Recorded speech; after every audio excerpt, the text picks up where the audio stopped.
The story begins in a ruined city that was home to a young boy named Yi Tianxing.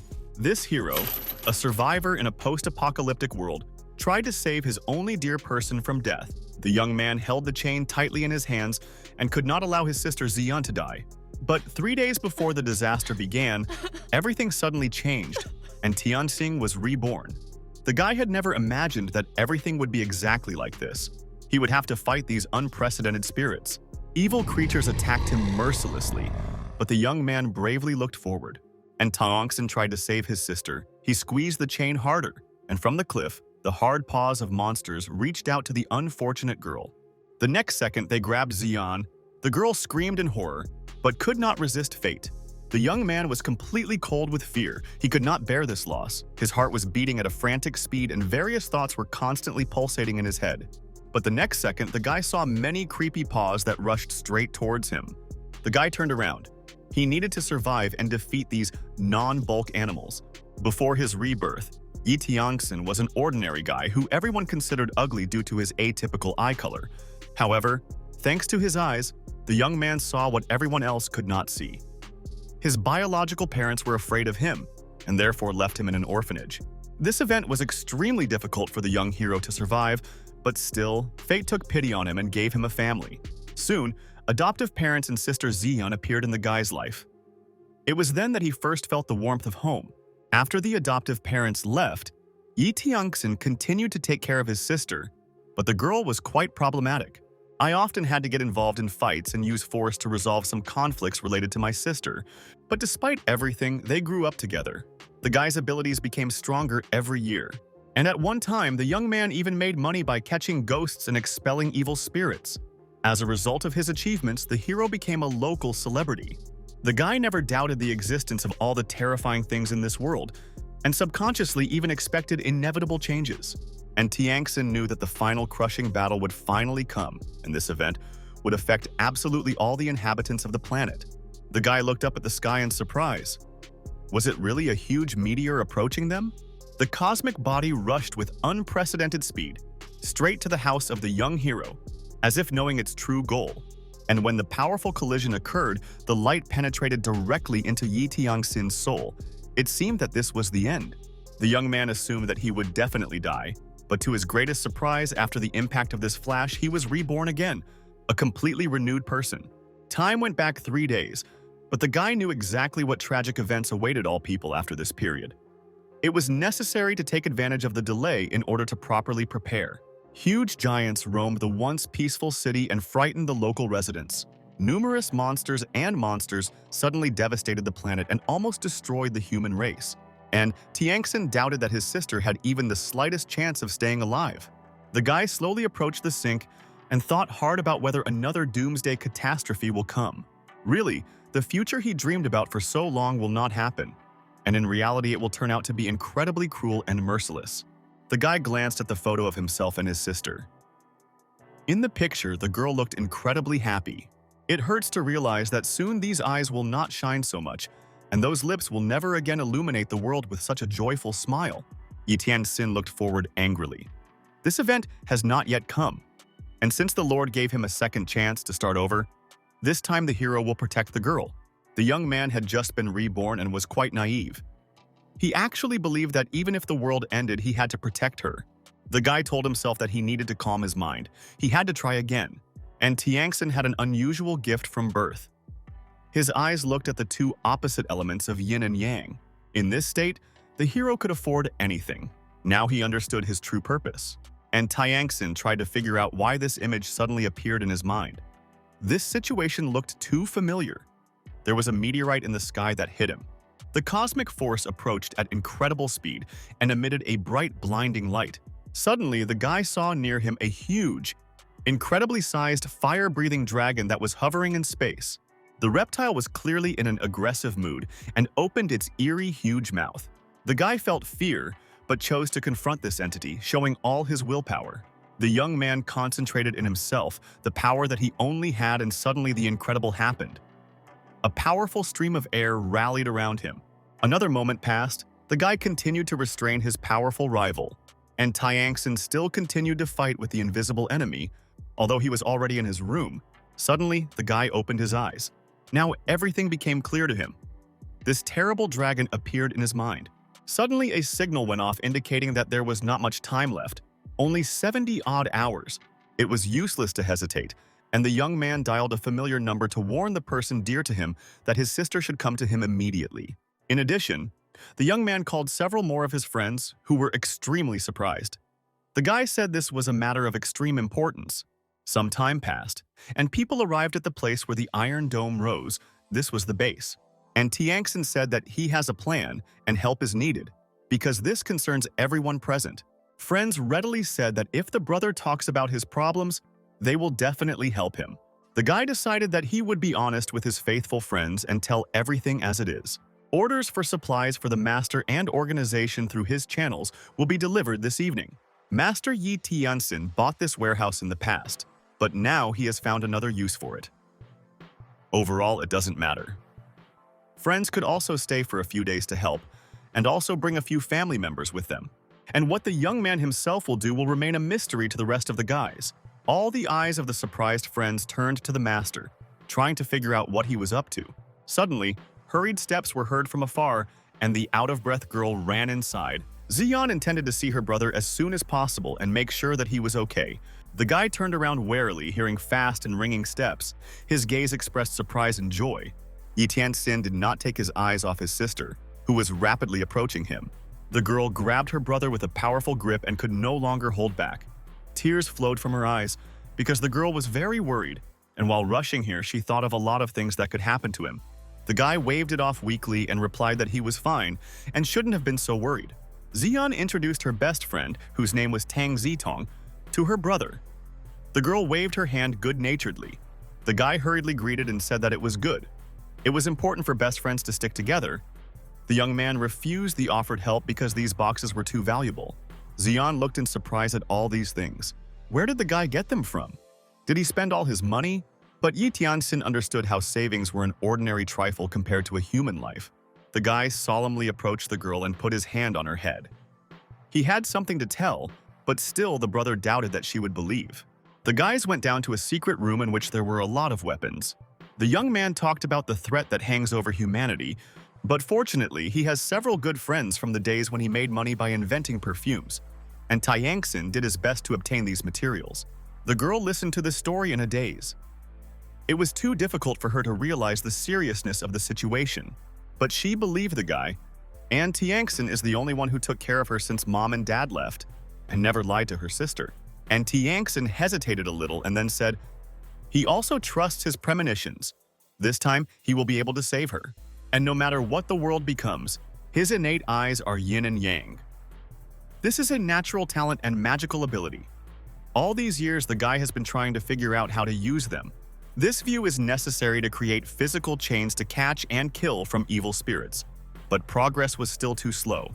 The young man suspected that this bead contained an ancient and mysterious cultivation technique, Demonic Dragon Sutra. And although the current understanding of this is limited, when using the yin and yang eye activation method, the cultivation speed increased several times, and Tiangxin hoped that the heavenly technique would help him protect his family. A little time has come, and 30 seconds are left until the moment when people's lives will no longer be the same. All eyes were on one person, and at this time the clock announced that 20 seconds remained. People continued to watch the young man in silent calm, and 10 seconds remained. The tension increased with each subsequent second because there were only 9 of them left. People watched with bated breath every movement of the master, and the time was inexorably approaching. A few more seconds passed, although it seemed that this time took an eternity. Civilians discovered that the next second a real large-scale disaster began. The ground shook, an explosion was heard. Many strange creatures descended and attacked the frightened people. At this moment, a real catastrophic apocalypse occurred, which changed the consciousness of every person. But those who are prepared, ready to withstand any global changes, the heroes will meet the monsters with dignity. And across the sky, huge, unusual creatures, vaguely reminiscent of birds, flew at rapid speed. People raised their heads watching this phenomenon in horror. The next second, they discovered that evil demons were descending on the city. Explosions were heard everywhere, and a cloud of dust rose up, and a ferocious monster smoothly descended to the ground. This creature was incredibly large and looked simply terrifying. There were a lot of evil creatures. They quickly approached the frightened residents and greedily devoured them.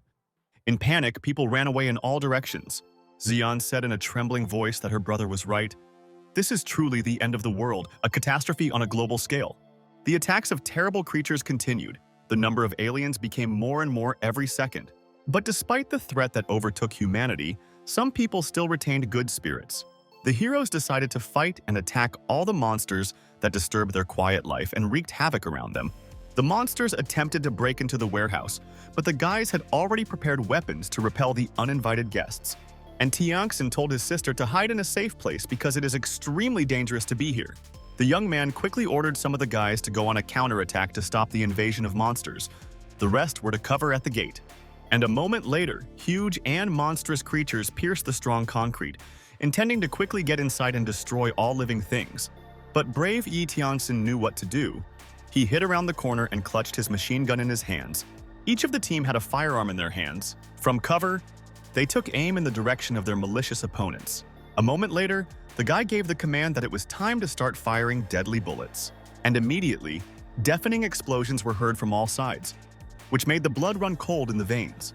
The wounded monsters immediately lost their trajectory and roared wildly and fell to the floor. Thanks to their efforts, these attacks were able to stop the brutal alien attack to some extent. After some time, all sounds in the area fell silent. This calm was frightening and alarming, and the killed monsters lay lifeless on the ground, and Tianxin took a deep breath. This plan still helped to keep the evil creatures at bay, at least for some time. People breathed a sigh of relief after a heavy attack. They were able to stop the onslaught of monsters without a single scratch. It was worth it to build a base. Now the team is safe, but it's scary to remember what they experienced. Yi Tianxin approached his friends and said that at the moment, they were able to meet their opponents with dignity. But you shouldn't relax and lose vigilance. There are enough supplies at the base. There will easily be enough food for a whole year. Until the disaster ends, people should live here calmly, and if possible, not go out. But suddenly, the guy heard a roar and raised his head. Fragments fell right on his head. It turned out that the monsters had broken through the ceiling. People began to run away in horror in all directions. The evil monsters returned. They probably were not going to retreat so quickly. And Tianxin excitedly shouted to his sister and friend to hide because it was too dangerous to stay here. Brave heroes fired fire towards the evil aliens who were eager to attack. The guys shot, but there were more and more huge birds every minute. And Tianxin clenched his teeth in anger. He was already losing patience. An unprecedented rage crept into the young man's soul. There were too many monsters, they attacked from all sides. But despite this, the guy decided not to retreat. The young heroes clenched their fists and prepared to attack the evil monsters. And the girls, meanwhile, quickly ran forward, but with every second their strength became less and less. Suddenly, the frightened ladies saw an incredibly gigantic shadow right above them. Xian turned around barely noticeably. Is this the end? And will she soon be grabbed by a mutated bird? And Tianxin shouted in panic, "This is impossible! It shouldn't end like this! It's probably time to use magical abilities." And a moment later, the girls, who had already lost hope of salvation, saw that their enemy was bound in heavy chains. The young man cast a spell. Two colors are the beginning and the end, yin and yang. It is necessary to capture this evil spirit. And the next second, the malicious enemy gradually disappeared under the influence of this magic spell. People peered into this emptiness in surprise. It was difficult to believe that among them, a man who had released chains that appeared out of nowhere refused. The amazed public assumed that the young man also had monstrous inclinations. And Yi Tianxin, meanwhile, approached his sister and took her in his arms. The girl was unconscious. Among the people was a professor who understood the essence of what was happening. Master Yi Tianxin is one of the few exorcists in this world where divine power exists. These chains, powerful weapons to protect against demons. People were impressed by what they heard. They did not even suspect the existence of a person who had superpowers. This power could defeat giant monsters from alien planets. Such a weapon implied absolute power. Suddenly, giant birds reappeared through the cracks in the warehouse, and Yi Tianxin said that the windows needed to be welded shut and a few holes left. Suddenly, the defeated monster weakly opened its ugly mouth, from which a magical stream came out, and Tianxin laughed. He never would have thought that the sphere would drop from this monster. The young man knew perfectly well what it was and grabbed a small sparkling ball in his hands. It was the Pearl of Desires, an unusual artifact that is capable of working miracles. The surprised guys looked with all their eyes at this miracle, which clearly came from another world. The young man explained that this is the name of the Pearl of Desires. It is the power of perseverance and faith, and this stone is an obsession. Obsession is divided into good and evil. In the past, he drove away many insidious ghosts. All cruelty is resentment and hatred. And Tyanxin killed ghosts and locked their souls in a ring, thanks to this pearl. But the guy also used yin and yang chains, which the guys were able to see during this battle. You can get a Pearl of Desires from these creatures, but such an outcome is unlikely. And yet, this artifact will help a person cultivate and improve his combat power. The guys gasped in surprise. It seemed like something completely incredible, but there could be no doubt. This pearl is truly so amazing. She is capable of working miracles. In the past, Yi Tianxin relied on stones to cultivate his innate yin and yang eyes, but all this happened very slowly. Now, with the unexpectedly obtained heavenly dragon scripture, the wishing crystal had a much greater effect. Xian saw something amazing in the distance and told her brother to pay attention to it. From the body of the defeated monster, small balls quickly rose up. All these stones were the Pearl of Desires, in a wide variety of colors and shades, the same artifacts that were difficult to obtain when Yi Tianxin was an exorcist. But the young man did not understand why they have now become so accessible, even from small monsters. Because besides these crystals, there are some treasures similar to the scripture of the heavenly dragon, and if this is so, then a catastrophe is inevitable. And Tianxin looked at this small, sparkling ball in fascination. Perhaps in the future he will have a chance to change everything. After thinking for a moment, the guy swallowed the pearl. The girls watched the hero in surprise. Xian couldn't believe that her brother really decided to do this. The young man tried to explain to his sister that there was nothing wrong with this. Thanks to the fact that he ate the stone, he had a chance to quickly cultivate. And Tianxin touched her shoulder, showing that he was still the same person. The sister should not be afraid of him. The next second, the guy announced that he had already made a decision. It was that the hero would go on a journey, kill more monsters, and extract a huge number of the same pearls. The girl looked at her brother with all her eyes. This plan seemed crazy to her. In addition, she was very worried about him. Xian tried to reason with the brave young man because a nightmare was happening on the street. He could die. The other guys also tried to dissuade him from his rash act. But Yi Tianxin interrupted all conversations and resolutely said that now the end of the world had come and there was nothing left. Today, only people themselves can save themselves. This catastrophe has brought about great changes, but he is sure that there are probably more rare treasures there. The more they get, the greater the chance of survival. With his unusual eyes, Yi Tianxin is able to detect and find treasures with ease, and this time nothing will stop him. The brave hero decided to go on this journey. This can change the fate of many people. Yi Tianxin walked thoughtfully through the gloomy, lifeless city. Every now and then on his way, he encountered the corpses of monsters, as well as unfortunate people. There was an unimaginable smell all around that was difficult to bear. At night, it is time for these monsters to rest, and then they go hunting. Suddenly, Yi Tianxin heard inviting footsteps behind him and turned around sharply. Right next to the guy, there was a monster with sparkling eyes. The beast was growling and making other nasty sounds. However, the brave hero was not afraid of this monster. He knew how to act and felt calm. The young man said that his opponent was just in time. The hero assumed that the monsters were sleeping. The guy jumped up while the monster tried to hit him with its tail. However, the beast did not succeed. The monster opened its terrible mouth to grab the guy. The next second, with one movement, the young man made several blows that plunged his opponent into shock. After these attacks, the powerful monster fell to the ground with a deafening roar. And Tianxin coolly watched this, and as a reward, the young man received a red crystal. The color was incredible.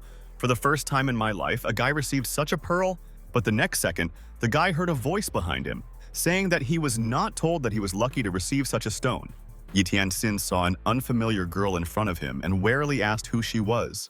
The girl replied that her name was Chen Shuiluo. She was the same exorcist as the guy. Yi Tianxin didn't even imagine that there were people in this world with the same abilities as him. Chen Shuiluo said that she is able to heal wounds and help the sick. The next second, the girl touched Yi Tianxin with her hand, and the guy felt an incredible flow of power. The young man couldn't believe it, but this girl really healed him in just 1 second. The guy wanted to know what the red pearl of desires means. Maybe a new friend will help him with this? Chen Shuiluo said that usually pearls are white. They are useful for cultivation. But now that everything has changed, a very small number of stones have become red. This crystal will also help in cultivation. It can be turned into a rare treasure by purifying it. The young man tremblingly clutched this small ball in his hands. A real treasure? Probably the young lady knew a lot of things. The girl said that just at the moment when the sky changed, she noticed a divine light, and it crashed straight into her house. A little later, the heroine found out that it was a divine ray. It was a jade book made of pure material, a wise manuscript of many things told. Chen Huiluo was known as the master Yi Tanxin, who exorcised the demon, so she would like to give him a book. The girl has the power to heal wounds but not enough ability to fight. She would like such a partner for herself in order to survive, and Tianxin graciously allowed him to go with him. In this world, the only way to squeeze out is to stick together. When the hero opened the book, he noticed something very strange. There was not a word in it. Where the information was located, the guy began to carefully peer at the inscriptions that were there, but could not make out anything. Suddenly, the young man discovered a powerful stream of light that was rushing through the printed publication. The guys, in a daze, heard amazing words that death would come in this world. All desires would unite together, and the world would finally disappear. So perfect. Other times that will radically change the life of every person. After some time, the heroes began to move through the deserted city, and Tianxin said that, as stated in the book, the disaster that brought them all kinds of treasures could save them from their plight. The girl noticed that night she saw nothing but ghosts and the young hero, and Tianxin felt a completely different energy in this place and said that perhaps the treasure was here. Suddenly, an explosion was heard not far from the guys, and the guy looked warily in that direction. The girl wanted to help the hero, however. He replied that she could just keep an eye on any monsters in the area and give a signal if anything happened. Chen Shuiluo partingly asked the young man to also be careful and not expose himself to unnecessary risks. Not far from this place, there was a large crowd of monsters. The evil creatures looked different, and each was strong in their own way.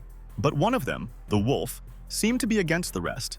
He greedily devoured the victims that he met along the way. The guy cautiously peeked around the corner. These treasures that he felt with the help of his eyes were in this place. There were feverish thoughts in his head that the wolf was fighting green monsters, and this was a great opportunity to collect the orb. And Tianxin decided that it was time to start acting and quickly jumped forward. The guy slowly walked while his opponent was busy with monsters. However, he suddenly turned around, saw a new target, and quickly ran into the guy, and Tianxin pulled away. After all, he was injured. However, this did not stop him.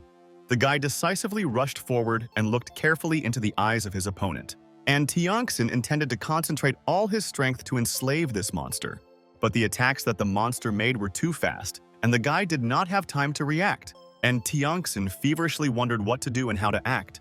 A huge monster stood right in front of him, and the young man resolutely watched his every movement. Although this thug was quite huge, he moved with incredible speed. Suddenly, the guy was struck by a hunch. The blows of this wolf were still the same as before, and Tianxin shouted in rage that he was not afraid of his opponent and was ready to fight back. Having uttered these words, the young hero swung his sword, while the evil demon inexorably approached. The next second, Yi Tianxin launched an attack, but due to his injury, the guy was unable to finish what he started. Meanwhile, the malicious enemy was rapidly approaching the numb guy. The young man concentrated all the power he had to release the magical chains. The next second, he managed to use this technique. The iron shackles began to approach the monster, and the monster was captured by steel chains. The mutant roared wildly, trying to get out. The monster screamed furiously and struggled, but Yi Tianxin held it back, continuing to attack with his gaze. The guy was armed with a sharp spear, and it was probably time to use it. The hero swung, preparing to deal a crushing blow to his opponent. And a second later, Yi Tianxin pierced through the body of his fierce enemy. However, the young man did not stop at this. He pulled out a spear and ran forward to properly accelerate. The guy deftly pushed off the ground, making a colossal leap upward. The young man looked cool as he landed directly on his opponent. Soon, Yi Tianxin landed on the ground and literally caught his breath for an instant. And then, the young man struck the final blow. And at that very moment, his enemy was finally defeated. And when the wild beast fell lifeless to the ground, it was time to discover his crystal. And Tianxin saw the pearl and grabbed it with joy. In addition to his victory, the young man received a present. The guy tightly clutched this unusual artifact in his hands, which was very different from the others. When the ball of light dissolved, it was possible to see the stone. It turned out that it was something similar to a cube. And at the moment when Yi Tianxing clutched it in his hands, an amazing reaction occurred. After opening, the artifact frees up space for storing things.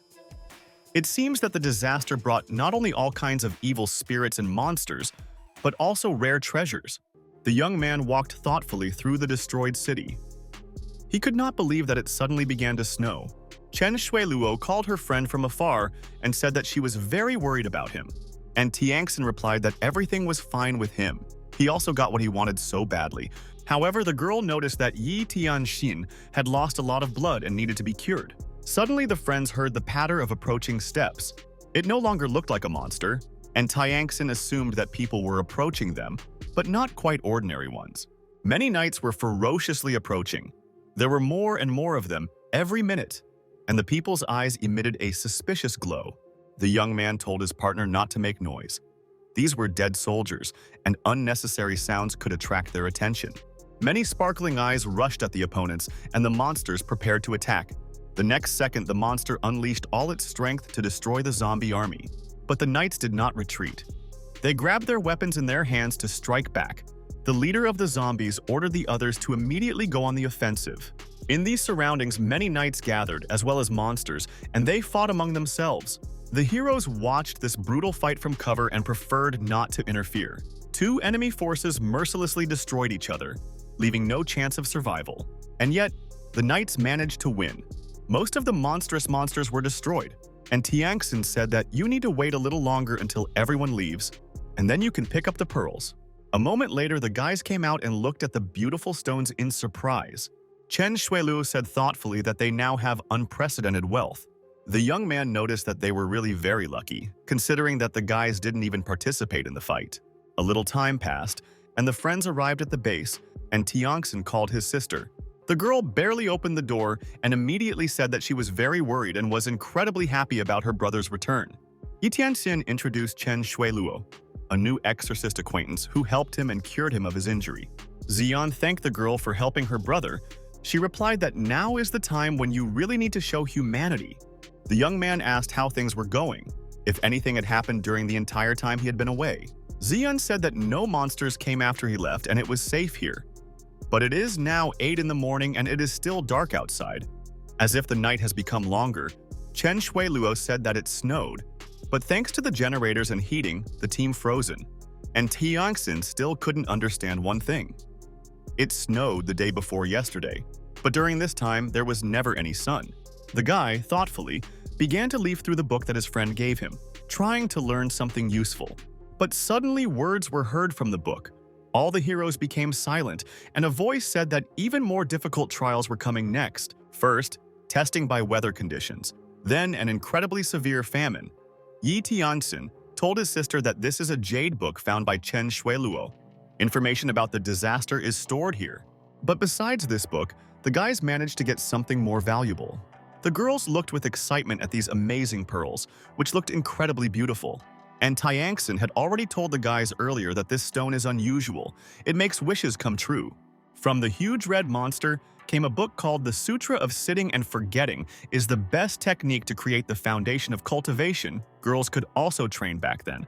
Moreover, it is a fire attribute that can be transferred to other cultivation methods at any time without any hidden problems. This technique has no limitations. If the guys can make the divine see in their minds, then they are capable of becoming cultivators. With the addition of wish pearls, the team will be able to make a huge leap in strength and gain the ability to survive in a post-apocalyptic world. The young man tried to figure out what was said in the book, because they were told that the next few days would be filled with changes. On the third day, a singularity of initial energy occurred. The young man called on everyone to work, and Tianxin diligently cut down the vines that were growing in the room. There were more and more of them. The young man said that the plant should not spread because it is very dangerous. The fourth day of meteor showers has arrived, destroying everything in its path. The guy said that acid rain and meteorites were approaching, so it was necessary to take water, food, and hide in the basement. And Tianxin made sure that everyone got into a shelter and hid from this natural disaster. The guys gathered in small groups near the blazing fire and waited tensely, and Tianxin stole a glance at his team. The guy understood that they must increase their strength. In this post-apocalyptic world, they can only rely on themselves. However, it was good that the sister and the girls had successfully discovered the divine sea. Now that the energy of heaven and earth has been revived, there should be many people with the same natural talents. Perhaps humanity will actually be able to overcome this disaster with minimal losses. On the 5th day of the Great Destruction, the appearance of the white sun and shining stars was expected, and Tiongson wandered thoughtfully around the area, but the sky was cloudy. The guy thought why this was so, because the sun was mentioned in the book. Probably the time had simply not come yet. Suddenly, the young man heard unusual sounds and listened where they were coming from, and Tianxing realized that the sound came from underneath the earth. But it was very difficult to understand what events were happening inside. Suddenly, the young man realized that it was a cry for help. There were probably people there. Inside the cave, several people quickly ran away from the giant rats catching up with them. The evil monsters opened their terrible jaws and intended to swallow their prey as quickly as possible. But unexpectedly, one of the girls, Mrs. Tan, heard that they were inexorably catching up with her. The lady felt the bite of a monster. The guys were frozen with horror. An incredible shock gripped their souls, but they did not dare to approach the terrible rat. Suddenly, Li Jilin, the high school teacher, rushed forward, dealt a fatal blow to the enemy and approached the unconscious girl. And in the next second, the brave hero released magical fire abilities while continuing to attack towards the evil rats. The teacher told the others to run away and look for a safe place, while he himself held the wounded girl tightly in his arms. The monsters kept advancing, and there were more and more of them every minute. The giant rats were eager to attack, but suddenly, several monsters were captured by large steel chains that blocked their movement. Yi Tianxin appeared and told the teacher to take Lady Tan and go to a safe place. The guy looked at his savior in surprise, but decided to follow his advice. Yi Tianxin released the yin-yang chains, which blocked the movement of the rats. The guy told his targets to break up, because the shackles had already done their job and sealed the soul of the monsters. And the next second, the disintegrated chains were rapidly approaching the giant mutated rats. Each of the animals lost the ability to move and also resist the attack. All the monsters that were in the cave were now at the mercy of magical chains. The young man thought that these souls collected today would be enough to create several more steel shackles. Li Jilin looked at the guy thoughtfully. This hero is incredibly strong and brave. The teacher thanked him for saving him, while the others bent over the wounded Mrs. Tan. Li Jilin, Saeed, that a cataclysm happened a couple of days ago. It looks like the end of the world. People from the school fled, and now there is no one left there. The teacher could not come to terms with the loss, but Lady Tan tragically died while fleeing. Yi Tianxin expressed words of condolences and said that he noticed that his new acquaintance had the ability to create fire. Probably this guy also had talent. The teacher easily created fire and said that perhaps it was so. Thanks to his abilities, no one could offend him. But after the incident with the lady, the guy was disappointed. He now doubted that he could protect the others, because he had not even been able to take care of those closest to him. And Tiangxin said that he also has superpowers. The friends shook hands. Li Jilin would not mind being on a friend's team, because he noticed that his abilities are incredibly cool. The young man also added that he had no new choice but to rely on Yi Tianxin, because he would not be able to take care of the survivors on his own. The team hesitantly waited for an answer. They all respected the leader Li Jilin, but are now ready to join a stronger commander. Yi Tianxin said that people should take care of each other, especially in such difficult times, so he is willing to help.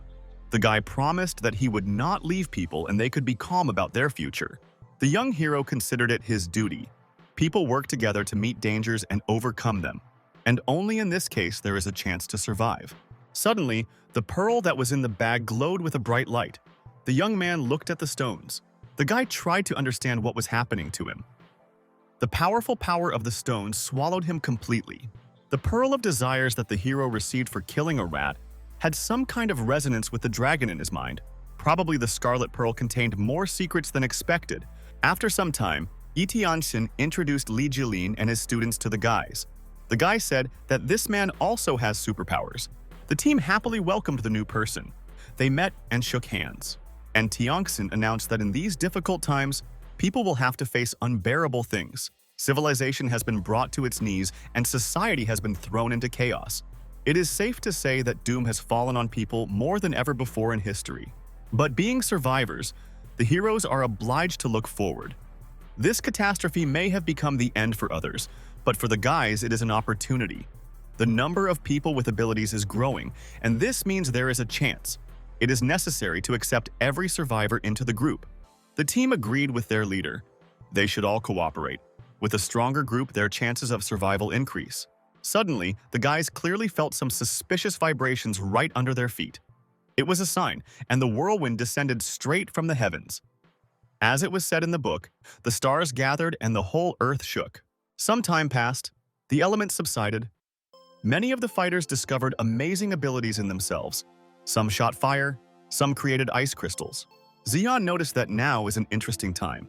After a sudden outbreak of power, everyone has magical abilities. And Tiangxin studied the book and also the red cube. Now it is clear why this Pearl of Desires resonated with the dragon, because it contained a secret, a stone from an alternative reality.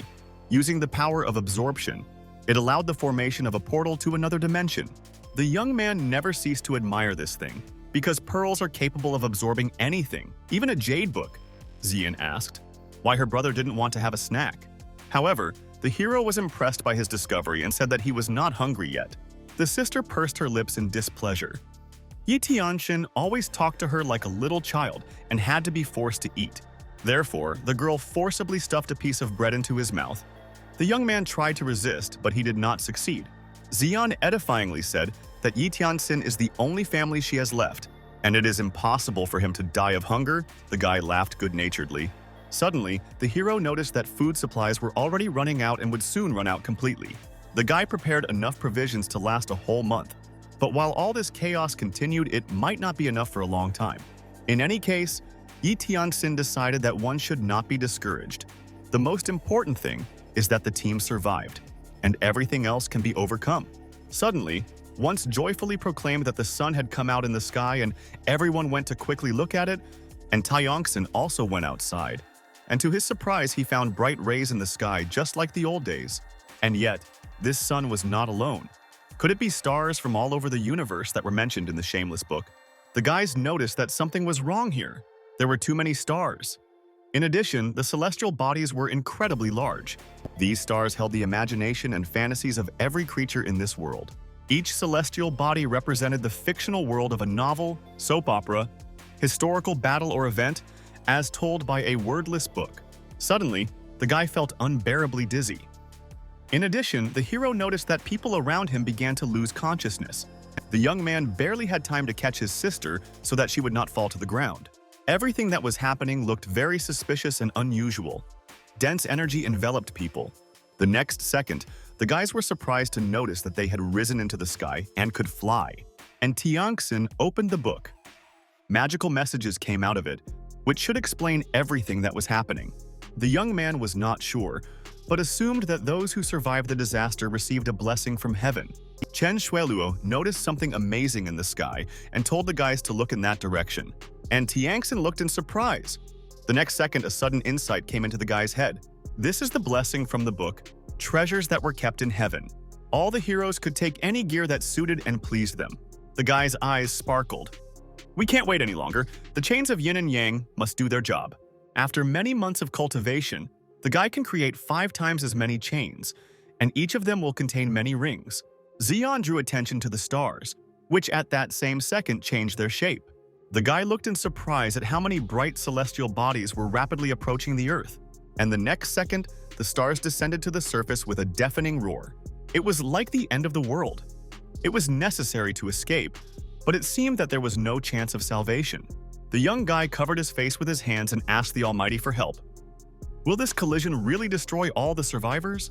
But the next second, the hero realized that his body was being absorbed by this element, and he could calmly pass through the portal. It was like a miracle. The guy took a breath of relief, yet he didn't die. It seems that the stars did not touch the planet. Instead, the Earth absorbed them with lightning speed. And Tiangxin looked at this unusual phenomenon thoughtfully. After so many stars have been absorbed, how much will the Earth expand when it's all over? And yet the young hero was overcome with excitement. He had never seen anything more grandiose in his life. I wonder if this event will really give birth to new evil spirits or not. The guy began to carefully study all the messages that were in the Jade Book. Young heroes heard words that on the 7th day, the end of the world, the moment of obsession, the land of dreams and the territory where deceit coexists with truth, everything will become one. Xian noticed something amazing inside the star, which was very close. The guy noticed this and also saw several warriors who were inside the ball. This world was a creation of the imagination, an obsession. According to the book, Chen Shuiluo suggested that now every fantasy is a reality. However, the guy replied that this is not entirely true. This world includes every event of the past since ancient times, and there are also their alternative versions. Perhaps magic and sorcerers are now also real. Perhaps the world is waiting for a new era, where the impossible is real. People in fear heard someone broadcast from heaven. The voice said that the merger of 10,000 worlds had taken place, and a new epoch had begun for humanity, an eternal era. From now on, the universe will live according to new rules. Now the human universe will obey completely different orders, and from today, reality will begin to follow different principles. Now, there are no more countries. The worlds have moved among themselves. This is not at all the Earth that the guys knew. The voice said that the old age had ended. A new one had begun. The survivors of the old world would stand before the banner of the improved heavens, and suddenly the wind rose. The guys felt that gravity had returned and they were rapidly falling down.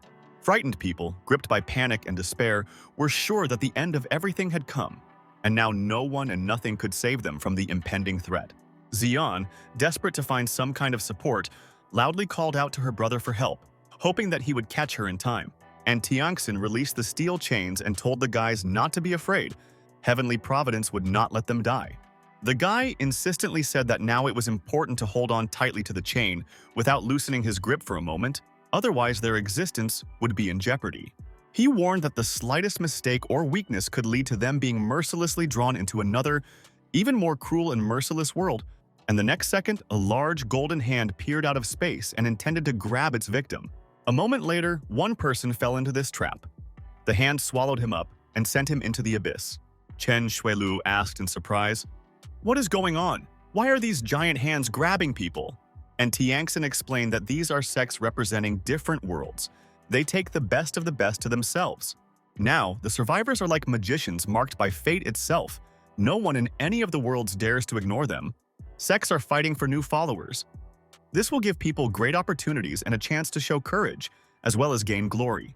But suddenly, a strong hand went towards Xian and her friends. The girls screamed in horror, and Tianxin was thinking hard about what to do, because the guy couldn't fight in the air, and the hands were already rapidly approaching the startled girls, and it was necessary to act with lightning speed. But suddenly, the chains broke and the girls had no hope of salvation, and Tianxin sank down weakly. He did not have enough strength to hold his sister. Xian called her brother in desperation and extended her hand to him, but she could not reach it.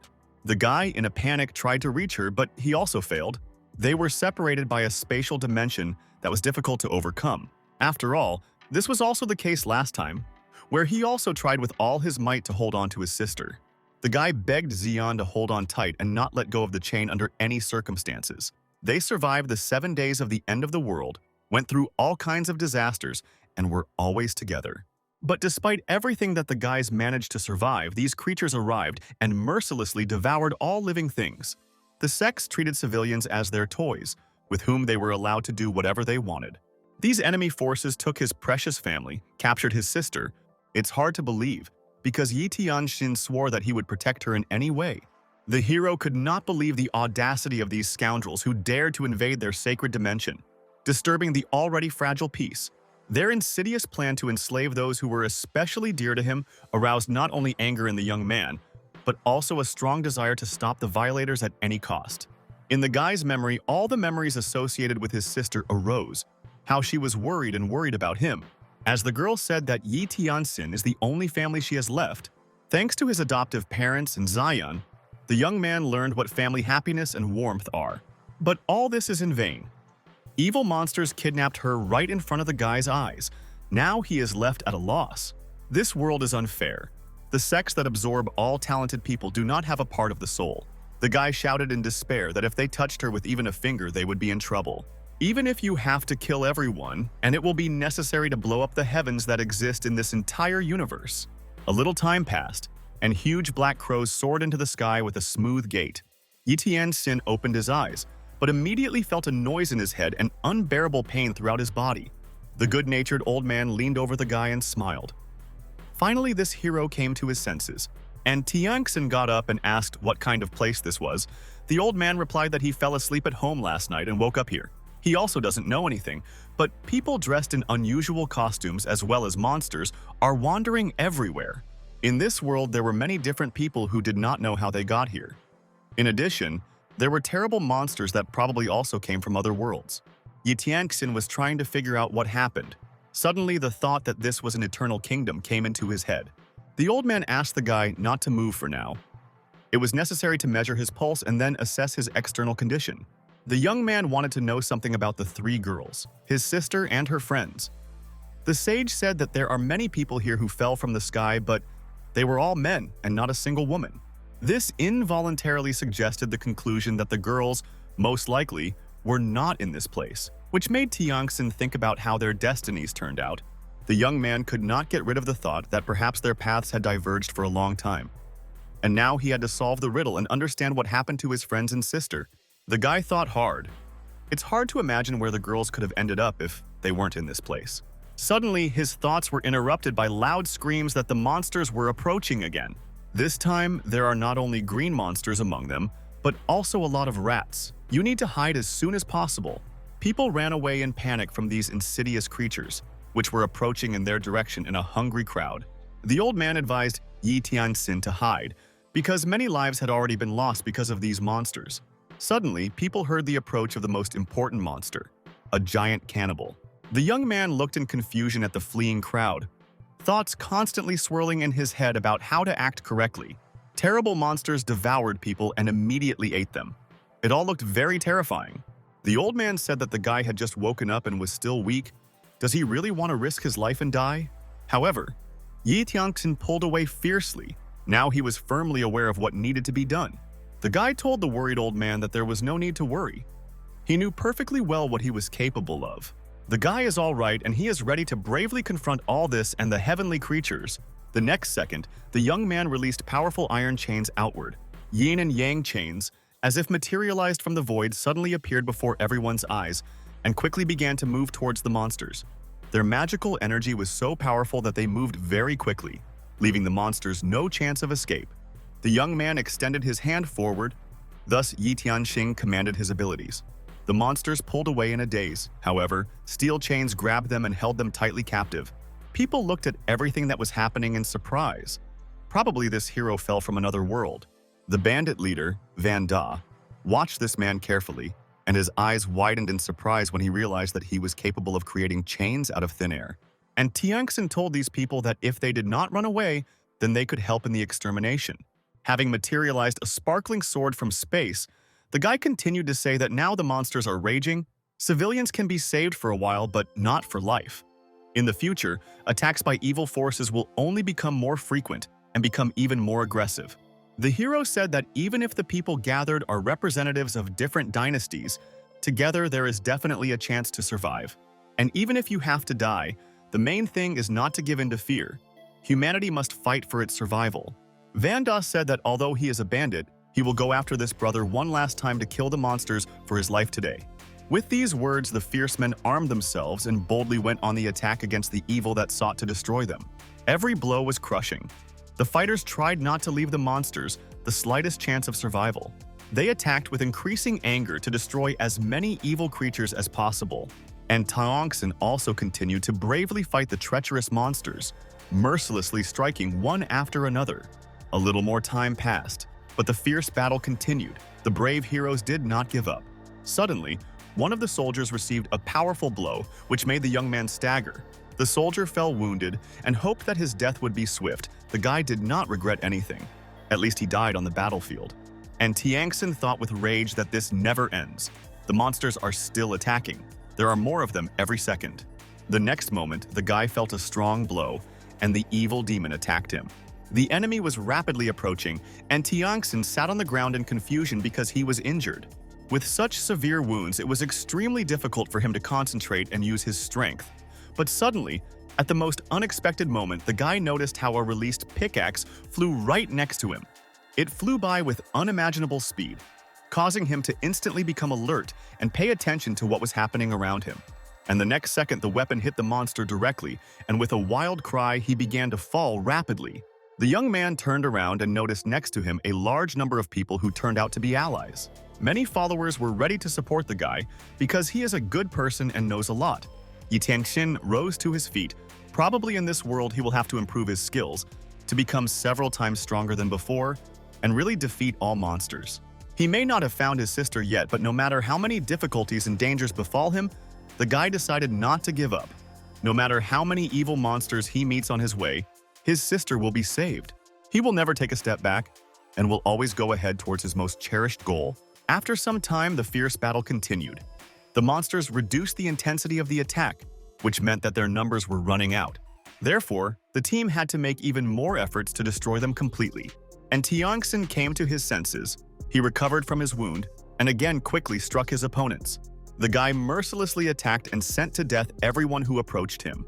The monsters growled in rage and bit the warriors, but with each blow there were fewer and fewer of them. A little time passed, and all the monsters were defeated, and the fighters were counting their losses. The chief said that 10 soldiers died in the battle. Several ordinary residents were also injured. Many of the men received injuries of varying degrees of severity, but had already begun to undergo treatment.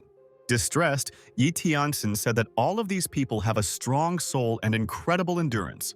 Then the young man met the commander of this army, whose name was Van Dach, and Tianxin said that it was necessary to collect all the dead.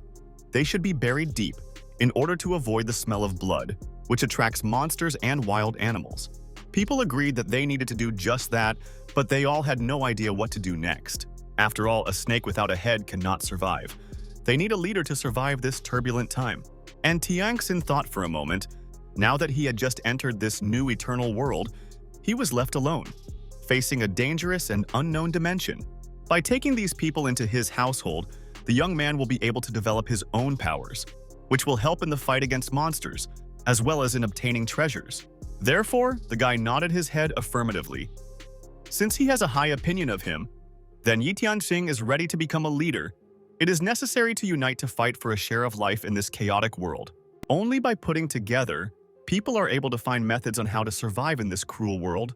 Old man Huang Chengyang said that the flesh of rats and green-skinned monsters could be eaten to temporarily solve the supply and food problem. Alternatively, people could cross into the valley ahead and set up camp. Inside, there was only one exit and entrance, a typical place that was not difficult to defend. The guy asked the name of the wise old man, but he was silent for several minutes before his fellow tribesmen answered. In front of them, Huang Chengyang, and Tianxin thought this name was familiar to him. Perhaps the old man was Zhuzhalian's father-in-law. It seems that the realities of another era have penetrated into this world. The young man ordered Huang Chengyang to organize the group and help make lunch. After this, the people had to go to the back of the valley. This plan seemed very reasonable to the team, and they enthusiastically agreed to implement it. And the magic that the guy used inspired them very much. Some of the people were ready to prepare firewood, while others were ready to draw water from a stream nearby. And Yi Tianxin kept thinking about her sister. Now the girl was captured by these great forces. She was probably in no danger.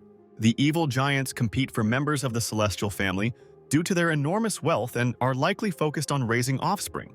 But the rules by which heaven and earth operate seem to have changed forever. Although killing the monsters caused the yin and yang chains to evolve to 6 levels, after killing the monster, there was no wish pearl treasure in it. Perhaps the monsters remained real creatures due to the transformation of the fictional world. Opportunities such as the previous appearance of treasures and pearls do not seem to appear again. But it is good that the young man retained a significant amount of stones. Suddenly, Yi Tianxin saw among these treasures an incredible sparkling ball that beckoned with its bright light. The next moment, the sphere approached the guy. He tried to catch it. When Yi Tianxin grabbed this pearl, the stone instantly collapsed into thousands of small fragments. These fragments fell to the floor with a slight ringing. But in the next moment, something even more incredible happened. In the guy's hands was a platinum warrant for the construction of a village, an incredible and powerful artifact.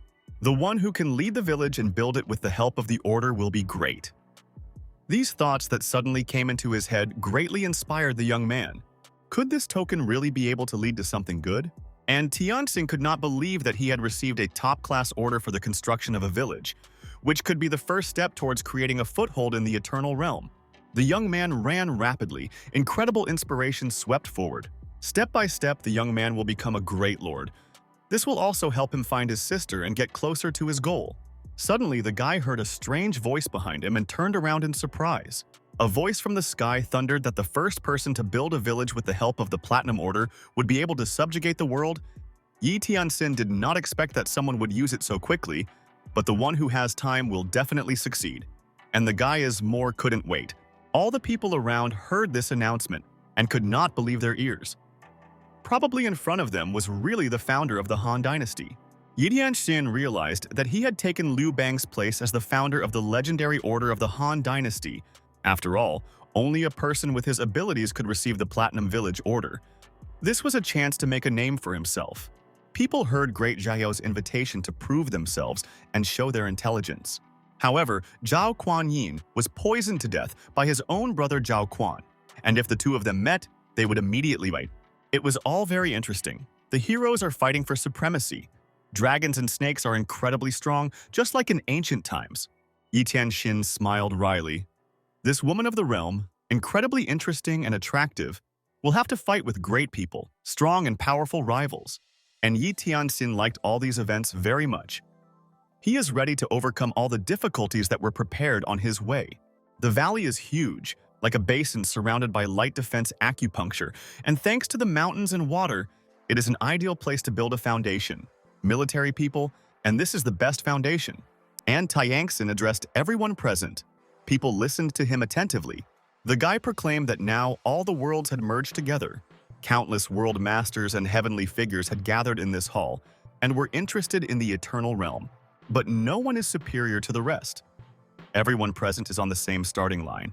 And today the guy will build a real house for them in this valley. A village that belongs to the whole people. People looked at each other in surprise. They did not know what these words meant and how the village would be built. And Yi Tianxin will continue to say that he has acquired a treasure called the Platinum Order of the Village, which will allow him to build his settlement without spending a single brick or tile. With this treasure, the people have a home that can be called their refuge from everyone else. People clapped their hands joyfully. It was great. Finally, they would have a place to stay. However, it was necessary to come up with a beautiful name for the settlement. After some deliberation, everyone unanimously decided to call this place Schwan. Some time passed, and Tianxin delved into a complex ritual aimed at creating a new village. The blood that fell on the treasure produced a magical reaction and glowed with a bright light. A huge beam rose into the sky and illuminated everything around with its bright radiance. And Tianxin said that today, he will build Xuanhuang Village. No matter who these people come to him, they will receive respect and recognition in this world of chaos. Together, they can build a house. The young man hoped that many talented individuals would come to the settlement, and he will ensure their safety. People listened to this speech enthusiastically and believed the brave young man could really rule the world. Just like the majestic lobbies, emperor-founder of the Han Dynasty, Liu Bang listened to this in surprise. Definitely, this guy is not that easy. Even now the herd is growing. Liu Bang must build another great dynasty. The founder of the Song Dynasty, Zhao Kuan-yin, also heard this speech. He noticed that the name of the village sounded intimidating. Did this hero really decide to defeat him? And Yi Tianxin. Meanwhile, he watched as the huge stone smoothly fell into place and began to build a new structure. Several hours passed, and the new building was already returning to the surprised residents. People noticed that it was like a miracle. The Lord really had the ability of God. The young man slowly and solemnly walked up the newly erected steps. Soon the owner proclaimed that this is the home of the people of Xuanhuang Village. In this world of chaos, everyone must support each other and fight for a refuge in which they can calmly survive difficult times. Wang Da knelt down and turned to Yi Tianxin. The man had something to say about this. After all, his mother always said that in order to survive in difficult times, you need to be devoted to the right person. And he intends to follow this wise gentleman. From now on, Xuanhuang Village will be the home of Wang Da, and he is ready to come to the aid of any resident. People immediately agreed. The settlement is their common home. From now on, this place will be under reliable protection. They will not allow trespassers to get here. Yi Tianxin nodded his head approvingly and then said that regardless of origin, age, and gender, every kind person can come here. Anyone can come to this village and become its resident. However, it is necessary to follow the rules. People joyfully proclaimed that they were going to engage in the prosperity and development of this place. And Tianxing asked Wang Daha for help in organizing people to cut down trees and build houses. Huang Chenyang was also ready to contribute and do everything possible to help the local residents. The guy noticed that the old man could take on an important and responsible task that requires special attention and concentration. It is necessary to gather people with special talents. All types of abilities will be useful to the settlement. After some time, everyone dispersed, and Tianxing went deeper into the newly erected building. He thought that this was a structure, a basic foundation that needed some addition in the future. And yet, despite the merging of worlds, the modern age is similar to ancient times, and Tianxing decided that it was better to change into different clothes and not attract undue attention to himself. After some time, the guy changed and noticed that the new outfit suited him. When the young man stepped on the threshold, he suddenly felt a powerful flow of power under his feet, which rose upward, and Tianxing was a little surprised. This unusual phenomenon looked very mysterious. Suddenly, a white jade book materialized next to the guy, emitting a bright glow. The book stated that the heavens were blessing this land with stability and prosperity. The golden carp symbolized good luck, and this symbol would be the basis for this time. Luck belonged to every person living here, however. For this, it is necessary to make every effort. Over time, the village will naturally advance to the level of the city and then the empire. And Tianxing also understood from these words that he must bring as many talented people into the village as possible. As long as Schwan settlement continues to grow and fill the heavenly chi pool, it will transform and prosper. Although the population was almost 1,000 people, only Wang Da and Huang Chengyang had real abilities. This was not enough to strengthen the village. Something had to be invented to attract the best. In this world, Yi Tianxing must prove that he is no worse than others and can achieve a lot. Huang Chengyang, although a brilliant person, has not yet recognized the guy's abilities. Therefore, the elder has not yet shown his talents, but after a while he will definitely show himself. Considering that Huang Chengyang is the one who can destroy the 8 trigrams of the formation, such a person will not easily give his loyalty to others.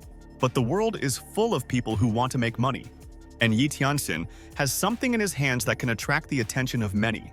Suddenly, the guy's thoughts were interrupted by a hasty stomp. Several soldiers were anxiously approaching him.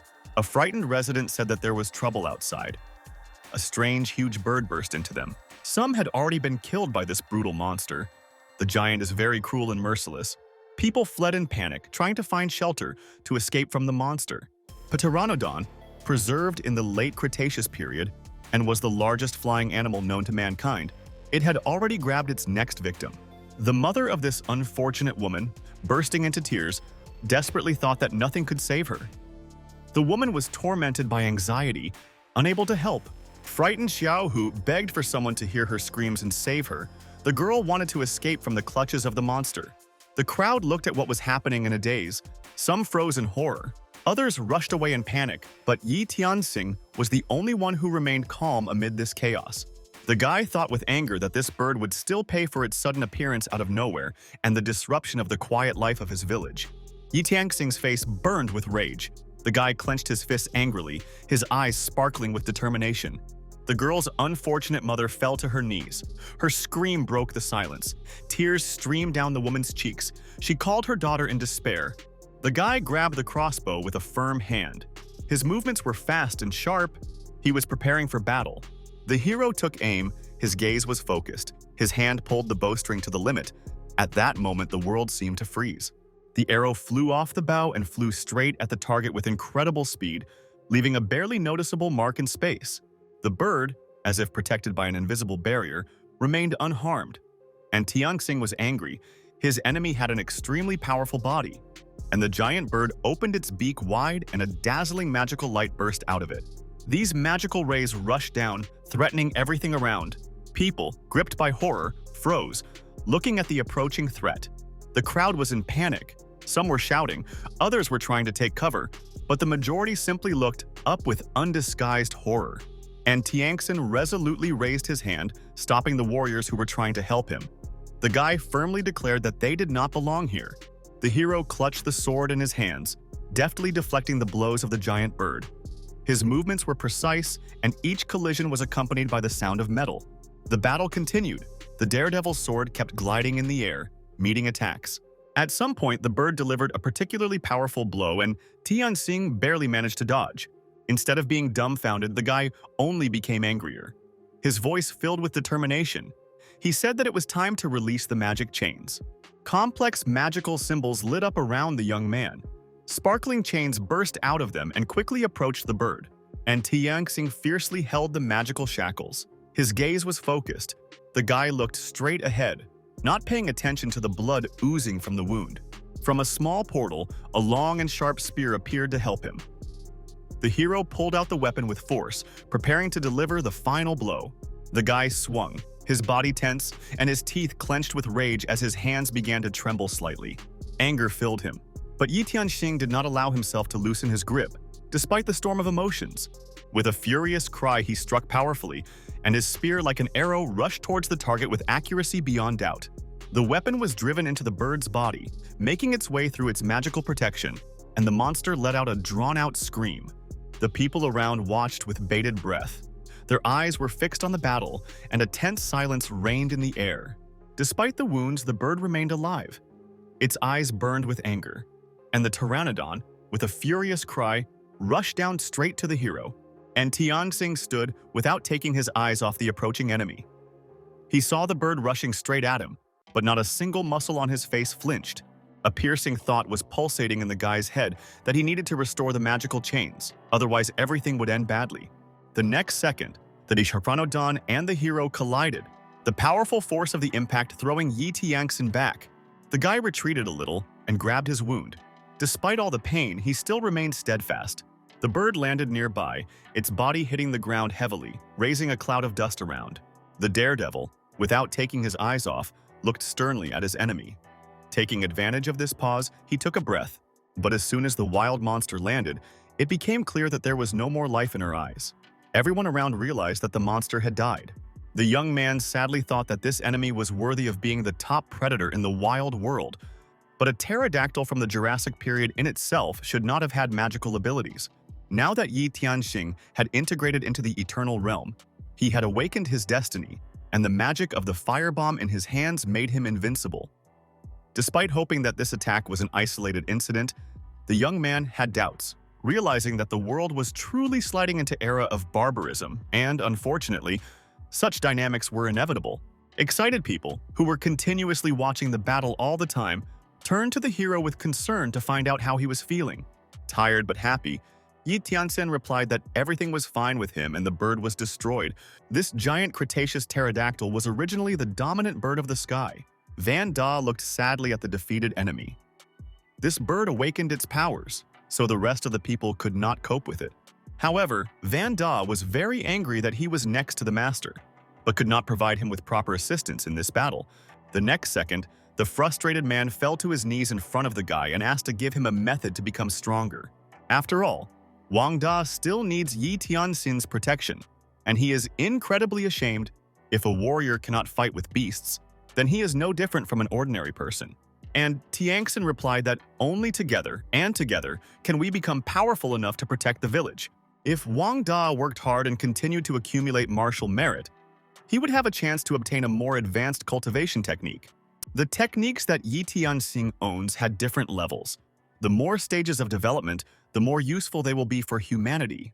One of the techniques was called Iron Blood.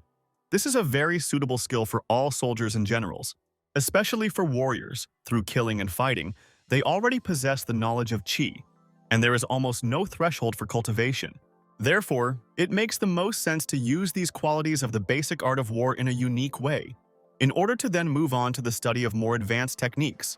The guy said for people to wait a little, and then Yi Tianxing will build a library nearby. In the future, everyone will be able to walk and train. Huang Chunyang looked at the bird thoughtfully and said that it seems that the world outside has changed forever. Such a ferocious individual is too strong. And Tianxing replied that those who kill the inhabitants of this village, no matter how strong they are, will be destroyed. And then the guy ordered that they find someone who would bury the body of this animal, as well as the dead villagers. Huang Chunyang said that if one strange bird appeared, then the appearance of the next may occur.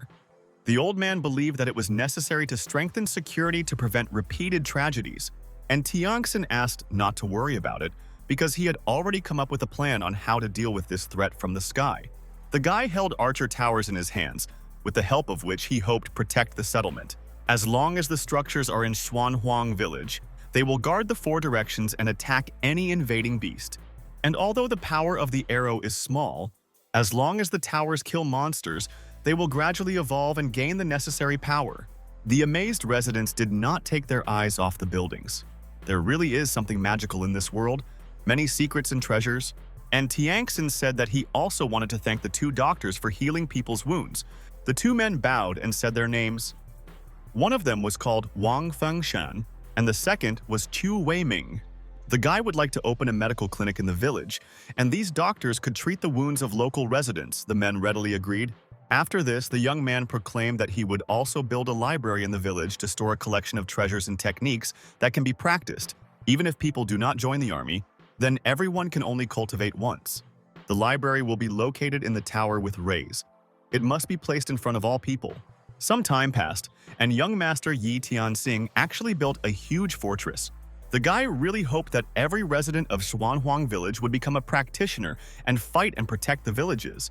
People willingly agreed to train hard and engage in cultivation. Huang Chengyang watched all the innovations with some surprise and curiosity. The old way of thinking really needed to change. Otherwise, the old man was sad to think that he might be left behind. This Lord Yi Tianxing actually possessed so many treasures, as well as extraordinary battle prowess and amazing courage. With such a strong disposition and attractiveness, Yi Tianxing is truly worthy of being a lord. Meanwhile, the guy, in silent calm, approached the erected tower. The young man climbed the steps forward and then approached the entrance to the room. This entire collection of scriptures located here was an important trump card for attracting talent. The guy decided that he needed to put here all the treasure texts collected during the period on Earth. The next second, the hero put his hands forward, concentrating energy around them, and something incredible began to happen in the hall. The books are arranged by difficulty level so that villagers can train according to their ranks. But to prevent these techniques from leaking out, strict rules had to be established. Therefore, Yi Tianxing imposed a ban on sharing this knowledge with others. Everyone who received a copy had to take an oath before doing so. The heroes can only use the books for their own education, but did not have the right to make copies. If the oath was broken, the heart and soul were captured by the demon. After some time, the grand opening of the library took place. People went there with joy and curiosity. After reading books on sacred spells, people instantly felt their abilities increased. Huang Chengyang never ceased to be amazed. The space inside was surprisingly so huge that the old man couldn't even imagine how many great books were stored there. Wang Da was overjoyed.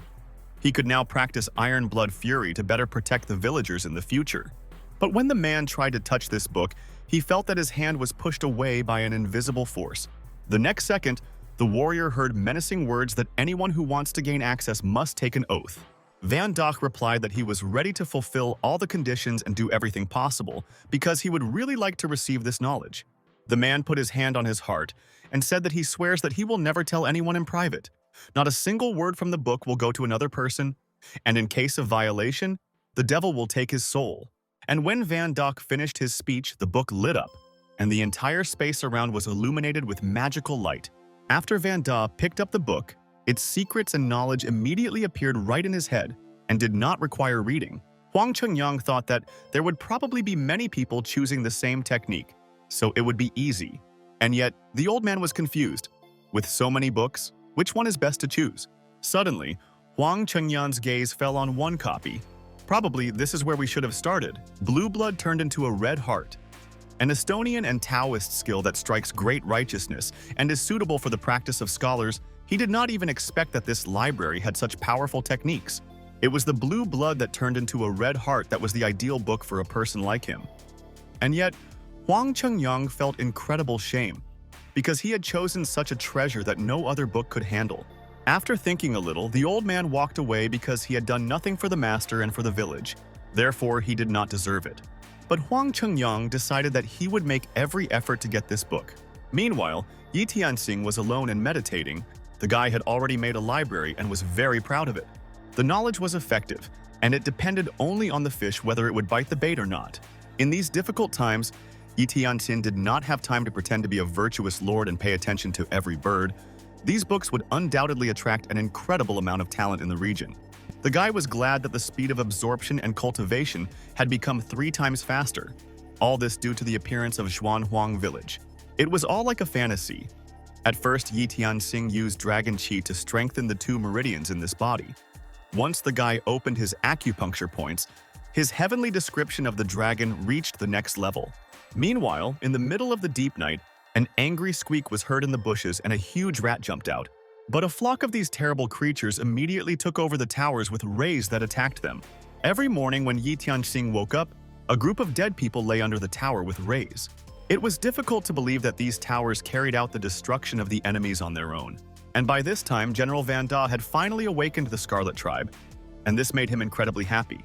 The women brought food, the freshly roasted meat looked very appetizing.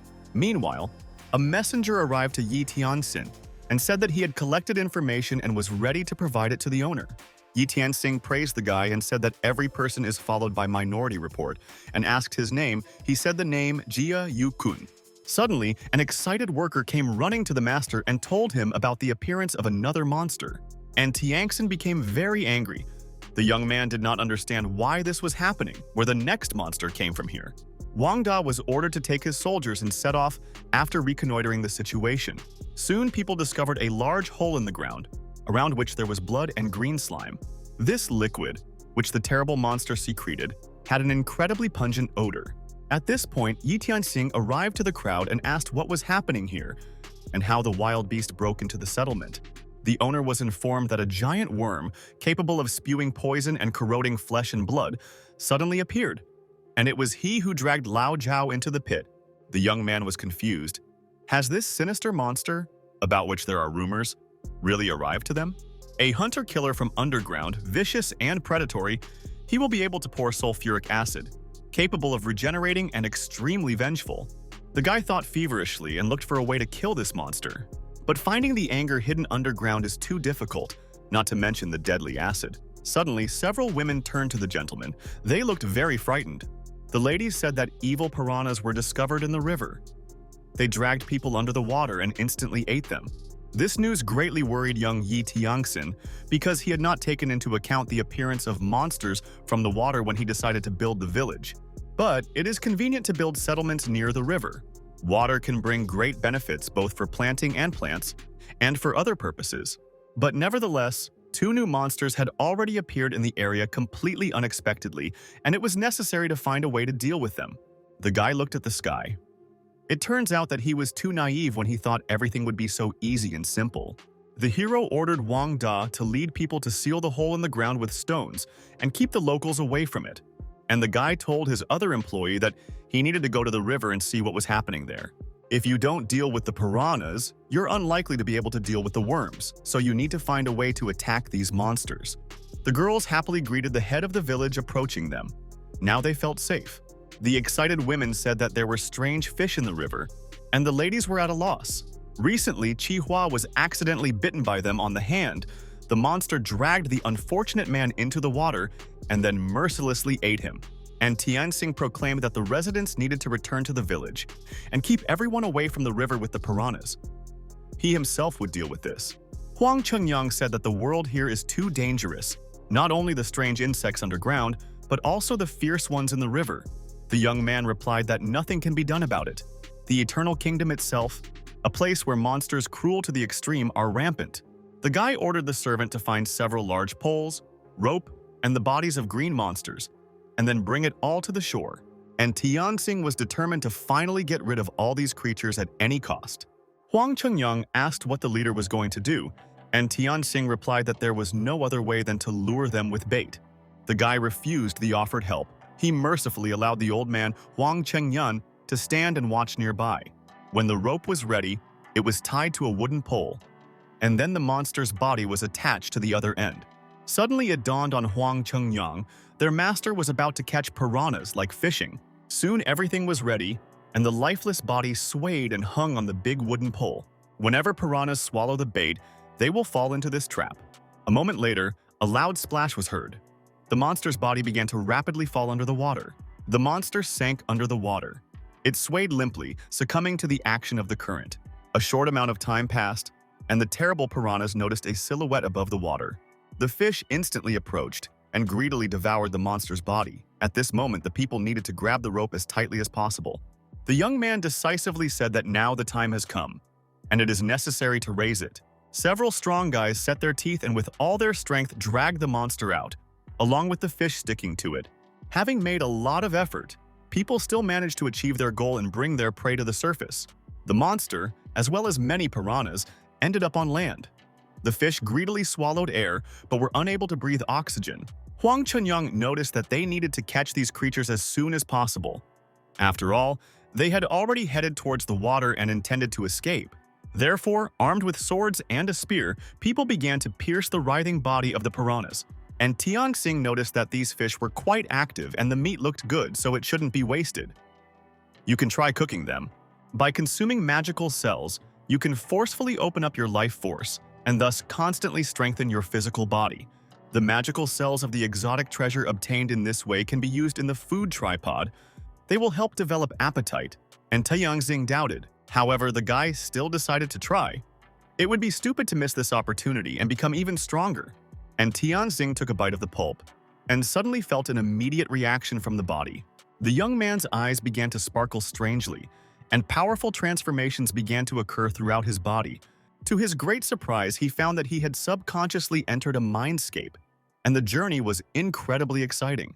Perhaps this was the food tripod mentioned in the magic book, and Tian Xing decided that it was necessary to prepare all the fish caught in this way. People doubted that these creatures were truly edible and could be eaten. However, the guy assured that everything was fine, piranhas are edible, and you can safely eat them. After all, the Chinese, at one time, ate many of the invading lobsters to the point of extinction, and piranha meat is no different at all. And Tiangxin said that it was necessary to catch all the fish that were in the river in the same way. People are probably hungry, and this meat will give them vigor and add a lot of strength. It was possible to arrange a real fish feast for the locals to quench their hunger and thirst. However, this business had its own difficulties, because catching a piranha is easy only as long as the team has blood. Tiangxin thought hard about what awaited their people in the future. Huang Chunyang noticed that their master was indeed very smart, not only solved the problem with piranhas, but also provided the residents with food. And yet, the old man thought that he should not kill the fish altogether. This is a long river, and it may not be possible to catch them in one go. And Tiangxin agreed that his interlocutor was right.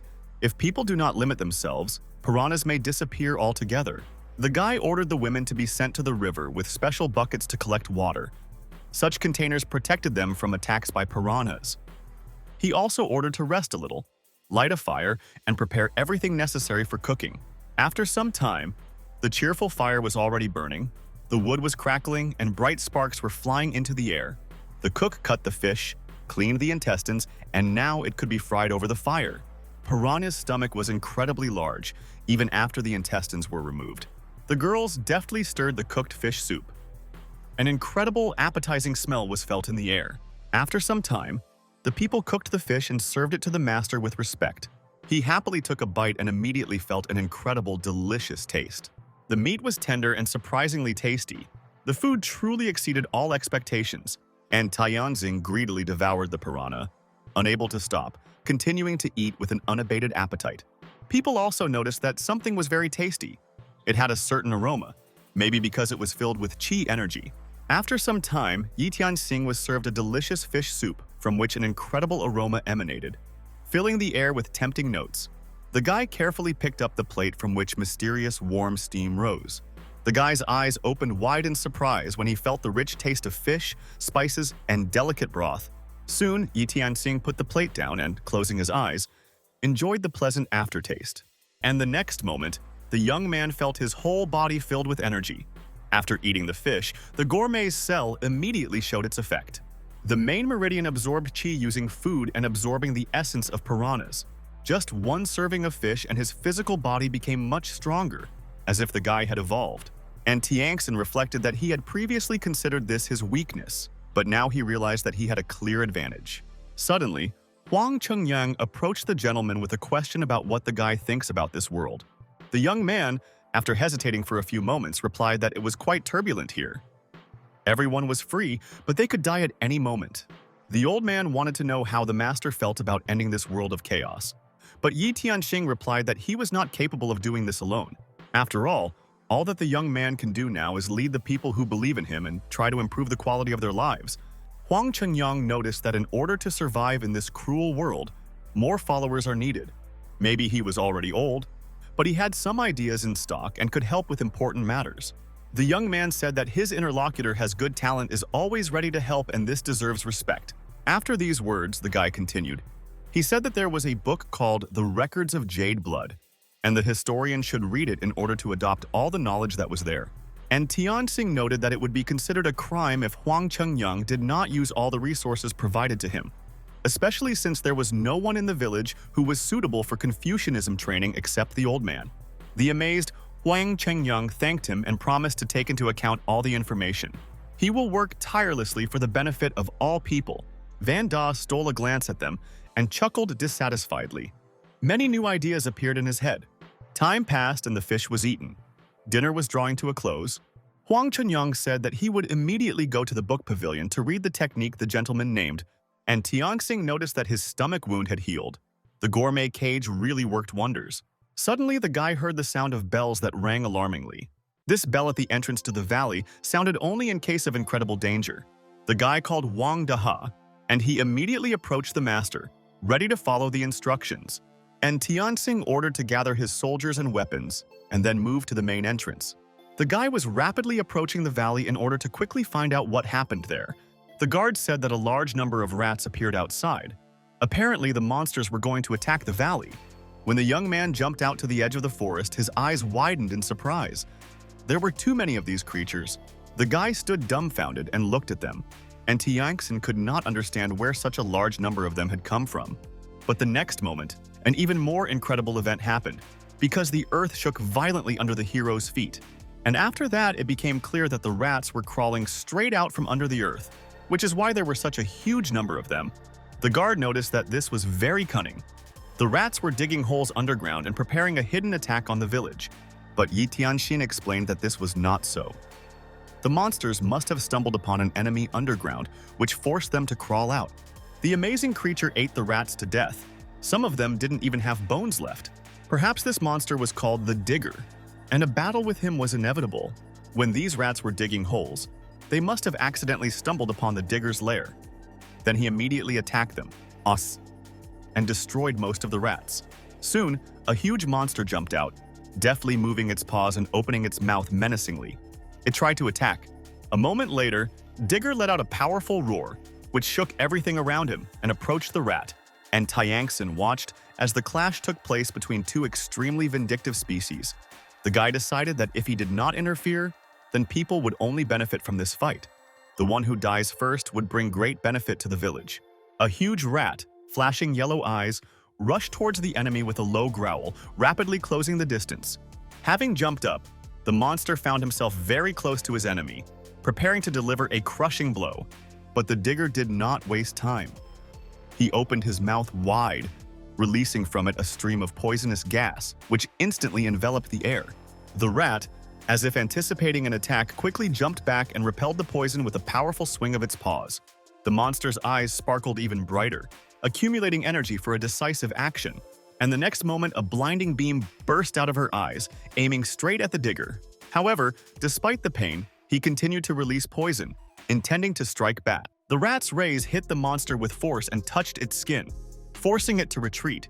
But still, the rat also received a poisonous attack and felt a burning pain. The weakened monster, emitting a quiet hiss, went towards its hole, trying to hide. But Yi Tianxing, watching their battle, realized that he could not let the Digger leave so easily. The guy gathered all his determination and threw a shining sword at the monster to put an end to this fight. The weapon hit the target. Digger screamed one last time and fell to the ground with a roar. The last time he killed a villager, the monster got away with it. But now the young man could not let him get away. And Tianxin told the soldiers that the Digger had exterminated most of the rats. There were very few of them left. They just needed to finish off the survivors. People rushed to attack. There were not many individuals left, and it was not extremely difficult to cope with it. And Tianxing, immersed in deep thought, walked slowly along the soft green grass. The guy looked at the defeated monster. Luck had failed these rats since they met the poisonous digger. But otherwise, Yi Tianxing might not have counted on victory in the fight against this flock. Fortunately, by the will of heaven, the end of this monster has come, and now the yin-yang chain can be used to take this soul. After absorbing the Rat King's soul, the yin-yang chains reached a whole new level, and Tianxin believed that the accumulated energy was still not enough. Many more souls needed to be absorbed. Suddenly, Huang Chengyang approached the guy. The old man said that thanks to chance, Schwan village was very lucky. The guy replied that not only luck, but also the unity of people played a role. Then, the guy said that it is necessary to build a wooden fence around the village, because next time, luck may pass them by. The old man replied that he had already given instructions.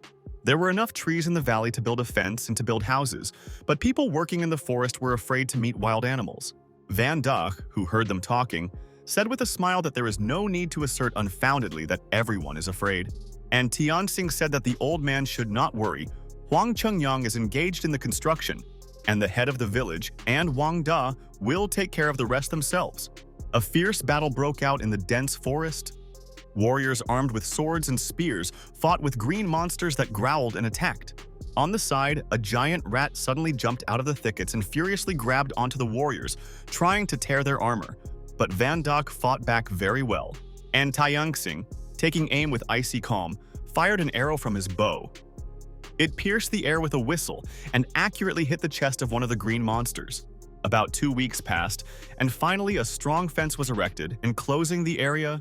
Van Da reported that after half a month the construction was completed, and they were able to build structures for the safety of the village.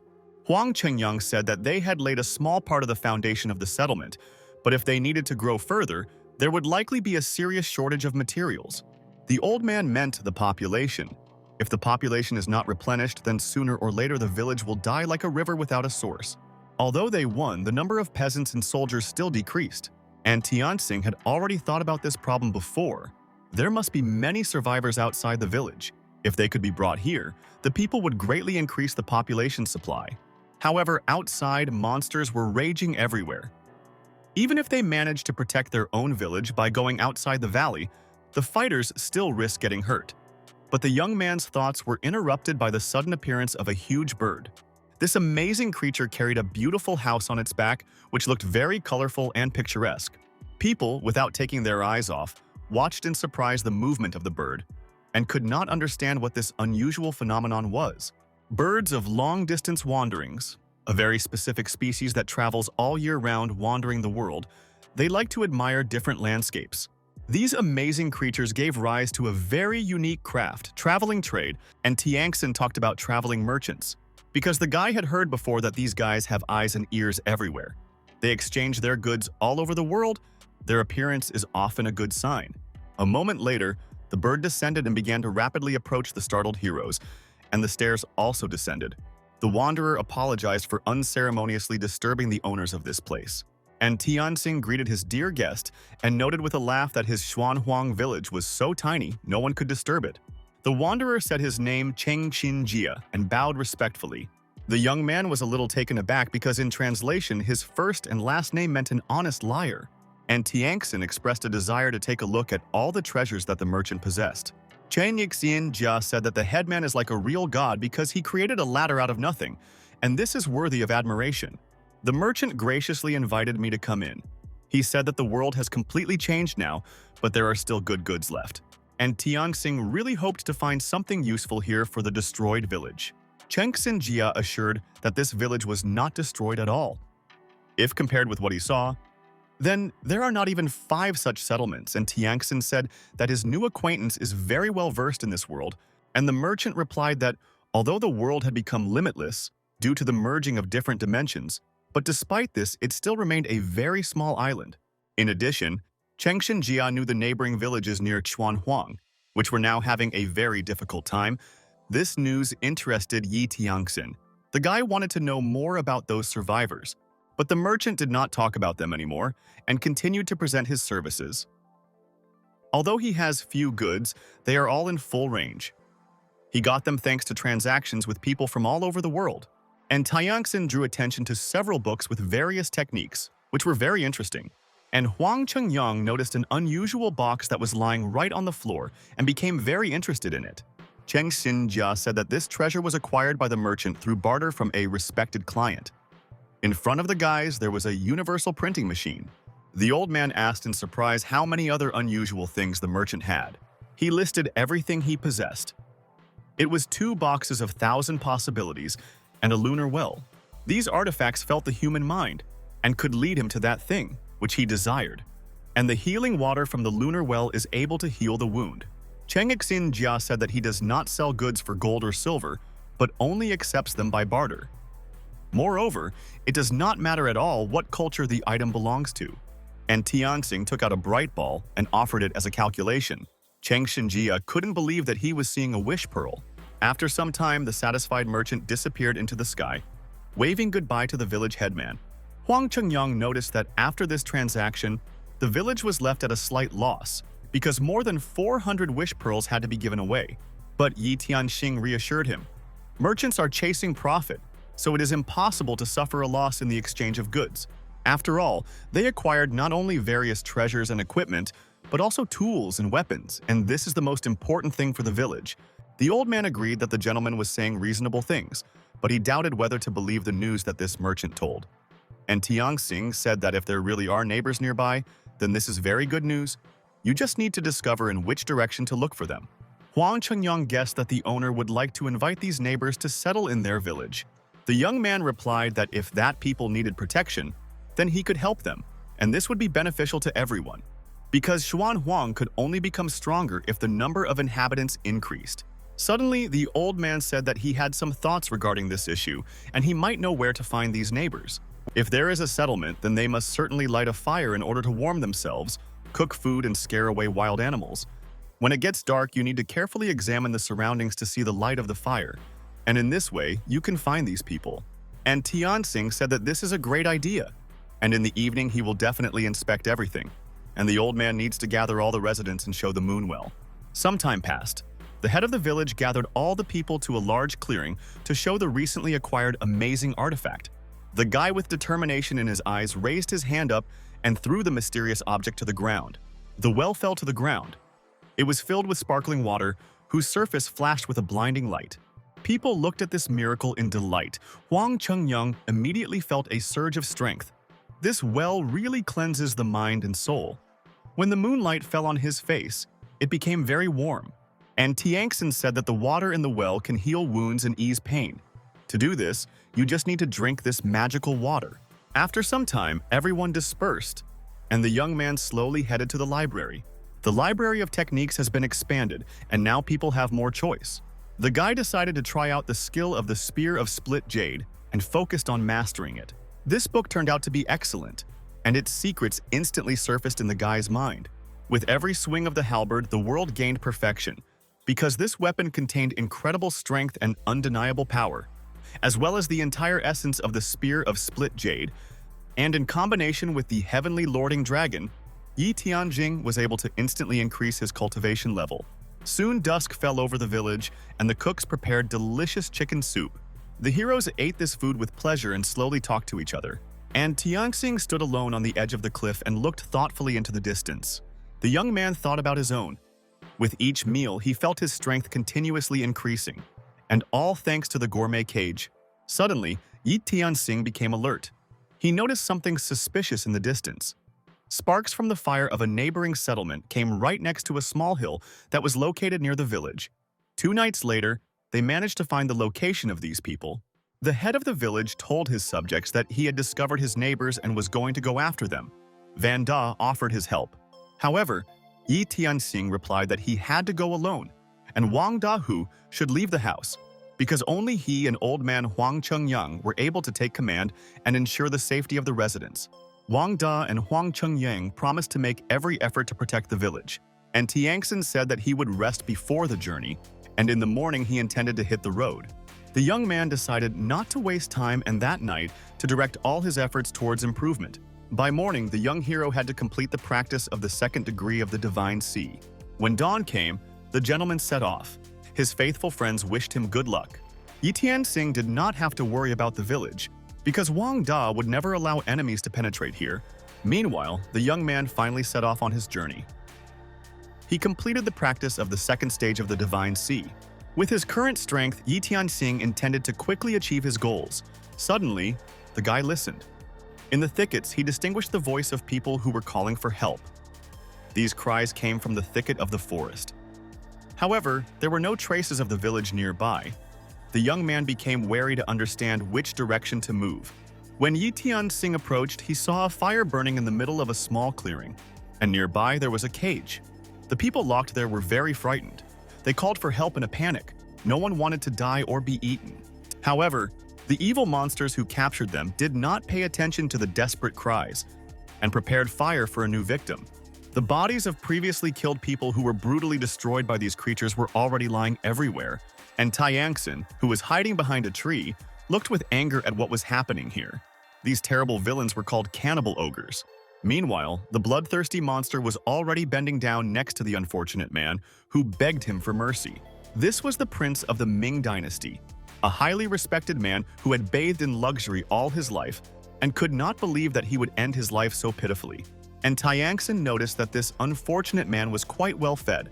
Perhaps such a bad person really deserved to die. And the ogre, meanwhile, shoved a stick into the mouth of the desperately resisting prince. A moment later, he felt an incredible attack of nausea and spat out the entire contents of his stomach. The man begged to be released, but a sharp knife was already pointed at his neck. And Tianxin watched with bated breath what was happening, because in addition to this prince, there were 100 more ordinary people in the cages, and we need to find a way to help them. Meanwhile, the monsters were already roasting their destroyed victim at the stake. One of the prisoners said in despair that if a hero comes to save them, he is ready to work for him all his life.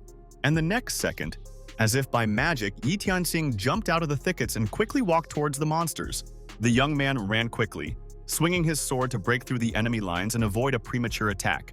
Quickening his pace, Yi Tianxing tightly clutched a small cube in his hands. He was preparing for the decisive moment. Suddenly, the young man stopped and forcefully threw the cube towards the gathered monsters. The magical artifact flew out of Yi Tianxing's hand like a whirlwind. It moved in the air, shining with a strange magical light. The surprised monsters, noticing a strange object, cautiously surrounded it, not understanding what it was. One of the monsters extended his paw and picked up the cube. The others approached it with interest. Suddenly, the object began to glow, creating a powerful vortex that instantly sucked all the ogres into the abyss, leaving behind only silence. People were under the impression they thought that it was the Holy Spirit who decided to save them. But suddenly, an ogre cautiously approached the mysterious cube, which for some reason did not absorb. The monster roared loudly and swung his huge wooden club with all his might. The next moment, the monster struck the cube, throwing up clouds of dust into the air. But unexpectedly, steel chains began to approach the enraged monster. The ogre was imprisoned. He tried to get out, but exhausted, he gave up, unable to move. And Tianxing said that his opponent was lucky. The yin-yang chains would take the soul of this monster. The guy used his mighty nets in hopes of neutralizing this evil ogre.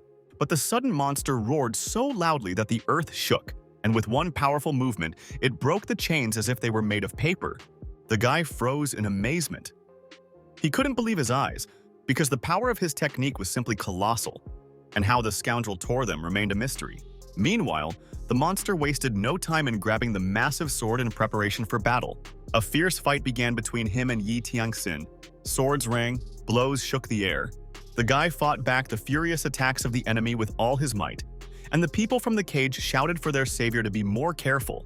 Suddenly, Yi Tianxing sensed a growing danger and took a step back, moving away from the enemy. He deftly slid a few steps to the side. The guy increased the distance to develop a new strategy. The next moment, the eyes of the enemies met.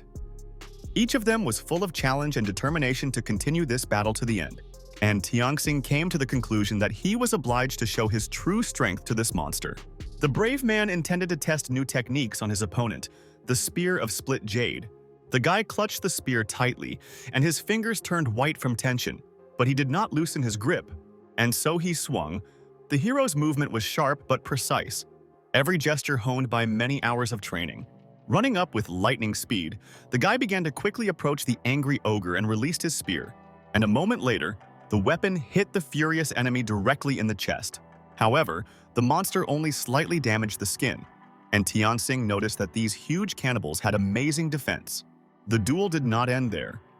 The hero decided that in any case he would overcome his enemy. The next moment, the young man repelled the enemy's attack and threw his sword to the side. The enemy, having lost his sword, froze for a moment, and then his face twisted with anger. And Tianxing used the Great Limit Sword technique, a modern skill passed down by generations from past victories. The guy had no doubt of success because there was not the slightest imperfection in this attack.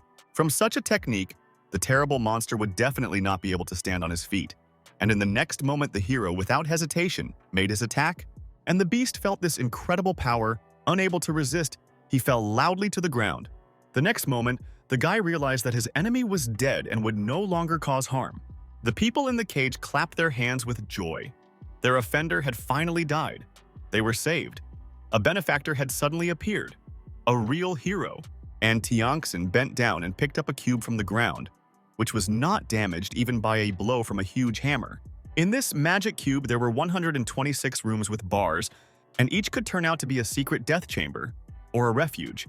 In the secret chamber of death, not a single monster that went there survived. Inside the chamber, incredible challenges awaited them that could not be overcome. It was a trap. No matter how strong and ferocious the monster was, no one could cope with this attack. Those who got there inevitably faced death, and the gratings slowly descended, intending to crush the unfortunate creatures. Soon, the brave hero managed to break the cage in which the locked people were located. Now they were saved and did not stop thanking the guy. And Tianxing said that he did not need bows. The young man introduced himself and said that his goal was initially to find survivors. And then the guy voiced a good proposal for these people, to go to a village where they could work for good and live in safety. Those present happily supported this idea. Among them, there were many talented people of different professions, carpenters, and many others. The guy was delighted because such people are a real find, capable of playing a key role in the construction of the village. Suddenly, a certain Mr. Cao Zheng approached the young man. He bowed respectfully to the guy, and Tianxing noticed that this person was emitting true qi, and the name of this hero was very familiar. The guy remembered that in one television series, Cao Cheng was the senior palace eunuch, had a reputation as a very influential person, but that character looked about 50 years old, and this one looked much younger. Cao Zheng said that he took an oath to bow down and serve only the one who would save him from this plight, and Tianxing still could not get rid of the thought that his new acquaintance was the very head of the detective service of the Ming dynasty. In response, Cao Zheng confirmed that Tianxing was not mistaken. He was indeed the head of the detective service, retained his memories after entering this world, and, for some unknown reason, even became younger. The guy thought that this world was really full of mysteries, because even actors from a television series could appear here. This explained why people could only appear in one form, but were not able to appear in thousands of identical versions of themselves. There were different personalities here, those who retained only a current memory, or those who remembered their recent past. Moreover, Cao Zhen was a clear confirmation that not only people from different eras existed in the Eternal Realm, but there were also fictional characters from films, story series, and even cartoons. This world becomes even more interesting. Cao Zhen declared with firm determination that he intended to serve Tianxing with complete devotion and unconditional faith, devoting all his strength and knowledge for the success of his endeavors. And Tianxing confidently declared that this outstanding hero, like all other people, would henceforth be accepted into the ranks of the inhabitants of the new village, becoming its integral part. Therefore, it is necessary to gather all the people, and very soon the people will set off on a journey that will change their lives. The young man walked forward, turning around furtively. He saw a tent behind him. Probably this was the ogre's dwelling. Apparently, the monsters were also building a settlement. The young hero decided to go inside, hoping to find something interesting for himself in this building. And Tianxing carefully and slowly moved forward along the wet surface. And as soon as the hero walked inside, he immediately moved into the space of a completely different fate. Suddenly, the guy noticed a tiny, newly born cannibal ogre in the dense sea thickets, which seemed an absolutely incredible event.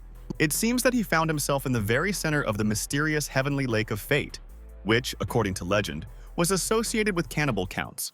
However, everything pointed to the fact that this little one was the patron of their lives.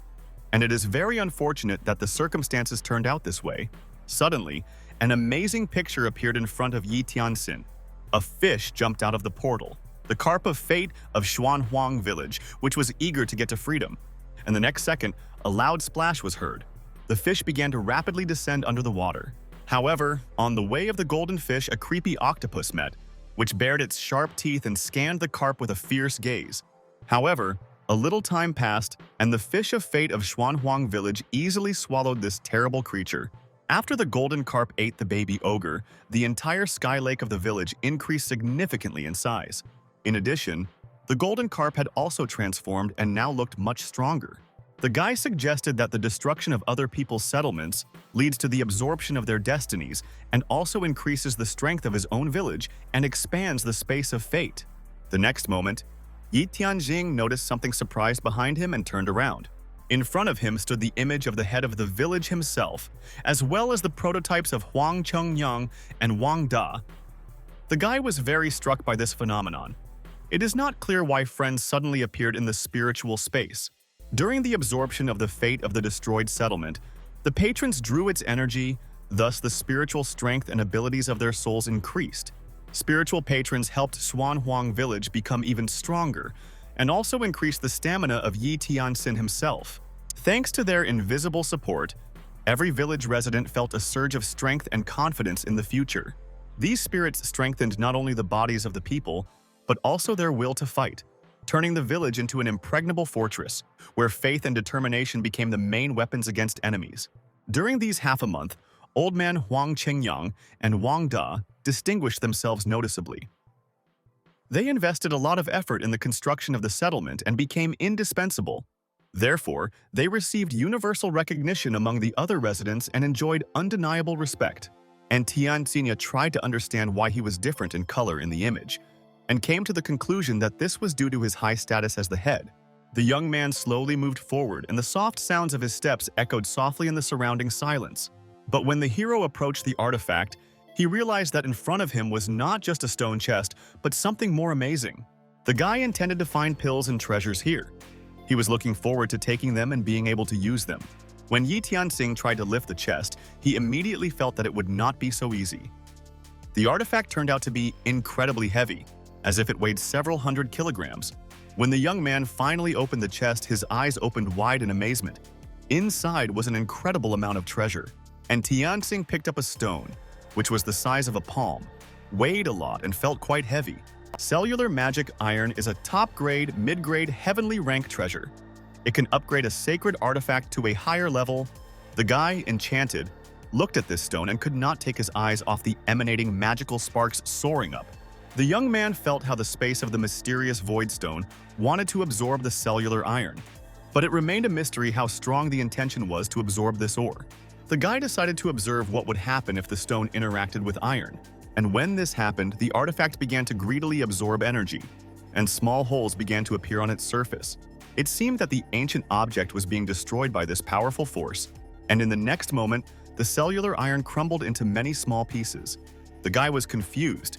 He was very surprised, because what happened to the ancient object seemed impossible.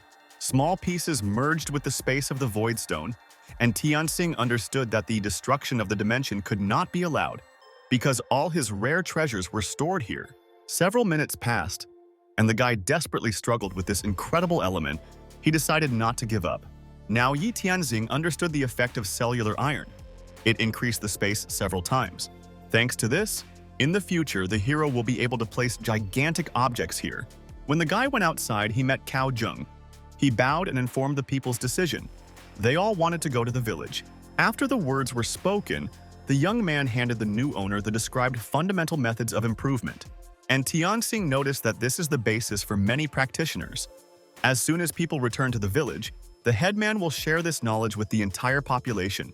And Cao Zheng, who has already mastered all these skills, is now ready to follow the master.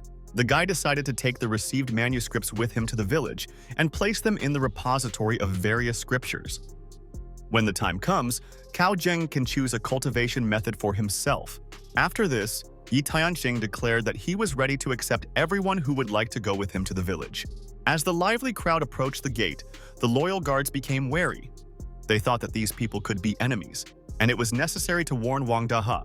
However, the next moment the guards calmed down, because among those present they noticed the gentleman, and Tianxing returned to Schwan Huang village with the new people he saved, which shocked Huang Chengyang as well as the others. Unexpectedly for everyone, in such a short time, a lot of people were added. Yi Tianxing introduced Cao Zheng and other newcomers to the villagers. After this, the headman again went to the valley, deciding to find another village at all costs. He understood that new allies could play an important role in strengthening their positions and securing the future. Judging by the light from yesterday's fire, other people must have lived in that part of the forest. The guy assumed that if he was lucky, he would be able to protect another settlement.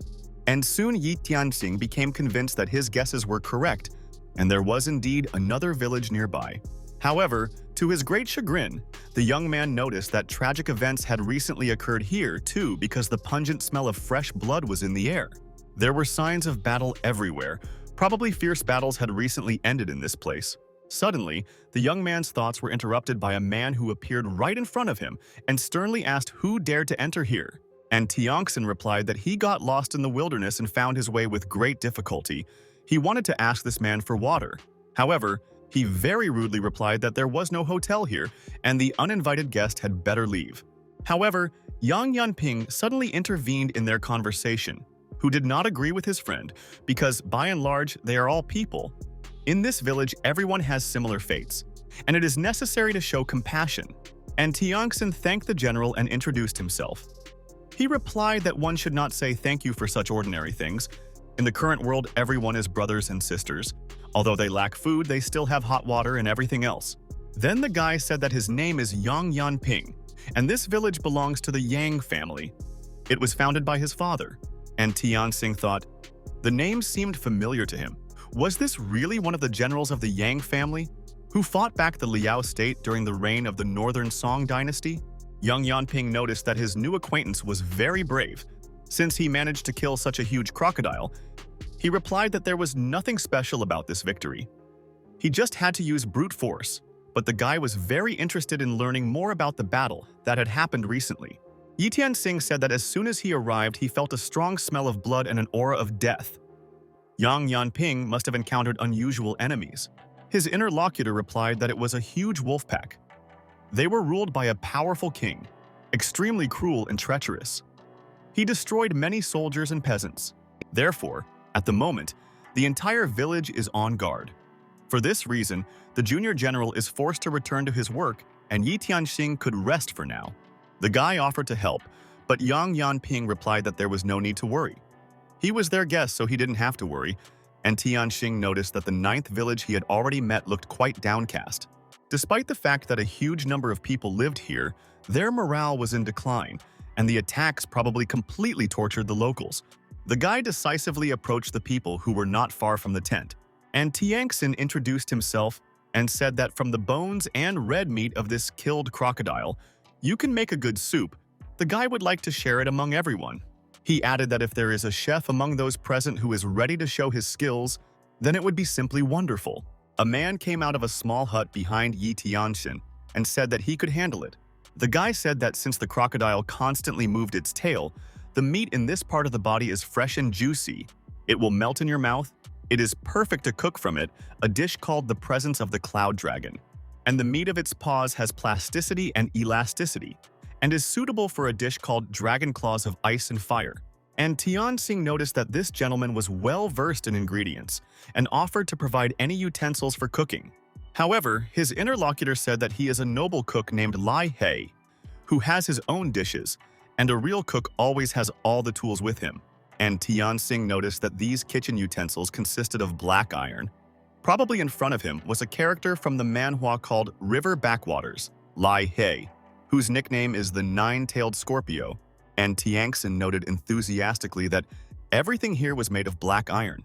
The knife was probably more expensive than gold. However, if this cook does not need tools, then he could provide something equally valuable.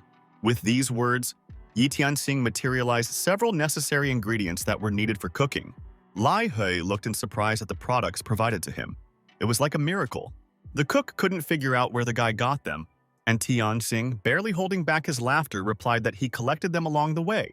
However, in fact, their appearance was not accidental. The young man grew the ingredients days and nights, and then finally harvested. Lai had confidently and deftly controlled the knife, cutting the meat with skillful, well-honed movements. Unnecessary parts flew to the side, and the preparation of the dish went on as usual. The chef carefully chopped all the ingredients that Yi Tianxing gave him, creating the basis for a new culinary masterpiece. Soon, boiling food was already bubbling in a huge cauldron.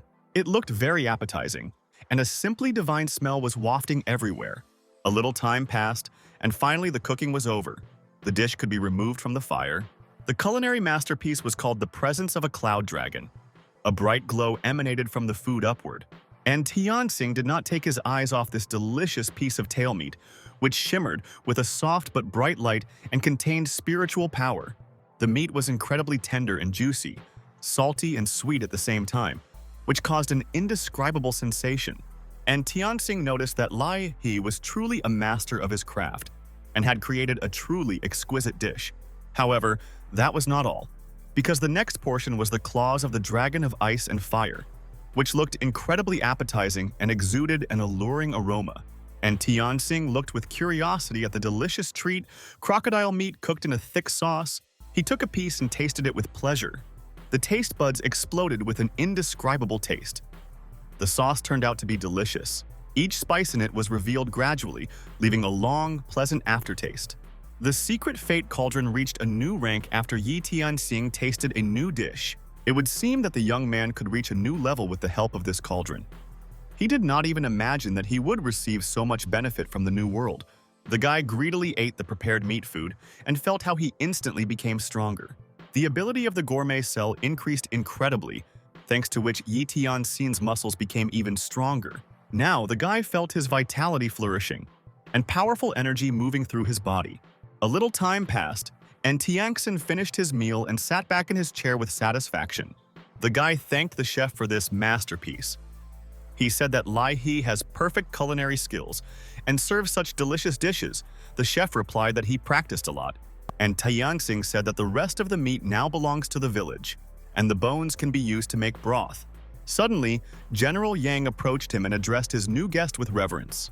The man proudly introduced himself and said that he was the father of Yang Yanping, famous for his exploits. Seeing extraordinary courage in his new acquaintance, the general expressed a desire to exchange a few words with such a brave man. With these words, Yi Tianxing and Yang Ye walked away from the surprised glances of the residents, who looked after them in puzzlement. The general said that as soon as he entered the new world, he heard the voice of space calling the name that the man, the founder of Schwan village, bore. And Tianxing replied that when he entered this settlement, he immediately said his name without hiding his identity, and he really founded Huang. Now Yang Yi understood what was going on. This guy was one of those people who first organized the residents. The guy said that his village is located in this plain, and he would like to explore the situation around it, so he came here. To Yang Ye's remark that one should beware of wild animals, the guy replied that he had taken all the necessary measures. The defensive structures were built properly, and the animals would definitely not break through. The general thought hard in this troubled time. Yi Tianxing managed to provide the entire village with protection. In front of him is truly an unusual person. And yet, Yang Ye wanted to know what this gentleman thought about the settlement he ended up in. The general, as a military man, hates hypocrisy most of all, so he would prefer to hear the truth about it. And Tianxing replied that his village was more like a military camp, always ready for attack. This statement shocked Yang Ye, and he wanted to know the details of why his new acquaintance thought so. And Tianxing explained that people here look lost and desperate. In such a situation, the village will not last long, and the soldiers who are on the territory are not able to protect the entire population. Suddenly, their conversation was interrupted by a loud alarm horn which warned of impending danger. And Tianxing said that he was ready to help the general and scout out the situation in the village with him. Meanwhile, the warriors, armed, prepared for the defense of this territory. Together with Yang Yanping was his second brother Yang Yanding. He was the second eldest son of Yang Ye. According to historical reports, the family army created by Yang Ye made a huge contribution to the successes of the Song dynasty, and each of the family was awarded the rank of assistant general. And Tianxing approached the brothers. He said that he heard the bugle signal, and learned that the settlement was attacked by animals, so he decided to help. Yang Yanding said that the pack of wolves was too huge and would be difficult to deal with. It is likely that the wolves are now in full force and have incredible strength. And Tianxing thought that the Yang family army was truly in a desperate situation. Yang Yanding noticed among the enemies the silver wolf, which he hit right in the eye last time, but he came again. It is likely that this villain brought a whole flock to the village in order to take revenge on the people. Yang Yanping noticed that this was to be expected. Last time the wolf remained alive, but now it has returned. And Tianxing said that the silver wolf has a moon on its forehead, which must be related to the moonlight. The silver wolf howls at the moon, feeds on the faded radiance, and becomes stronger. The rate of wound recovery increases, and under the nightlight its power continuously grows. The power of the silver moon gives the enemy amazing growth potential, and Tianxin advised Yang to attack right now. If you wait until the moon rises, then there will be nothing left of the village. However, the general revived that if the soldiers leave, the peasants will be defenseless. These wolves are too smart. Last time they pretended to be dead, but now they came to the settlement again, and even brought reinforcements. And Tianxin materialized a huge spear which glowed with an incredibly magical light. The guy decisively said that he would check what these wolves were capable of and rushed forward. With a wild growl, the enemy wolf bared its teeth in order to meet its opponent. However, in the next moment, Yi Tianxing, with lightning speed, pierced his body with a spear. The wolf roared, and the rest of his fellow tribesmen began to rapidly approach the hero. And Tianxing again took aim with his spear in order to strike his victim as quickly as possible and not give her time to think. Yang Yi looked at the battlefield in fascination and never ceased to be amazed at the perfect mastery of the spear and the quick change of tactics. Incredible accuracy and insight were in this guy's every move. The general thought that perhaps this brave man would help them defeat the wolf pack. And yet the man was worried that these wolves are too smart. They know that they need to attack from all sides, and they need to be on their guard. The general watched us from the sidelines at this battle, trying not to miss anything. The brave hero destroyed the wolves one after another. An incredible flow of power emanated from the guy, and Tianxing noticed that his body was shrouded in the realm of the divine sea, and he did not receive any wounds. Yet General Yang Ye was right. These wolves are indeed very cunning, and they know that they need to attack weak points. Young Yanping watched this battle intensely and told his father that he needed to quickly call for help. However, the old general thought that it was too early and it was necessary to wait a little. Soon, the full moon rose in the sky, and a dark silhouette looked at the villagers from a high cliff. The silver wolf howled with a piercing scream.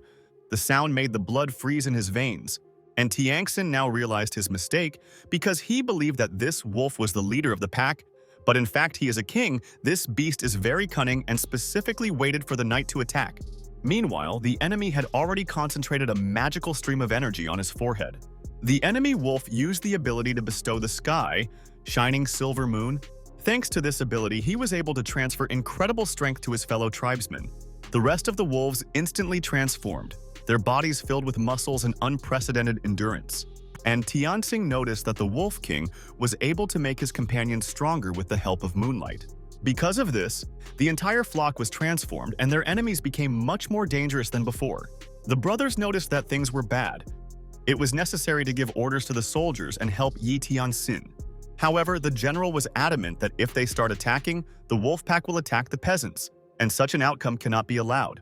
Young Yanping and his brother did not agree with their father, but he explained the need to take care of himself because whoever does not do this will be punished by heaven and earth. If you choose a successful tactic, it is better to protect the village. Therefore, no soldier should leave his position without the order of the chief general. Meanwhile, Yi Tianxing continued to fight the wolves, who became even stronger. The power of their attack increased in an instant, and it was much more difficult to defeat the enemies. The guy saw attacks from his opponents from all sides, and the fight became incredibly dangerous. Wolves hid in the bushes and unnoticed jumped out straight from ambush at the most inopportune moment. Young Yanping was already nervous, seeing how brother Yi Tianxing could die from the teeth of these insatiable creatures. The general silently clenched his teeth. He understood the inadvisability of sending an entire army to attack. A moment later, the old man made a decision. He said that he would go and help the young warrior, and his sons should protect the peasants. The general looked furtively at his army. He hesitated, but knew that he could not do otherwise. Lai He assured that everything will be fine. and now it is better to save a person. They cannot constantly rely on the soldiers of the Yang family, who sacrifice their lives for the sake of the residents. The cook said that they also have strength, he can wield a knife well, so he can repel his enemies. Yang Ye no longer doubted that if the villagers said so, then he should go into battle. Yang Yanping told the soldiers to take their positions and prepare for a fierce battle. After this, a decisive order was given to begin an attack on these terrifying monsters. The fierce warriors, along with the soldiers, instantly prepared their weapons and rushed forward with complete determination, ready to fight. They destroyed the wolves one by one. Without feeling tired, they continued to attack. The soldiers quickly ran up to the exhausted Yi Tianxin and reported that help was coming. In a dark forest surrounded by tall trees, a guy fiercely repelled the attack of wolves. His sword slid in the air, cutting through the shadows, his eyes burning with determination. During the short pause between attacks, the guy suddenly froze, immersed in his thoughts. It seems that even the noise of the battle became quieter, giving way to internal experiences. The enemy's sharp attack took the hero by surprise. The guy received a wound on his shoulder and fell to one knee, leaning on his sword to steady himself. His breathing became heavy and blood slowly flowed down his arm. But unexpectedly, the forest was filled with a mysterious light. A bright glow lit up in the forehead of one of the wild monsters, filling the air with magical energy. Young Yanping noticed this and concluded that the Wolf King was about to attack brother Yi Tianxin. Despite his wound, the daredevil tried to defend himself, but he felt very defeated. And meanwhile, the wolves were inexorably advancing. Young Yanping told his fellow tribesmen that it was necessary to help this guy because the attacks were becoming more intense and the hero's strength was running out. And the wolf released an incredible meridian light from his forehead, which illuminated the entire forest. The warriors prepared their weapons and approached Yi Tianxin, ready to repel all enemy attacks. But the next moment, the incredible happened. A shining ball concentrated right above the soldiers' heads. A moment later, this celestial body fell to the ground with a roar and raised a column of dust around itself. The warriors looked on in stupor and could not understand what was happening. It was like a miracle. Meanwhile, the young hero covered his face with his hands, and it was above his head that this mysterious and magical ball rose. The soldiers tried to recover from the shock, and in indecision asked how brother Yi Tianxing was feeling. Yang Yanding said that he noticed how the hero's hand was twisted during the battle. From this, it can be concluded that his body is capable of completely blocking the Wolf King's attacks. Perhaps this is some kind of gift with the help of which the Silver Leader is not able to harm the guy. And Tianxin explained that his hand had already been bitten by one of these creatures before he came to this world. However, this turned out to be not an ordinary wound at all, but something much more surprising that was difficult to immediately understand. It seems that the heavenly law of the Emperor Dragon had awakened in him at the moment of mortal danger. Yi Tianxing activated the form of the Divine Sea Realm. The guy stood straight up and looked intently at his enemy. A huge wolf with burning eyes. Their gazes crossed. A silent challenge was felt in space. Grabbing his spear, Yi Tianxin held it tightly in his hands and proclaimed that the Wolf King could now attack, his voice sounding confident and determination visible in his eyes. The young man was confident in his victory. In this fight, they could finally determine the true hero. Yang Yandi looked at the guy in surprise. Why did his hair suddenly turn white? Has Yi Tianxin really undergone a transformation? The wolf's eyes shone with a bright light.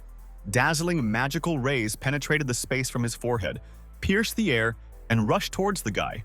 With a lightning-fast reaction, Yi Tianxing sharply stepped aside, and the rays passing by did not hit him. The ray of light, touching the ground, spun, turning into a flickering magical ball filled with powerful energy. Without wasting a second, the young man began to walk towards this ball. Despite the incredible dexterity and destructive power of his opponent, Yi Tianxin's steps were firm. Soon he accelerated and rushed into battle, because he did not consider this energy and strength of the wolf to be something insurmountable. A moment later, the young man struck again. The spear deftly pierced the enemy, leaving him no chance. Yang Ye noticed that the speed and strength of the brave man had increased by an order of magnitude. However, it is unknown what preceded this. The wolf roared in pain. Its growl could be heard throughout the entire area of this dense forest. And Tianxin looked thoughtfully at his defeated opponent. He still had enough strength to scream in pain. But judging by the amount of blood lost, the bloodthirsty wolf had very little time to live. He repeatedly attacked the village and killed peasants, so he paid for his actions. Meanwhile, the battle continued.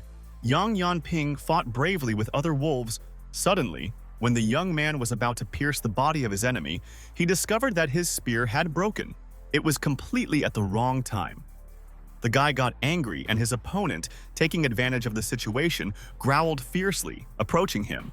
The wolves, sensing the young man's hesitation, roared loudly, baring their fangs and expressing all their accumulated rage.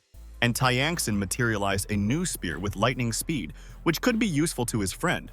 The guy threw the weapon to Yang Yanping, and he deftly caught it. All this happened in one split second. And when the general's assistant grabbed the weapon in his hands, he realized how strong this spear turned out to be. The halberd is covered in blue flames. Brother must have covered it with his spiritual power, which is why it is so easy for them to kill the wolves. Meanwhile, the strong chains of Yin Yang enslaved the cunning and treacherous Wolf King, and Tianxing was upset that last time the ogre broke 4 of his chains. If this had not happened, by now the shackles would have accumulated enough soul energy to gain new powers. The guy stood thoughtfully over the body of a lifeless animal, and did not notice how another enemy approached him. An evil grin revealed sharp teeth, and a low growl, merging with the echo, echoed throughout the area. The wolf released the moonblade from his forehead and illuminated the entire surrounding area with this light. Young Yanping couldn't believe that there was another wolf king in front of them. He advised the warriors to move out of the way because the enemy was attacking with a false blade again. General Yang Ye noticed that the goal of this creature is not people at all, but the heavenly lake of the village's fate. The next moment, there was a powerful explosion. The general felt a brutal attack from evil forces. The man crouched down, clutching his wound, and the soldiers quickly approached the general. Yang Yi said that he was not careful. This wolf deliberately distracted them from the village to attack the heavenly lake of fate. His mind is simply terrifying. His son, Yang Yanping, was silent for a few moments. Probably the fate of this village had come to an end. The general's aggrieved assistant turned to Yi Tianxin with a request.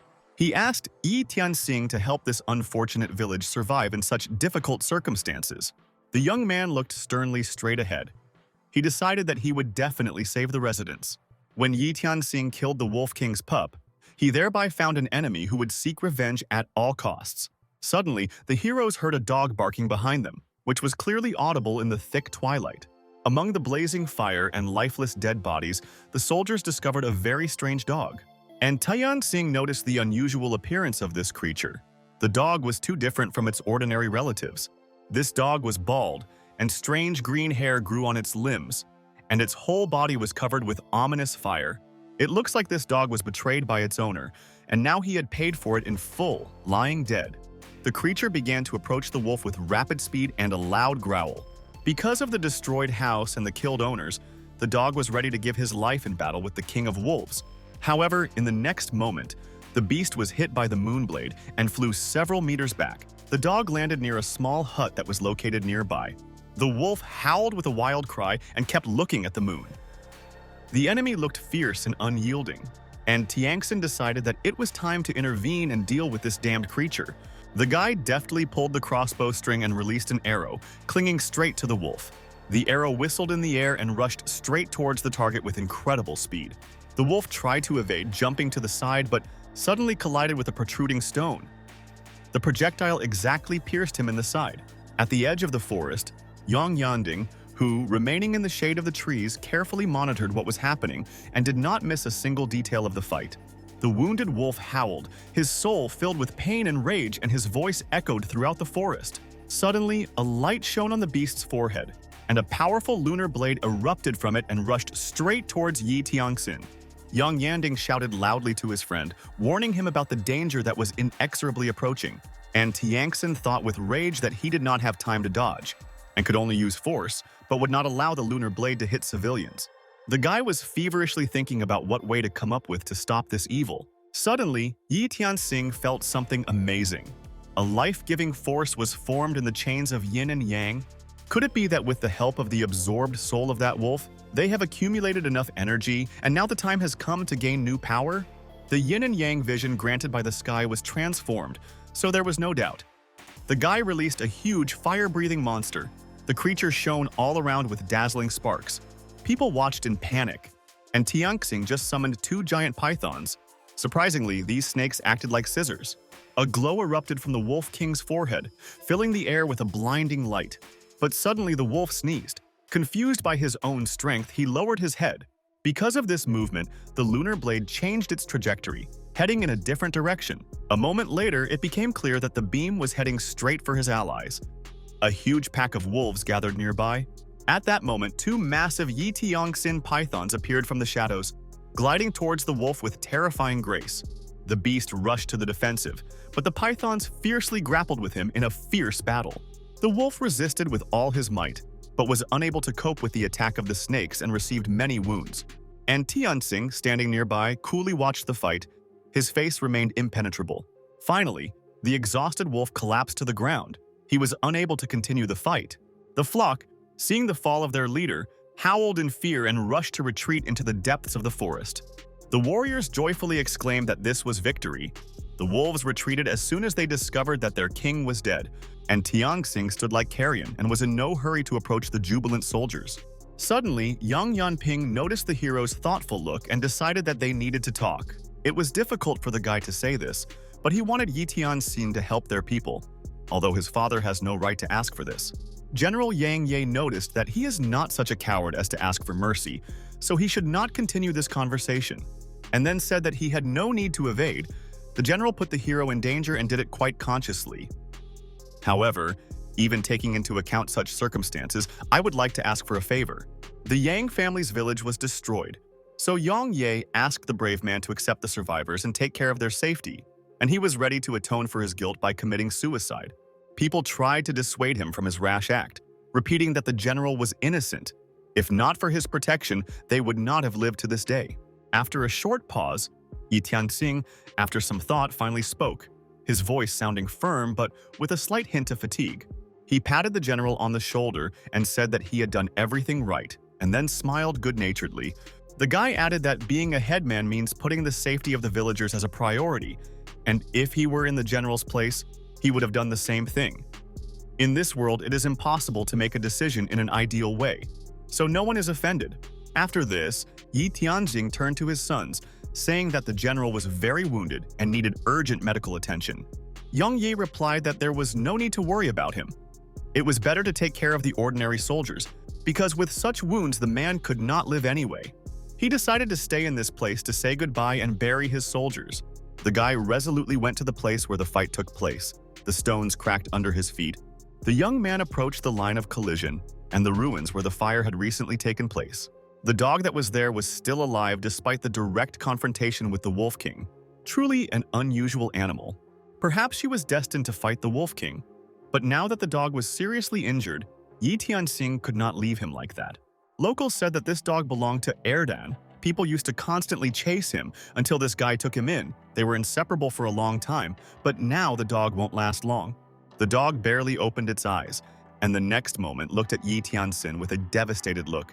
This is a beast and clearly wanted to live. The guy noticed that this animal understood human speech. Probably in front of him was a special dog, and a wonderful future awaited her. After all, Yi Tianxing fought with her side by side, so he wanted to make friends. The guy left the dog water from the moon well, which can heal wounds. And then the young man told Yang Yanping that the spear he gave him during the battle was superfluous, so the man could take it for himself. He was very happy about this news. Yang Ye thanked the hero. This time the Yang family village was lucky.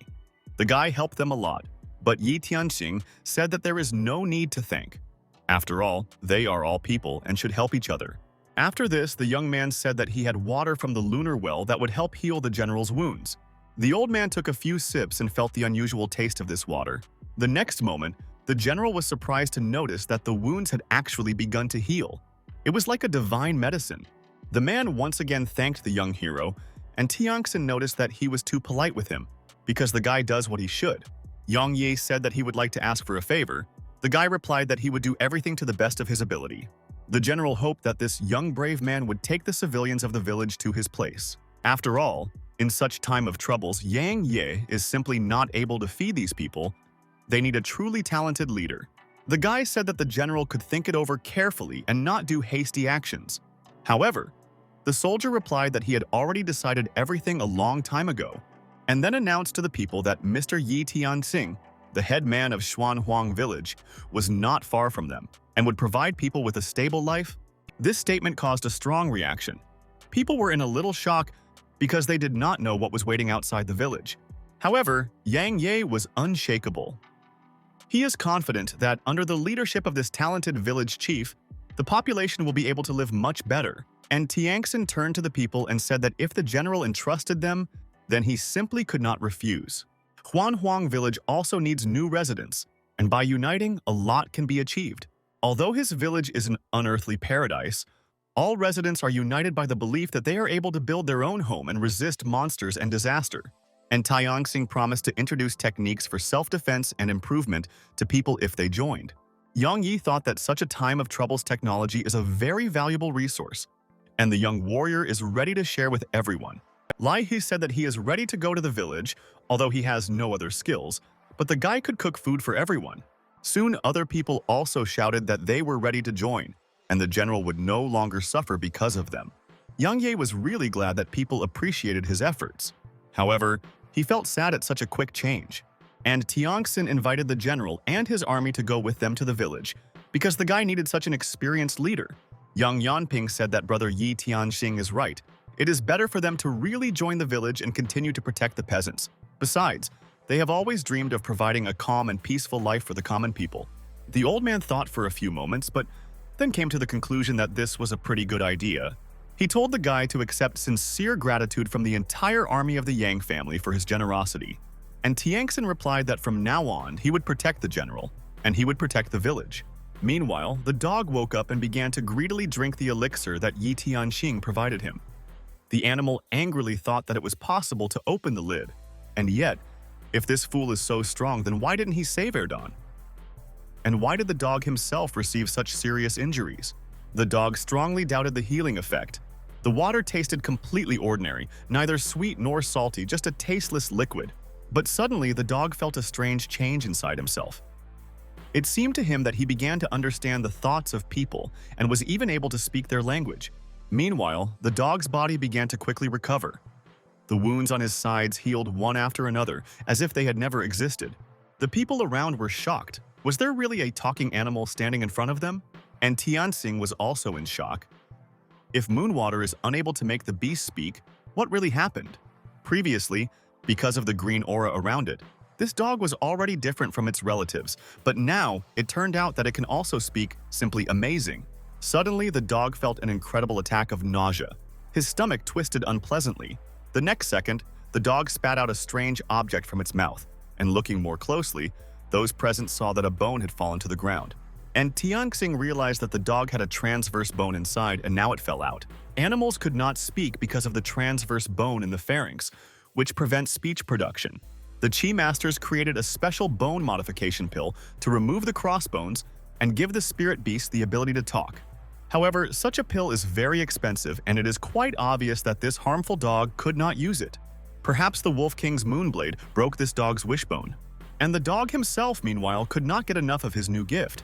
Now he is able to do what was inaccessible to other dogs. He felt genuine delight from the fact that he had acquired the skill of understanding people's speech and even talking to them. The dog thought that if he was a born ruler of the genius of the dog clan, then the name should be appropriate. However, the nickname that his owner gave him, Green Leaf, absolutely did not correspond to such a title, and it was necessary to come up with something more impressive. After a few minutes of reflection, the beast came to the conclusion that the best name would be the Green Emperor. People couldn't believe what they were seeing right in front of them. Never before in their lives had they seen a talking dog, and besides, such a talkative one. And Tiangxin watched this creature with curiosity. Indeed, it turned out to be quite an interesting specimen. The dog then turned to the guy and said that the hero avenged his master and killed the old dog. The Green Emperor will not forget this. In addition, he wanted to be sure to thank the guy, but all the known methods that ordinary people use did not suit him. The dog promised that he would definitely find a way to do this. The Green Emperor did not stop talking for a second, pouring out a stream of all kinds of information onto those around him. People looked at each other in bewilderment and could not understand why the animal turned out to be so talkative. And Tianxing lost patience.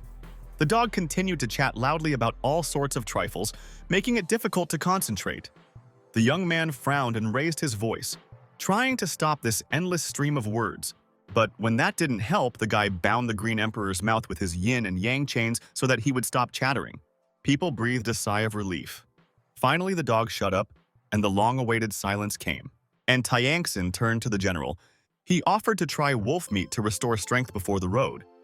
In addition, the guy gave the general's son some moon water to share it among the soldiers and peasants who were injured. Meanwhile, in the village of the Emu people, in which families of shepherds lived, the leaders used people as livestock and were incredibly cruel. Behind the external calm hid the dark truth of the evil bosses who ruled the settlement, where the opinion of the workers was worth nothing. Exhausted slaves sat in cages, doomed to a hard life or a painful death. Among the prisoners, there was a brave girl. She looked sternly straight ahead, ready for the challenges of fate, but secretly awaiting salvation. The unfortunate slaves were driven with a whip so that they would work even harder and faster. The resisting girls were dragged into the tent, not paying attention to their loud screams and pleas for mercy. The ruthless people of the Emu tribe cruelly and inhumanly destroyed these girls. Suddenly, a loud order from the first Xianwang was heard in the area. The leader proclaimed that 40 kilometers away there was a valley with meadows and rivers, where a new base could be built for the Yimu people. People had been looking for such a place for a very long time, and finally found it. The formidable head smiled with joy. His stern features softened. Finally, after much searching and testing, he found suitable territory for a new home and fortifying the village. This is a valley rich in pastures and clean waters. It possessed incredibly beautiful lands. While Xianwang acted according to the instructions of the magic mirror, the empire of the Yimu people spread throughout the entire earth. However, his mysterious interlocutor thoughtfully said that not everything was so smooth. The ogres with whom they collaborated were killed by the Chinese. Dorolo, the venerable shaman of the Emu people, said with indignation that this mysterious Chinese was able to single-handedly crush an entire village of ogres. The leader could not believe that this was true, because you need to have superhuman strength to do something like this. But there was no doubt, the spy who reported this to Hua Tian could not be mistaken. This morning, the guy secretly sent a message using a raven, saying that he was in the Yang family's village. He just needed to wait for the moment to attack. The formidable leader laughed maliciously. He was sure that luck had smiled on him once again. And soon, Xianwang Liubao would create the great dynasty of the Yimu people. Meanwhile, Yi Tianxing, together with Yang Yanping, tried wolf meat, which looked very good. They didn't even suspect that there was a traitor in their company, a certain person who wanted revenge, Hua Tianu. The messenger of the Yimu people was sent to the ogre village to exchange goods. However, upon arriving at this place, he discovered that Yi Tianxing had exterminated all the ogres. In order to find out about the origin of Schwan village, he pretended to be a peasant and followed him into the village. And upon arrival at the place, the guy decided to go into the forest. He did not say anything to the others, but intended to look for more people in the surrounding area. The envoy thought that now was not the best time to attack, since they would gain more if they waited a little longer. As expected, in the Yang family village there were many more two-legged rams than in Xuanhuang village, and among the residents there were quite a few women.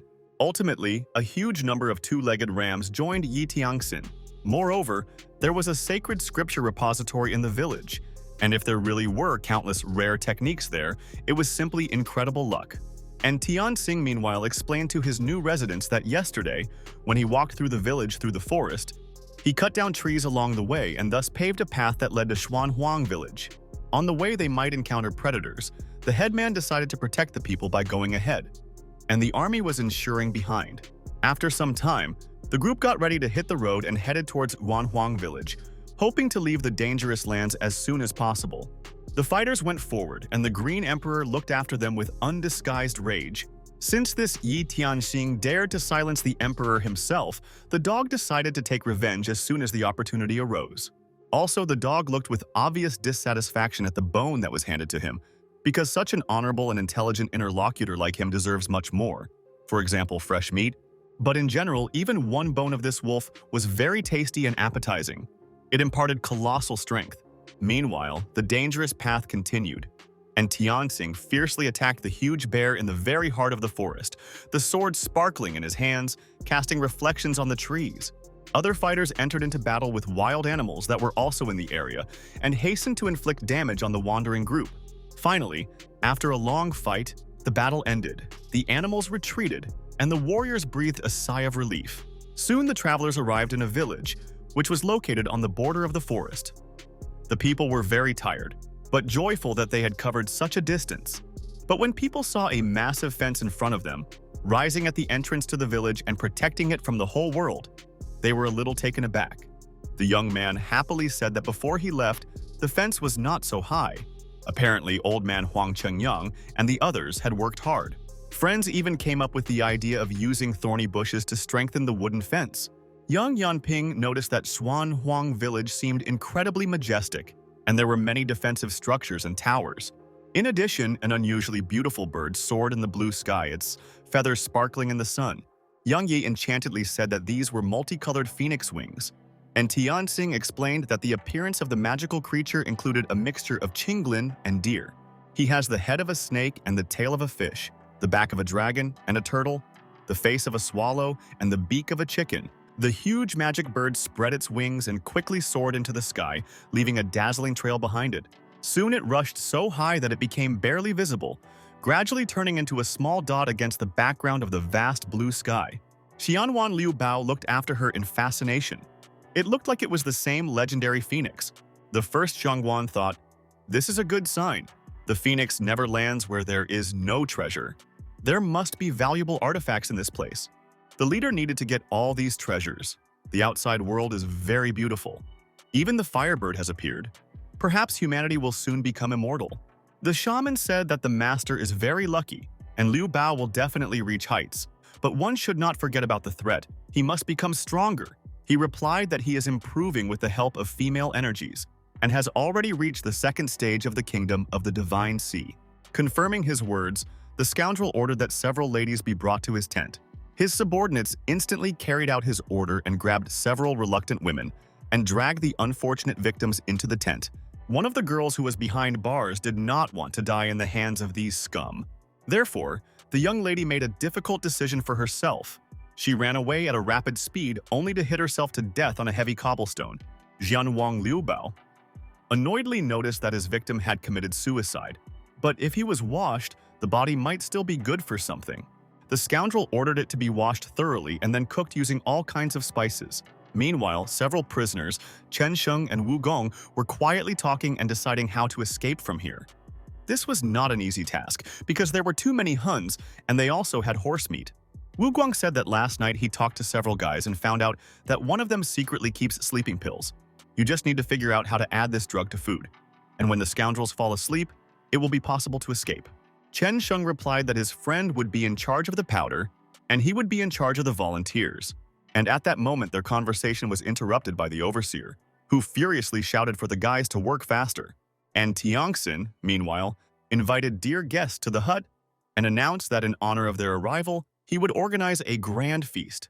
Van Da happily greeted the gentleman and said that he had finally returned. The guy praised them for the good job they had done, and by that time the fresh fried meat was ready. It emitted an incredible aroma. People came to the table with pleasure. The cook invited the sisters to drink fresh meat broth. He promised that in the future they would be able to build houses, and they would not have to dine and sleep in the open air. The astonished warriors noticed that the soldiers of Schwan Huang village were very strong, and their bodies were covered in flames. It seems that this is the result of cultivation. General Yang Yi carefully looked at the people surrounded by Yi Tianxin. Each of them was not just a random fighter, but a loyal confidant of this guy, ready to follow their leader to the end. Van Dae thought with joy that their power in the village was increasing and their numbers had increased significantly. After some time, Yi Tianxing had a conversation with Huang Chengyang, saying that the phoenix bird had approached in the lowland. Even if there were treasures in that place, the road was not close to them. The young man believed that it was not very wise to spend so much energy on this road, but that it was better to concentrate on more pressing tasks. In addition, there are now about tens of thousands of people in the village, and it is important to pay attention to the construction. Huang Chengyang noticed that the gentleman is indeed right. Since they have the army of General Yang Ye, then it was possible to divide the people into soldiers and peasants. Yi Tianxing said that this is quite an interesting idea, so he decided to create a military council in Schwan Huang, which is responsible for compiling the list of personnel and will lead the army. Huang Chengyang noticed that now there are many workers in the village, such as blacksmiths, carpenters, and other artisans. Therefore, in order to unite them, it is necessary to create a labor pavilion. And while Yi Tianxing and Huang Chengyang were discussing the structure of the village, the general and his sons went to a collection of Buddhist scriptures to find a suitable technique for themselves. Young Yanping noted with admiration that this library is very wonderful. It seems to be made of glass, according to local residents, and the buildings and books are the work of the owner. Yang Yi said that all these canons are of the highest quality. You need to carefully select techniques and take cultivation seriously. This is the only way to find their brothers. Yang Yi brought the Yang family village's only technique, the diamond dragon skill, and an elephant as thanks. Soon the general and his sons each chose several techniques, the law of the heavenly army and the order of oblivion, as well as the 8 blades of blood and iron. As they immersed themselves in learning these skills, they felt magical energy condensing around them. Soon night fell. The fighters left the pavilion, closed the door behind them, and went to rest. And another visitor climbed into the empty library who felt that incredibly great luck awaited him. There were many different techniques here, and he thought that he could not steal them all, and decided to take a few first. But when Hua Tianu wanted to touch the book, he felt an incredibly powerful electric discharge. The guy in a panic asked himself what was happening and why an unknown force stopped his hand. After all, the 3 who arrived before him could not have picked up books, but simply talked about their own things. Probably need to cast some kind of magic spell. Hua Tianu was feverishly thinking about what to do, and did not notice how Yi Tianxing approached him. The village head asked what this stranger was doing in the settlement and why he sneaked here secretly. Hua Tianu deftly jumped to the side. The villain decided not to take risks and not to approach this aggressive guy. Yi Tianxing slowly said that before returning to Schwan Huang, he felt the remaining qi energy. It was obvious that among the peasants there was a practitioner with a lot of strength, and now the guy wanted to know why this unknown person was hiding his identity and what he intended to get. Hua Tianu flashed his eyes angrily and said that if he was noticed, he would not hide. And a moment later, the enraged man dealt a crushing blow to his opponent. From this blow, Yi Tianxing staggered but managed to trip up his enemy. The next second, the guy deftly grabbed him by the face. Now the advantage was on his side. The young man angrily threw him to the floor to prevent any attempts at resistance. After that, the hero asked who was in front of him and for what purpose he came to the village. However, the frightened Hua Tianu only glared angrily with her empty eye. This light illuminated everything around, and Tianxin squinted for a moment. The flash was incredibly powerful. When the guy could see, the enemy was already at some distance from him, and Tianxing drew attention to her hand, which came under the influence of a magical attack. Hua Tianu laughed. This guy put his hand up to block the blow. The young man noticed that it didn't look like a blow. He just didn't want to destroy the pavilion he had worked so carefully on. But now it's completely different. They left the room, and now they don't have to restrain their strength. At this moment, Yi Tianxin has absolutely nothing to worry about. He can calmly destroy his enemy. And in the next moment, the guy pushed Hua Tianu with force. He screamed in panic and pulled away. And the guy looked contemptuously at the fallen enemy at point-blank range and was silent for several moments. And then, Yi Tianxing said that he did not allow any strangers or spies to be in his village. Therefore, the headman made a last attempt to tell who was in front of him and for what reason he was here. Hua Tianu tried to get up. The scoundrel wheezed that he didn't want to talk about it, but there was probably no way out. Then the spy revealed that he was a subordinate of the leader of the empire, Yimu, the first Xianwang. Their people will sooner or later take over the whole world, so any resistance is useless. And Tianxin looked at the defeated enemy with anger and contempt. He was irritated by the stubbornness of his opponent, who, even when on the verge of life and death, refused to reveal his secrets. However, the young man was not going to kill him. He told the spy to get lost, and told his master about the ban on sending out-of-towners here and unceremoniously invading the settlement. They should not be considered weak opponents. If Xianwang wants to attack, then no one will stand on ceremony with him. Wounded and exhausted, Hua Tianu angrily said that the Yimu people would not leave the village alone. And if the guy lets him go now, then let him not regret it in the future. With these words, the scoundrel went home, hanging his head low and holding on to his wound. However, the next moment, the spy felt a sharp blow to his back, from which his eyes darkened. And Tianxing looked at the killed enemy, Cao Zheng, who approached him, stood silently next to him. A moment later, the guy said that perhaps he had done wrong, but the headman replied that everything was fine. Born in the modern world, Yi Tianxing has seen many movie plots where the villain was released, but he would certainly return to take revenge. so getting rid of him right away is the most correct decision. However, noticing the greatest desire for life in the eyes of the enemy, Yi Tianxing thought for a moment. Despite the enmity, an unexpected feeling of compassion awoke in his soul. In addition, the headman wanted to lull his vigilance in order to get rid of him without risk to himself. Finally, Yi Tianxin reminded that the time is late, so we need to get rid of the corpse as soon as possible. Finally, the sun rose and a new day arrived. The guy stretched with joy. Residents enthusiastically invited Yi Tianxin to join the morning meal. Some offered aromatic fried wolf meat. Others treated him to freshly cooked fish. Unexpectedly, an unknown wanderer approached the village headman, who intended to tell him important news. The gentleman said that he had a treasure, and he came to present this artifact to Yi Tianxin. The arrival's name was Jia. He was keen on cultivation and would like to go to the pavilion of Buddhist film lovers to choose a technique for himself. And Tianxin explained that techniques cannot be transferred just like that, but if this person has very valuable treasures, then an exception could be made. Jia handed the astonished young man a bright glowing blue pearl. The guy noticed that it really looked like a treasure, and he was ready to accept it, so the guest could go to the pavilion and choose any technique. And Tianxin thought that this visitor was very strange. He gave a gift in the morning, and in front of everyone, such behavior aroused suspicion. Meanwhile, Jia went into the library and chose a technique called Child of the North Star. He used its biochip in his body to study. Although the gentleman is no longer a child, it was of great importance to him. Jia believed that the headman of this village, a man with dark intentions, and he, blessed by heaven, is why he is the main general of this world. Suddenly, his thoughts were interrupted by a sharp and loud bark that sounded nearby. The guy turned around and saw a dog that suddenly appeared out of nowhere. The Green Emperor growled furiously at the wanderer. After all, this impudent fellow took away half of the bread supplies from him and his owner. Because of him, they once had to starve. Jia said with contempt that the arrogant dog deserved to die and should no longer roam around the village.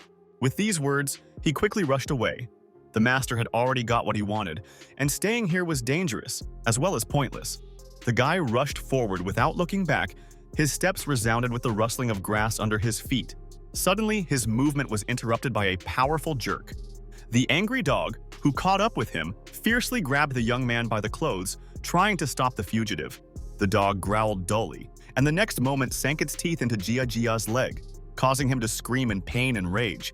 The young man, getting even more angry, contorted his face and swore to himself that he would certainly take revenge on this dog in the future. In the guy's hands was the Key of Wishes, which emitted an incredible magical glow. Jia used this treasure and disappeared into space, finally shouting that when he completed the practice, he would definitely take revenge on the offender. And Tianxin gloomily looked at everything that was happening from the side. The guy did not even think that this blessed one had protecting treasures.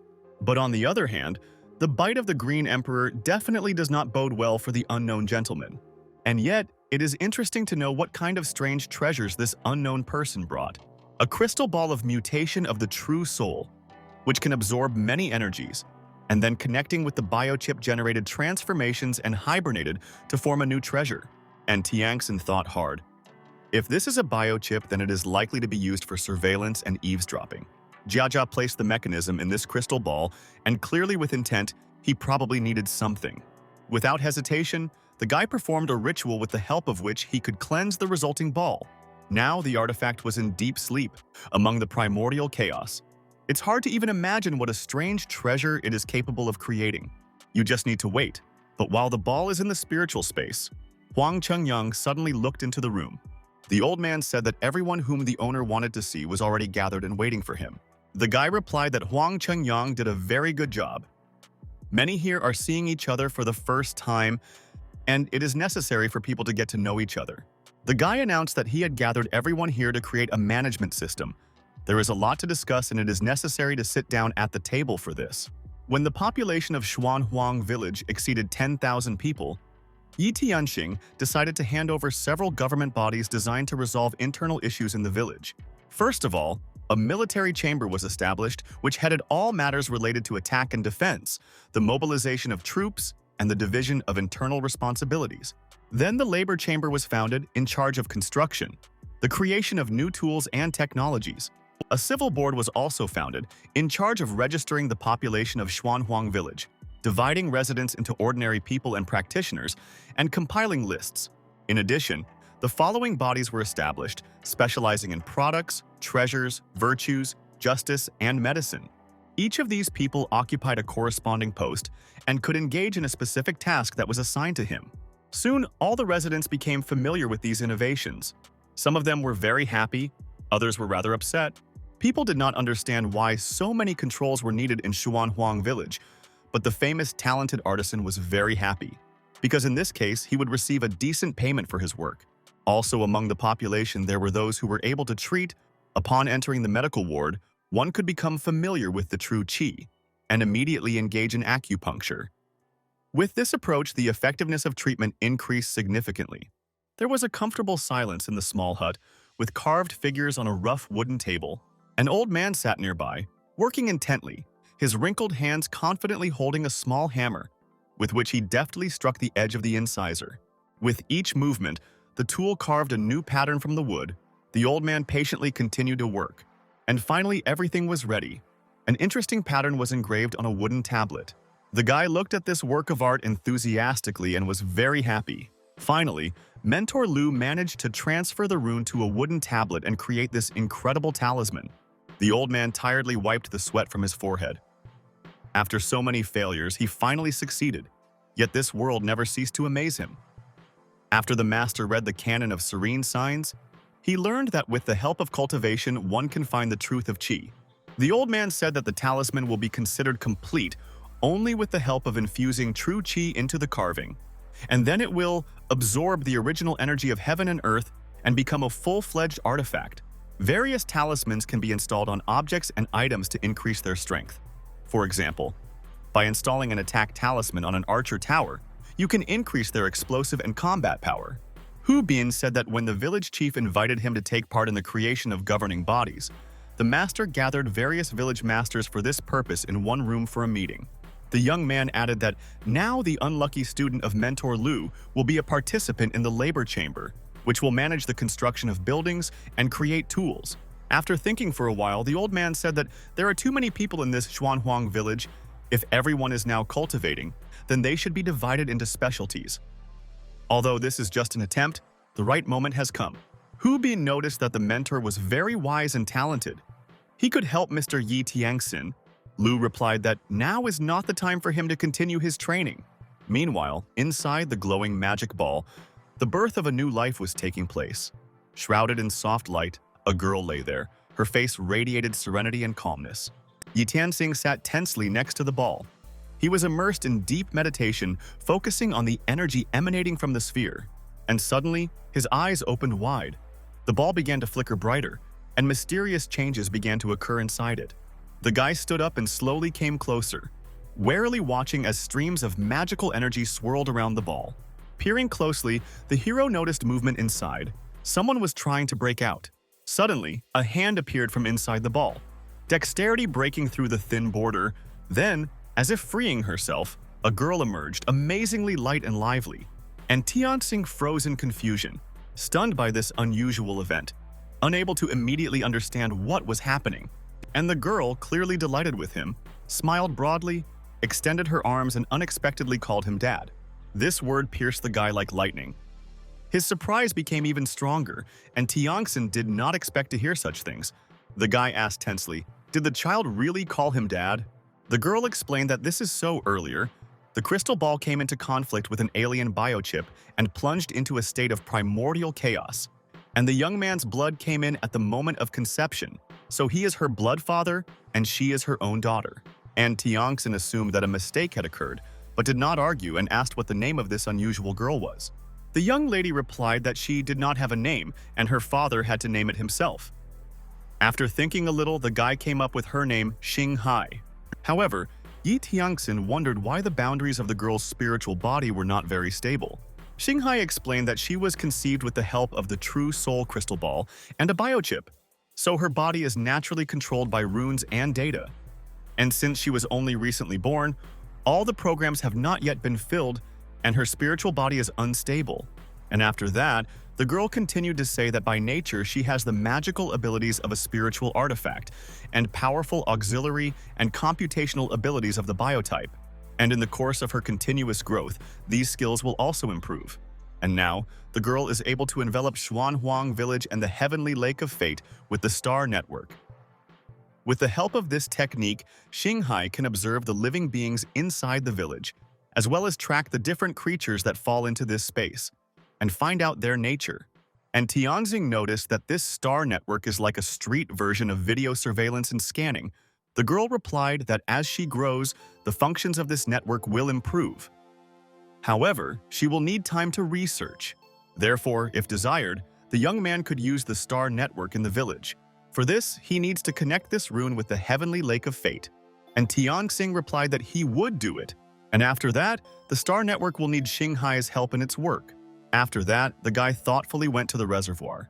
He did not imagine that the heavenly lake of fate would grow so much in just a few days. It seems to have grown in line with the arrival of new people to this village, and there have actually been more residents lately. And yet the young man was tormented by one question, the answer to which he could not find. Why do the patrons of the soul have different colors? Does the shade really store information in itself that it does not yet know? And Tianxin remembered how in some video games it was possible to collect shikigami, and the improvement of skills depended on their qualities, which differed in color, and maybe it's the same here. After all, before the color of the soul of the old man Huang Chengyang and Wang Dahu was blue, but now it has become red. Is it really possible that in addition to the main blessing of the village's fate, the shade of the soul also depends on the contribution to it? However, this theory still required confirmation, and now the guy needs to focus on installing a star network. The hero decided to plunge the crystal ball into the heavenly lake of fate, and then Xinghai could calmly tie the star net to herself. And a moment later, this ball began to slowly descend under the water. A magical light formed around itself. This action helped to strengthen the huge fence, which was now under constant surveillance. A powerful ball has formed around the entire settlement, which is capable of preventing an attack from the outside. Xinghai said that the star network has already covered the entire village. However, no one except Yi Tianxin will see it. The guy replied that this is good. Soon he will create cards for citizens, a kind of ID card, to secure the information of the village population. When the time comes, the Xinghai base and computing power will be needed to create an access control system. Meanwhile, in another settlement, a whole bunch of people continued to work hard. Exhausted workers walked along the sand and felt incredible fatigue, which became more and more noticeable with every step.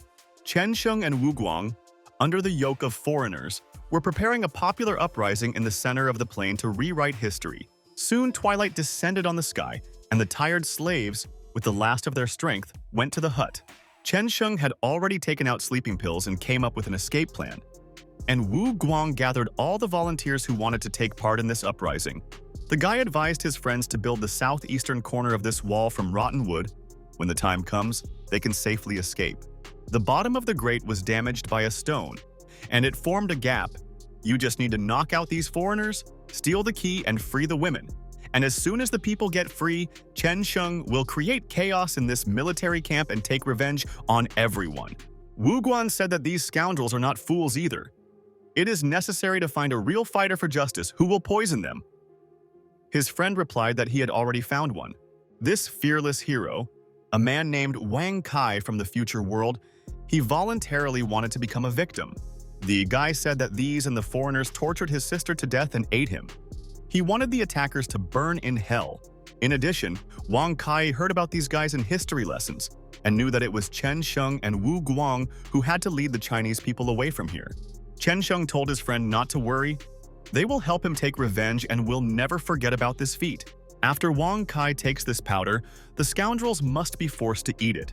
Chen Sheng said that the effect of this drug is very strong, but the guy needs to constantly move, otherwise he will immediately become lethargic and weak. Wang Kai understood everything and said that the guys could rely on him. This plan will certainly be successful. Thinking about his sister and that he must avenge her, the guy swallowed this powder. And after some time, the young man felt that his body had become several times stronger and more powerful. The overseer angrily said that Xian Wang Liu Bao was extremely dissatisfied with their work, and if the stupid worker could not sleep at night, he could continue the construction. However, Wang Kai did not pay attention to him, and looked at one point, the scoundrel considered this behavior disrespectful and became very angry. And the worker said in rage that he had come to destroy the people of Emu and restore justice to the world. And the next second, the hero angrily attacked the hastening warden. But the next moment, several more foreigners came running in response to the screams, intending to calm the enraged worker. The scoundrels were rapidly approaching the fearless Wang Kai, waving their weapons threateningly. Several warriors with drawn swords rushed forward, quickly attacking the rebellious slave. Their coordinated blows knocked him down. The warden, breathing heavily, told how this villain tried to strangle him. Without wasting time, the foreigner quickly approached the lying prisoner, his eyes blazing with rage. The warrior raised his sword and struck with force. He put all his hatred into this movement. Wang Kai saying goodbye to life, he finally whispered to his friends to help him take revenge. The angry scoundrels only looked contemptuously at the slave as he muttered something incomprehensible under his breath. They decided to throw this fat pig into the cauldron for dinner. The young girl silently watched the progress of this fight and did not say a word. Chen Sheng promised that Wang Kai's sacrifice was not in vain, and they would definitely take revenge. After some time, the plates were empty and the vile guards fell into slumber. The bastards collapsed exhaustedly on the floor and fell asleep in a deep and heavy sleep, not noticing anything around them. This was an excellent chance for the prisoners to gather all their will and carry out their intended plan. People took their swords from the guards who had lost their vigilance, because these weapons could certainly come in handy during the flight. Chen Sheng menacingly raised his sword above his head and said that they would get even for all the suffering that innocent people had to endure. The prisoners resolutely grabbed torches in their hands in order to burn the camp, take away weapons, and kill almost everyone. The young lady was released. She told the others that this was the only chance to survive. The fugitives lined up in an orderly manner. They understood that they would have to run very quickly. People moved as quietly as possible and tried to remain unnoticed.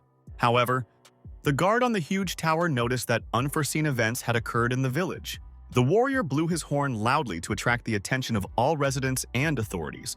Jianwang Liubao looked out of his tent, not understanding what was going on, trying to understand why someone was blowing a bugle in the middle of the night. However, the next moment, the scoundrel saw the reason for this alarm. The entire camp was plunged into fire, and many corpses of his soldiers lay on the ground. The man was angry. How did these two-legged rams decide to escape and burn down the camp? None of them deserved to escape alive. The leader ordered the remaining warriors to catch up with the fugitives, not to take anyone prisoner, but to destroy everyone. Meanwhile, the prisoners, gathered at the fence, exchanged anxious glances. They knew that time was running out and they had to act as quickly as possible to get out of this dangerous place before it was too late. People, acting with caution, began to disperse in different directions, trying to confuse these scoundrels and thus gain time for their escape. One of the terrible pursuers ordered the gates to be opened and the horse meat brought out. However, the second resolutely stated that this should not be done. In this way, they could expose themselves to danger. Loud noise can attract the attention of wild animals who are just waiting for the opportunity to attack. Jianwang Liubao was shocked. These damn people dared to make such a mess. He scolded himself for not having foreseen this earlier. In addition to all this, the leader was also upset by the fact that there had been no news from the spy who went to the village to Schwan for a long time. He must have been exposed and killed. The leader looked at the shaman with despair. All his cunning plans failed. Xianwang Liubao said angrily that he wanted to expand his influence in this way and capture all the other people, but he did not even imagine that it would be so troublesome. In his latest news, Hua Tianyu spoke about a man named Yi Tianxing, who is superior to everyone around him. This guy is literally capable of working miracles. Xianwang Liubao decided to definitely meet him. Meanwhile, the light was burning in the large tower of the library, and Tianxing was thinking intensely. He picked up a small transparent book, which created an amazing radiance around itself. Although this was a database of talismans, it covered a wide range of their uses, as well as all sorts of prohibitions that these artifacts could impose. There were many types of amulets: raging flame, ice, sound, copying, and symbol of war. Some amulets, such as the raging flame artifact, were extremely powerful. However, to create Star Network citizen cards, a special talisman carrier was required. Judging by the information that Yi Tianxing studied, creating such a talisman was not difficult. It can change depending on the information about its owner, which will help make a card for each villager. But nevertheless, there are several difficulties in making a citizen card. Firstly, simple materials are not suitable for this, as they will not withstand its force. The book recommended using the bones of wild animals for cleaning. They were as hard as iron and also contained spiritual energy. The main thing is that a lot of material will be required. But after a long time of hunting, the guy managed to get a large number of these bones. Before Yi Tianxin managed to find a natural disaster smelting furnace, it should be perfect for processing animal bones. The only problem was that the disaster required not ordinary fire, but coniferous fire, which can only be maintained with the help of one's true qi. The young man understood that the costs would be enormous. First, it was necessary to obtain animal bones and materials for melting, and upon returning, try to make talismans. The guy turned to Tao Zheng with a request to get materials from the list, including animal bones. Bones suitable for this ritual, fresh and of high quality, were stored in the kitchen. A few minutes later, Cao Zheng returned with a heavy bag. Inside were selected materials, from which a faint aroma of meat emanated, which had not yet had time to dissipate. And Tianxin concentrated on performing a magical ritual. He carefully cleansed the old bones of filth. The young man put his hand forward, directing the energies and carefully controlling the cleansing process. The radiance of magic flowed through his fingers, enveloping his bones. And soon, a large cauldron appeared in front of the guy, surrounded by flickering symbols. This vessel was created specifically for melting bones into pure essence. A moment later, under the influence of spiritual power, the bones began to slowly melt, turning into a luminous substance emitting thermal forces. The young man followed the entire process. He liked that the speed of purification could be controlled by the amount of qi energy expended. But if you speed up this process, then Yi Tianxin will have to expend a lot of energy. Thus, with continuous work, you can become empty. A little time passed, and finally the first batch was ready. All that remained was to check whether the quality of the materials was suitable in order to carry out the plan for casting the cards. The cards turned out not as porous as bones, and even on the contrary, dense as iron. The guy proudly took his own creation into his hands. It looked simply great. The cards are quite plastic. They are not so easy to damage. The bones were perfect as a source material. Now all that remains is to do the engraving. A crowd of people began to run in panic, trying to escape from the monsters pursuing him. A frightened scream echoed throughout the entire area. People rushed with all their might, but the beast inexorably closed the distance, growling dully and persistently pursuing its prey. Chen Sheng noticed in the distance a building of smoke rising above the horizon. It could be a fire, a sign that people lived in the valley. In the Schwan settlement, a guard on the watchtower noticed the approaching crowd and peered into the distance with alarm, assuming that these people were running away from danger. The guy told Wang Da that there seemed to be people ahead, and they probably needed help. The man replied that he saw them too. The crowd was approaching from the entrance to the valley. People screamed in panic and called for help. The exhausted people begged to be heard. Van Dach came to the conclusion that this crowd outside needed help. It was necessary to open the gates, sound the alarm, and gather the soldiers as soon as possible. Suddenly, the guard drew attention to the wild animals, which were probably the reason for the panic of those running away. These monsters looked completely atypical. The soldiers had never seen such creatures before.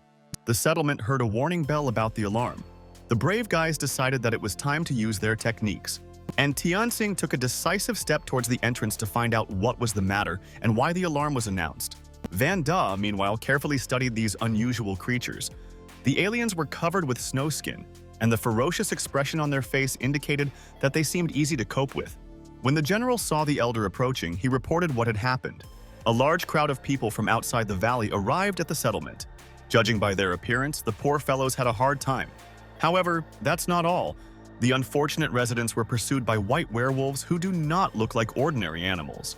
And Tianxin explained that these ice werewolves are a very ferocious and dangerous species. The guy told Wang Da to go to the gate and ensure the safety of all the peasants. Unexpectedly, a knight arrived at Yi Tianxin with alarming news that they were late. However, the guy was not taken aback. He said that the general should send soldiers to defend the wall. They must stop these animals that were chasing the runaway people. Yang Yi said that the soldiers should be divided into 2 squads. It is necessary to protect the wall on both sides and ensure the safety of the victims. The first troop set off after Yang Yanping, preparing their spears and fearlessly preparing to attack. Meanwhile, the fugitives noticed that they had a chance of salvation and were very happy about this. Young Yanding saw that a lot of people had arrived here. His brother said that it seemed like they had been escaping from these wild monsters for a long time. Meanwhile, people burst into the gates of the settlement. They were happy that they could finally catch their breath. Yang Yanding told the soldiers that the beasts attack immediately, so as soon as all the refugees go inside, they must attack immediately. Wild werewolf monsters attacked people with a furious growl, scattering the ranks of defense with their supernatural strength. The two Yang brothers, without losing their composure, loudly ordered the soldiers to attack, raising the morale of their fighters. Soldiers armed with spears rushed into an aggressive attack, boldly facing dangerous creatures. The battle flared up. The ringing of weapons and death cries were heard all around. People stubbornly continued the battle, not yielding an inch of the earth. The soldiers struck coordinatedly and decisively, repelling the furious attacks of the monsters. During the battle, the warriors felt that their bodies had become much stronger. Recent techniques and improvements had an incredible effect. Suddenly, the monsters stopped, frozen in place, as if something had forced them to retreat. People looked at each other in bewilderment at what had happened. Do these creatures really have a mind capable of making decisions? Huang Chunyang explained that they actually have a conscious mind. Moreover, monsters can live in their own settlement with a leader, like a tribe. Meanwhile, two bandits hid behind the bushes, carefully watching the fight. Now that these slaves have reached the village, they have nothing to do here. It seems that Xian Wang Liu Bao was talking about this valley. The man said that now it's better to go back and report this to him. At the same time, you can wait until these Chinese and werewolves kill each other. His interlocutor really liked this idea. If everyone dies during the battle, then all the treasures will belong to the people of Imu. And Tianxing noticed the presence of strangers nearby and decided to carefully observe them. Very suspicious. What are these two spies doing hiding in the bushes? Were they also chasing refugees? And the fight continued. Each blow of the soldiers was filled with power and strength. Monsters deftly repelled blows using their endurance and aggressive strategy. The fighters noticed that these creatures began to create ice armor directly from the air, freezing the space around them and becoming almost impregnable. And Tianxing stood a little to the side. He readied his crossbow and focused on the target. The guy pulled the bowstring and fired an arrow straight towards the monsters, hoping to break through their defense. However, the arrow flew to the target, but when it collided with the ice armor, it broke and pierced it. And Tianxing had no doubt now that there were indeed cold werewolves in front of them. Ice shells are their awakened superpower. Normal attacks do not cause any damage to them. The guy said that ordinary weapons are useless against awakened ice monsters. He uses the Raging Flame Talisman to strengthen the warrior's weapons. Huang Chunyang could not understand when the master managed to master this technique. And Cao Zheng said that recently the master had really been studying information about talismans. The next second, the generals heard the command that it was necessary to attack. The fighters received new weapons. These talismans simply stuck to the spear and helped ensure the attack. The amulets made the spear fiery, with which it was possible to defeat enemies. And Tianxing said that the Raging Flame Talisman should help pierce the ice shell. The soldiers' spears were enhanced with the help of magic, and now they spoke with a bright fiery flame, ready to pierce any obstacles. The generals, seeing the complexity of the situation, rushed to the attack, trying to help their soldiers and strengthen the offensive. The fighters with determination destroyed the monsters and did not give them a single chance of victory. The soldiers attacked, unified and without stopping, with fury and precision, as one single force. The battle continued. The soldiers did not stop attacking. Fiery spears left marks in the air, and each blow felt like a powerful market. The warriors swung their weapons, targeting the monsters' weak spots and delivering crushing blows. The terrible monsters, realizing that resistance was becoming useless, began to retreat, barely holding their position. Huang Chunyang immediately released magic aimed at delaying their flight. As a result of the action of this magical energy, an amazing sword appeared, which had an unusual shape and with a bright light quickly attacked wild animals. And Tianxing noticed that the old man had released the ancient sword. Could it be that the power of the sword's tongue had awakened in him? Wang Da smiled faintly. The old man really surprised with this attack. Soon, many monsters had already been defeated, and there were not many opponents left. And Tianxing decided that it was necessary to destroy them all at once in order to avoid further problems. The guy released his yin-yang eyes, and two insidious pythons quickly set off towards the enemies.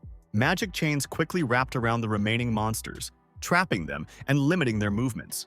The shackles, transformed into giant pythons, quickly engulfed the enemies, tightening the rings around them. Despite this, the monsters furiously broke out of the magical chains, destroying them and continuing their resistance. But their strength was leaving them. General Yang Yi. Observing what was happening, he noticed that the monsters, realizing their helplessness, began to retreat.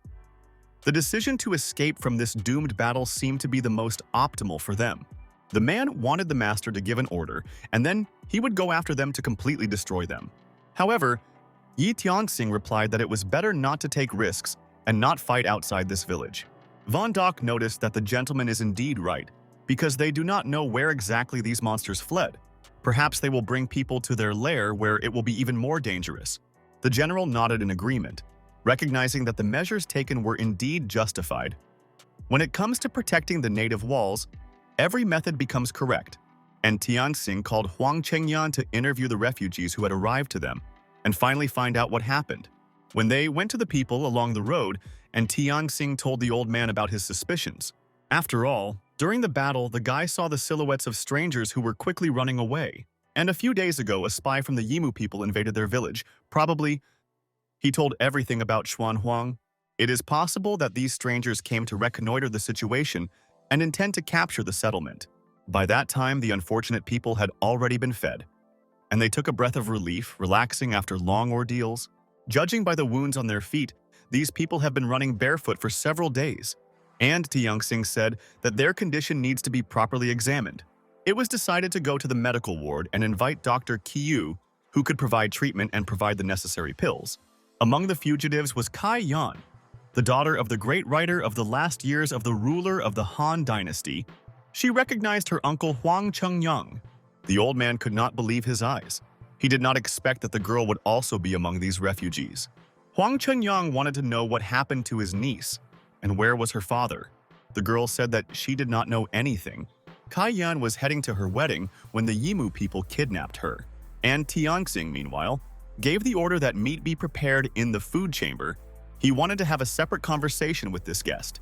The young lady said that on the way to the Yimu people's camp, the sky suddenly changed. Day and night became one, and the moon and sun appeared at the same time. All the people were plunged into darkness. Then she came to this world with the army of the Yimu people and was imprisoned. Huang Chengyang said that, fortunately in Schwanhuang village, the niece is now safe. The old man introduced Yi Tianxing, who had incredible abilities, to the headman. The girl bowed to him and said that she was grateful for saving her uncle. The guy replied that in this world of chaos, everyone is brothers and sisters, and it is necessary to help each other. The young man noted to himself that Kai Yan is the daughter of an active person. She knows literature, music, calligraphy, and much more very well.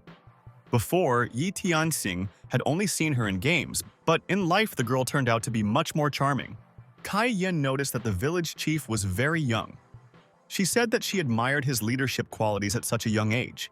Embarrassed, Yi Tianxing said that he was very flattered by this praise. The girl smiled softly and offered to address her simply, Wenji. She looked at her interlocutor with a calm and confident look.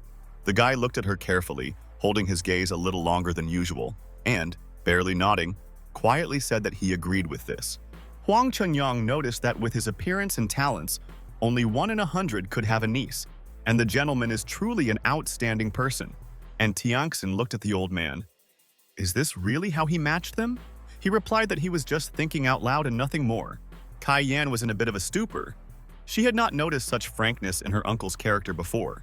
However, Yi Tianxing and the old man were very curious about how the slaves managed to accomplish this escape. The girl said that her friends Chen Sheng and Wu Guang, a few days ago, staged an uprising in that camp. Taking advantage of the turmoil, they managed to escape because it was dark, people did not know where to go, and accidentally stumbled upon the village of Schwanhuang. And Tianxing thought that these two were the first in the history of China to boldly declare that power belongs not only to the highest ranks, but also to the common people. Kai Yan continued to say that the Yimu people treated them inhumanely. They respectfully called them two-legged sheep and even ate them. This news greatly angered and shocked Yi Tianxing, as well as Huang Chengyang. Kai Yan also said that the barbarians forced men to work until they lost consciousness, and women suffered from grief. They were not only humiliated, but also forced to have fun with the first Xianwang, from which not one of them survived. And Tianxing wanted to know the name of this leader, and the girl replied that the scoundrel's name was Xianwang Liu Bao. He was the leader of the southern Huns during the Han dynasty. This man was always distinguished by cruelty. However, he was strong and ambitious. Huang Chenyang noticed that this scoundrel would not give up so easily from his plans. And Tianxing said that as long as their soldiers are improving, they have nothing to fear. They just need to wait for those people to come and destroy them together. The guy decided to discuss the details with Yang Ye. He said that the Emu people, located not far from them, may be preparing an attack on the village. The elder has no experience in major battles, so he would like to discuss this issue with the general. And Tianxin studied the terrain, and based on this, he came up with an idea. But I would like to know the military man's opinion on this matter. The young man discovered that there is only one entrance to the valley, which looks like a crevice. Probably this hole needs to be blocked with a boulder, and then it will be more difficult for the enemy to penetrate here. In addition, the army of the Emu people is strong in archery on horseback, and the barrier limits its movement. Yang Ye noticed that although this method was very simple, it was incredibly effective. Yi Tianxin's idea is only to decide the Yimu army's possible advantages, and after this conversation, the general had to lead this campaign and carry out his plans. Kai Yan looked thoughtfully from afar at the village chief. She definitely liked this guy. Kai Yan looked thoughtfully from afar at the village chief. As she watched him go, she clutched the cup of tea in her hand tighter, thus trying to calm down the surging feelings. After Yi Tianxing organized everything for Kai Yan and other settlers, he began to implement his plan, expecting an attack from strangers. Meanwhile, the formidable people from the Emu people were in complete shock. The runaways used a very cunning strategy. They used sleeping pills and burned the camp, as well as everyone who was there. The servants appeared before the head of Xianwang, Liu Bao, and told about what had happened, but he angrily interrupted their conversation. The scoundrel asked how many were killed. He was told that most of the men were killed with a bow or torn to pieces by wild animals, and the slaves committed suicide as soon as they were caught, so there was no one left. Suddenly, one of the soldiers burst into the room, who reported that the runaways had fled to the valley and there was a village there. The soldiers said that there were fertile lands and clean water. This was the place that the chief had been looking for so long. Xianwang Liu Bao smiled maliciously. Did his subjects find the valley and that village? Such news made him very happy. The leader of the people said to prepare soup from those destroyed people and then go on the offensive. Dorolo noticed that the heavens burned their camp so that they would receive news about this valley. The Emu people would definitely survive for many more generations. Xianwan Liu Bao said that heaven itself sent this gift. It is necessary to capture the village and make all foreigners slaves. Dorolo replied that they do not know what powers the enemy has and this could be dangerous. However, fearless Xianwang Liu Bao believed that this village had no chance. He had tens of thousands of fighters in his hands, brave and excellent in battle, so the leader could take over the whole world. The villain decided that now he would personally go there and see what rich lands his arrogant rivals had appropriated for themselves. The soldiers set off. They wanted to avenge their wounds, which the soldiers from the valley mercilessly inflicted on them. Xianwang Liu Bao proclaimed that if everyone had gathered, it was necessary to hit the road. But suddenly the soldiers were attacked by a flock of huge bats, which began to descend with a loud cry. These creatures suddenly flew at the warriors, surrounding them in a thick cloud and creating chaos. The soldiers quickly got their bearings and began attacking the bats, waving their swords and spears, driving them away. The warriors noticed a valley ahead, which was their goal, where they had to get there by any means. Suddenly, Xianwang Liu Bao stopped, raised his hand up in alarm, his gaze rushed forward. The fighters, obeying the signal, stopped their horses, preparing for a possible threat. Dorolo asked, why suddenly there was a stop? What was the reason for this behavior of the leader? The man said thoughtfully that he had previously been among the people of the Central Plain, so he knew a little about their military art. In front of the soldiers there was a gorge, as if cut in half. The road was narrow and long, an excellent place for an ambush. As soon as the soldiers entered, stones would immediately fall on them. Therefore, it is necessary to form small detachments of 100 people and enter this gorge one by one.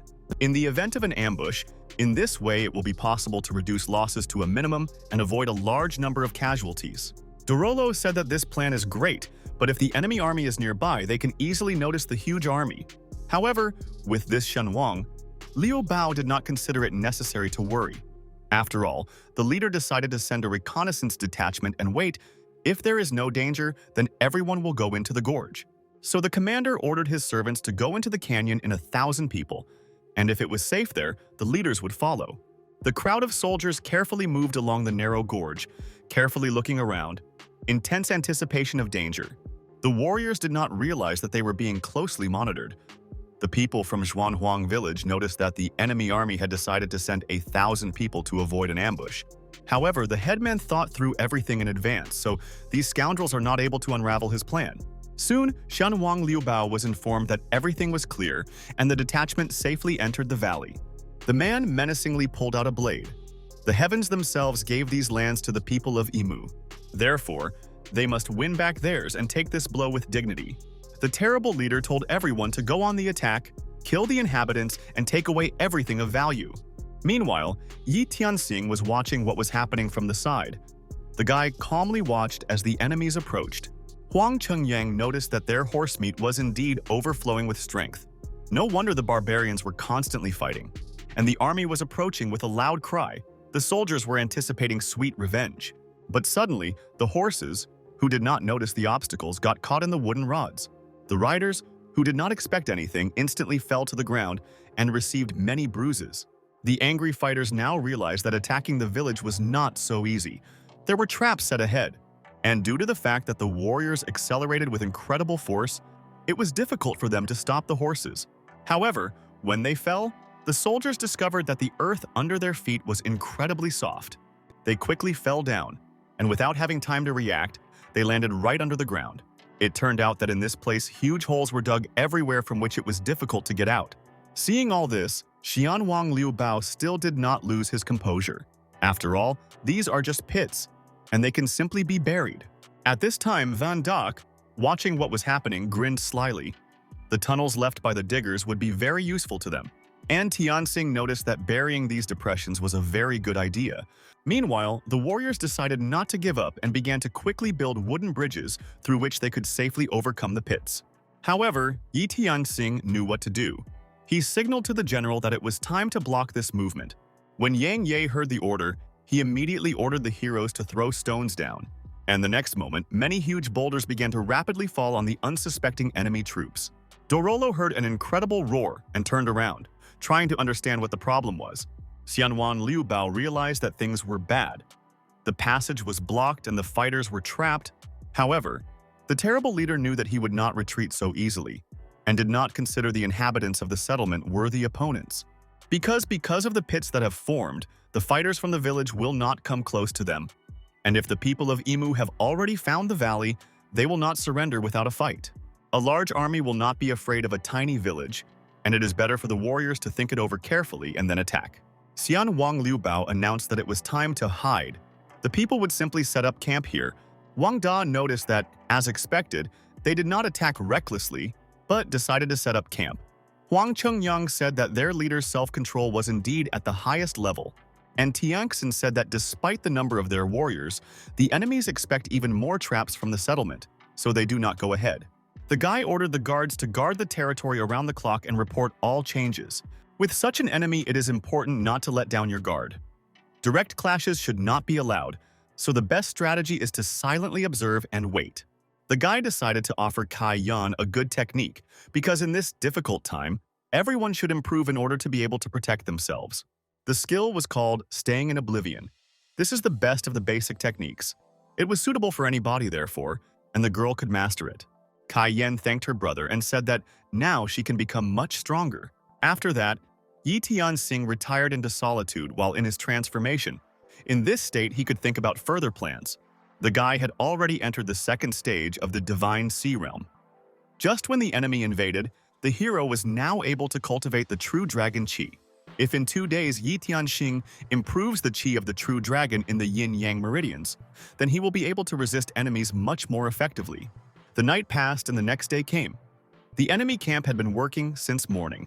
Van Da said that during all this time people had been filling up the pits. Besides, they did it very slowly, and the man did not notice anything strange. And Tianxing said that the enemies have always dumped the dirty work on ordinary people. the residents of the Central Plain, and it must be very difficult for these soldiers now, which is why they are moving so slowly. The young man said that it was necessary to continue watch, and if any guards noticed something wrong, they should immediately pass on this information. The guy decided that at any cost tonight, he would make the scoundrels regret everything. Xianwang Liu Bao looked at the magic mirror with hatred and clearly felt great rage. All these women who were in the village felt well and obviously did not suffer. The man said in anger that they were eating and drinking there, while his people were starving and freezing. Dorolo noticed that their enemy is not as simple as it seems. The plans of this village are quite consistent, and the people do not need anything. Probably among these people there will be generals and ministers. However, Xianwang Liu Bao, who harbored anger, believed that this small village could not stop his horse meat. Tomorrow, people would finish digging holes.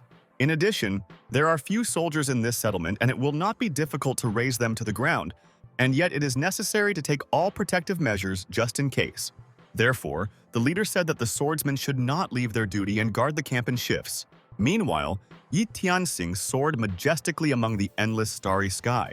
Two magical chains yin and yang wriggled next to him. Now his meridians have acquired their true form. Finally, this solemn moment occurred.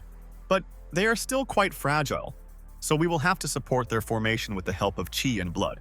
But the most important thing was behind us. Now it was time to visit this people of Imu. The young man noticed that today the moon is not so bright, and that this affects visibility, an excellent opportunity for a surprise attack. Yi Tianxing went outside and asked how Mr. Yang Ye was doing. The man said that everything was assembled and one could now move safely through the tunnel. Young Yanping said that he and his brother would go first and the rest of the warriors could stay nearby. The guy added that it is necessary to defeat the people of Imu and it depends entirely on the soldiers. People were ready for the attack and asked the general not to worry. It was not for nothing that the soldiers were improving around the clock. Young Yanping noted that this is good. Therefore, there is no need to hesitate. It is necessary to remove the stones and set out on the road. The guy stopped at the edge and looked down into the dark and mysterious underground tunnel left by the digger. He discreetly noted that the hole was very deep and warned the warriors to remain careful. Soon the general was the first to resolutely go down, ready to face this unknown. Young Yanping told the younger one to make sure that everyone has identification marks. The tunnel has many branches and it is easy to get lost in it. By that time, Yi Tianxing already knew that the junior general was on his way to his goal. The guy smiled mysteriously and said that it was time to watch the performance. Kai Yan noticed that it was dark outside and they were unlikely to see anything. Old man Huang Chengyang just laughed. Chef Lai He expressed a desire to prepare a late dinner to cheer up the commanders. Meanwhile, torches were burning in the underground tunnel. People were already approaching the enemy camp. Therefore, it was necessary to maintain silence. The general ordered everyone to speak in a whisper. Enemy troops walked on the surface, unaware of the threat that was under their feet. Young Yanping said that he could clearly hear the sound of the guards' footsteps, so it was time to move towards the exit. The general noted that it is necessary to scout out the location of all light sources. Not a single torch should be missed. The soldier looked outside. In the darkness at night, tents could be seen, near which a flint flickered, casting a soft light and illuminating the surrounding silence. The guy said that all the burners are located near the barracks. They are very easy to notice. Young Yanping said that according to the plan, people should go forward while trying not to make a sound, prepare water balloons in advance to extinguish all the torches at the same time. Under the cover of darkness, the camp was guarded by vigilant guards, slowly patrolling the area. Brave fighters were hiding behind a huge stone nearby, who had already prepared water bombs for their attack. On a signal, the guys synchronously released water-filled balloons, accurately directing them to their targets. The shells hit the burners with a dull splash, instantly extinguishing them. The camp was plunged into darkness. The torches no longer illuminated the night landscape.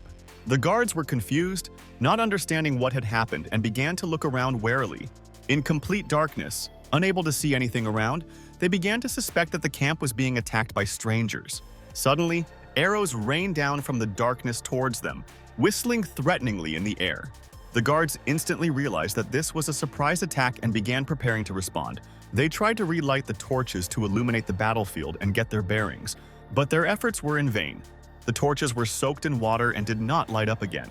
Suddenly, they heard the voice of their opponents saying that they were surrounded and it was useless to run away. The enemies found themselves in the middle. The soldiers, surrounded by darkness, could not see anything around them and began to suspect that the enemies had already penetrated their ranks. At a loss, not understanding what to do, the warriors began to attack each other, mistaking their allies for enemies. One of the fighters loudly warned the others that the opponents might be using water balloons and might be hiding behind their backs. The warriors continued to fight in chaos, not realizing that their blows and attacks were directed against their own comrades. And Taeyong-sing thoughtfully said that today the whole sky is covered with clouds and it is pitch dark outside, which is suitable for a surprise attack. In such an environment, the soldiers are under great stress and are not able to distinguish friend from foe. Huang Chengyang remarked that it was a great idea to use water balloons to make them think that there were actually enemy forces behind them.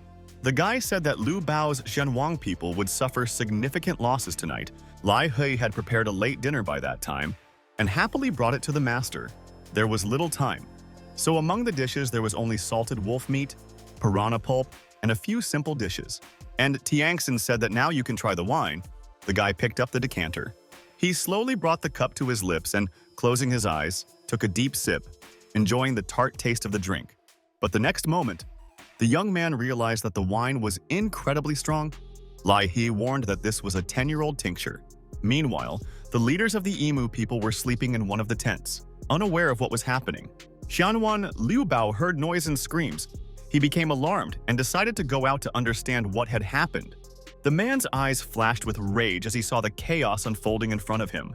The leader had the ability to distinguish silhouettes in the dark and noticed that his fighters were fighting each other as if it were a real battle. Xianwang Liu Bao shouted loudly, trying to stop what was happening and bring the soldiers to their senses. Suddenly, doubts crept into his head. Are these people planning an uprising? The man resolutely approached the fighters and began to separate them, trying to restore order. One of the fighters, at the sight of sparkling eyes, cried out in amazement, "Is it really the leader in front of him? And is he still alive?" Xianwang Liu Bao raised his hair and ordered everyone to immediately listen to him and lay down their weapons. It is necessary to stop this senseless duel and not to succumb to the provocation of the enemy. To regain control of the situation, the leader used magic to light torches and illuminate the camp with bright light. When the village lit up again, the amazed warriors realized that there were no strangers nearby. The soldiers from the village again threw a water bomb at the torch, but it could not put it out. This flame could not be extinguished with ordinary water. Yang Yanping decided not to be upset because despite this, the strangers had already lost enough soldiers and it was time to retreat. The shamed soldiers reported to Xianwang Liu Bao that they had been tricked and because of this disorder, many allies had died. The leader was furious. These scoundrels wanted to take away his legacy. The scoundrel wanted revenge at any cost. Suddenly, Xianwang Liu Bao noticed a tall tower in the distance, which was barely visible in the darkness of the night. He quickly realized that there were people on the tower who had probably provoked all this chaos. Their silhouettes stood out against the sky. There could be no doubt that it was these unknown individuals who put out the fire in the camp. In the tower itself, several people carefreely watched the chaos in the camp, drinking drinks and chatting cheerfully. The man was furious, his voice trembling with anger, when he said that these were not warriors but a pathetic bunch of cowards who were afraid to go into real battle. And Tiangson, who was at the top of the tower, chuckled contemptuously when he heard the words of the leader, clearly enjoying the indignation of the enemy. And then, the guy said that people create entire civilizations thanks to their minds. He only used his ingenuity to inflict defeat, and there is no cowardice in this. The Yimu people are just a herd of wild animals in human skins, and it is not for them to judge the methods of warfare. Xianwan Liu Bao replied that he did not intend to listen to this chatter and wanted to see the leader. And Tianxing proudly stepped forward and said that he was the owner of this Xuanhuang village. The enraged scoundrel created magic rays in his hands and said that he would like to see what this guy is capable of. The man raised his hands up and said that if Yi Tianxing is ready to accept this challenge, he must realize the hopelessness of his situation and prepare for death. After that, Xianwang Liu Bao made the oath of life and death. A bloody mantra, the scoundrel asked for a sacrifice of flesh and blood around him in exchange for a mortal duel with Yi Tianxin. The next moment, a huge ball lit up in the sky and called all the dead soldiers up. Vanda said that this talisman of life and death absorbs the corpses of fighters. Agreeing to a fight is very dangerous. And Tiangxin said that this must be an oath. It was a treasure. But if the enemy leader found out who was in front of him, then there was no point in hiding. Despite all the persuasion of the old man Huang Chengyang and Kai Yun, the guy decided that he would accept this challenge. Therefore, Yi Tianxin resolutely said that if his enemy wants a duel, then it will happen. Dorolo was still afraid to use the oath of life and death because this would lead to great risks. Xianwang Liubao replied that he wanted to start from the most important thing and finish off Yi Tianxin with his own hands. So the man angrily asked if the guy was ready to fight him in this fight. And Tianxin replied that since his enemy was begging for death, he would help to avenge those whom this scoundrel had tortured. Xianwang Liubao promised that he would tear this headman into pieces and taste his meat. The people of the Central Plains, as well as the chief himself, will taste their white and tender meat with great joy. After the scoundrel kills and destroys this village, he will revive the Emu Empire on the bones of these inhabitants.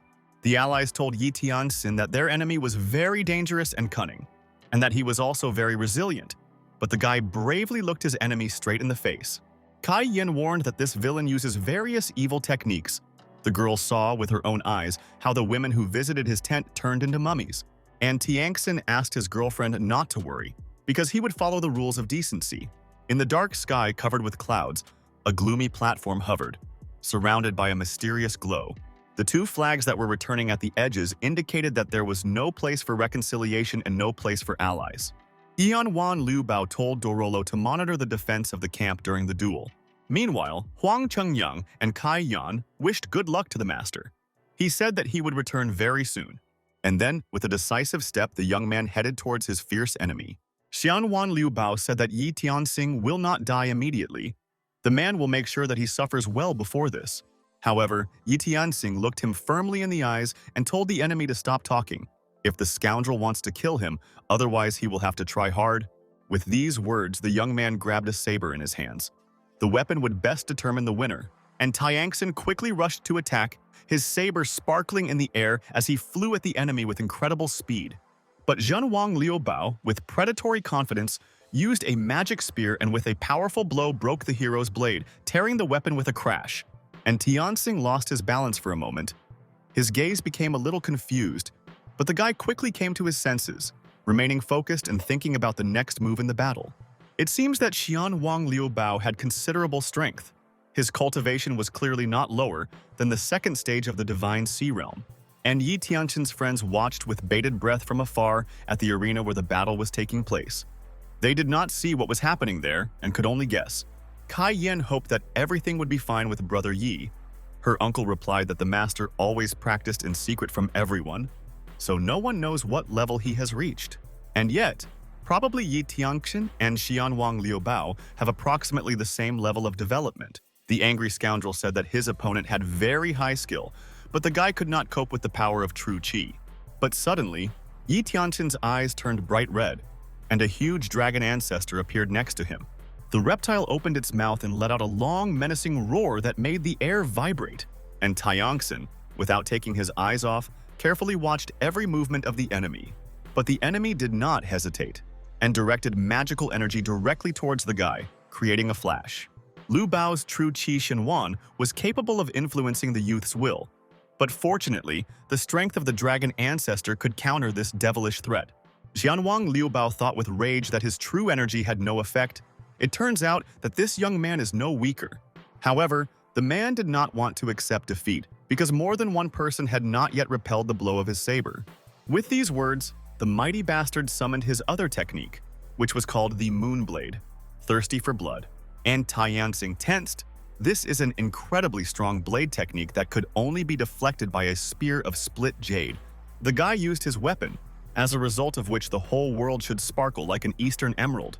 And the next moment, a powerful explosion appeared next to Xianwang Liubao, shaking the air and the ground.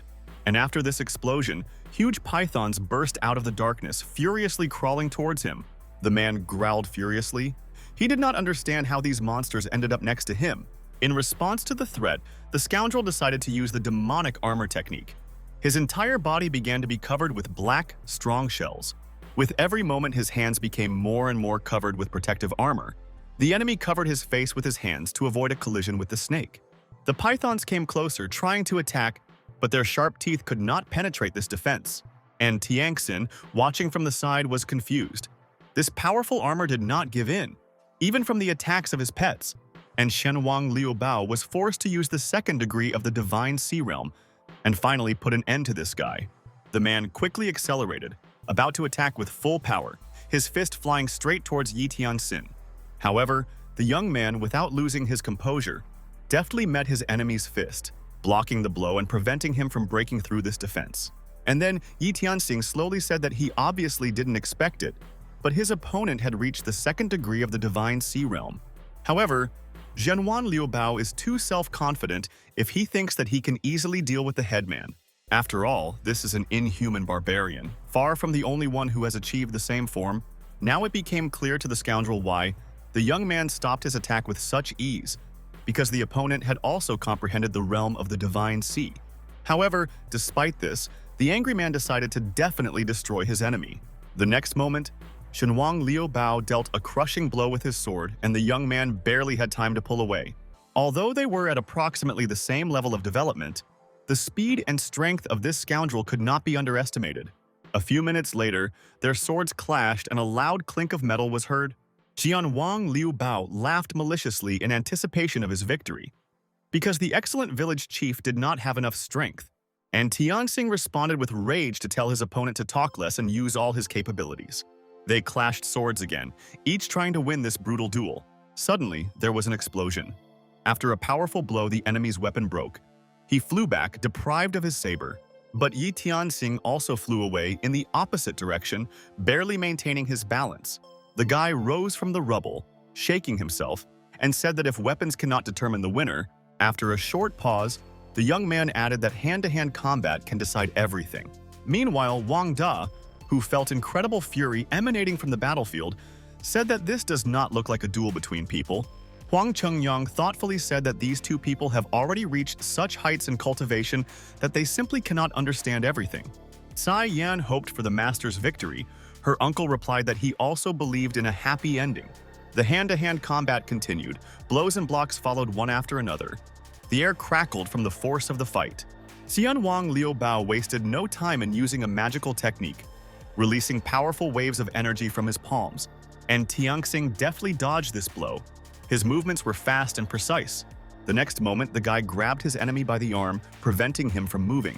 And then, with all his strength, Yi Tianxing delivered a powerful blow, hoping to weaken the enemy. However, a change flashed on the scoundrel's face only for a moment, as if he felt this pain, but quickly came to his senses. The young man was surprised when he saw that his blow did not leave a scratch on the enemy's body. His armor was practically impenetrable. Suddenly, Xianwang Liubao dealt a powerful blow to the hero's face, from which he flew to the side and lost his balance. The guy quickly flew forward. His body seemed almost weightless from the force of the blow. The enemy, confident in his victory, said that with this armor not a single blow could overcome him. Jianwang Liubao created a powerful explosion at the place where Yi Tianxing fell, tearing apart the air around him. With a cold expression on his face, the man said that today the village chief will go to the underworld. Xianwan Liubao was firmly convinced that he had won and took a breath. But suddenly, from the thick, billowing smoke that spread along the ground after the explosion, the figure of a guy began to emerge. His silhouette emerged from the darkness. Like an illusion come to life, the enemy raised his head in amazement, and the guy reappeared in the air and hovered in space for several moments. Xianwang Liubao was in a daze. He couldn't believe his eyes and looked at Yi Tianxin in a stunning way. And the young man, meanwhile, took aim and launched a weapon towards him, which rushed with incredible accuracy. The scoundrel was sure that nothing could defeat him, and he laughed with malicious joy.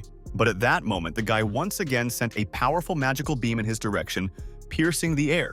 Xianwan Liubao felt a curtain of smoke appear around him, obscuring his surroundings.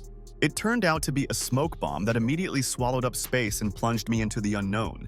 Taking advantage of the moment, Yi Tianxing approached the enemy, not giving him time to react. The guy struck with such force that his enemy, unable to resist, fell to the ground. From this blow, the warrior flew forward, lost his balance and landed on his back. When Xianwang Liubao stood up, he angrily reproached that the guy did not have the courage to hit the armor. Yi Tianxing replied that he was not so stupid, and struck at the most vulnerable spot.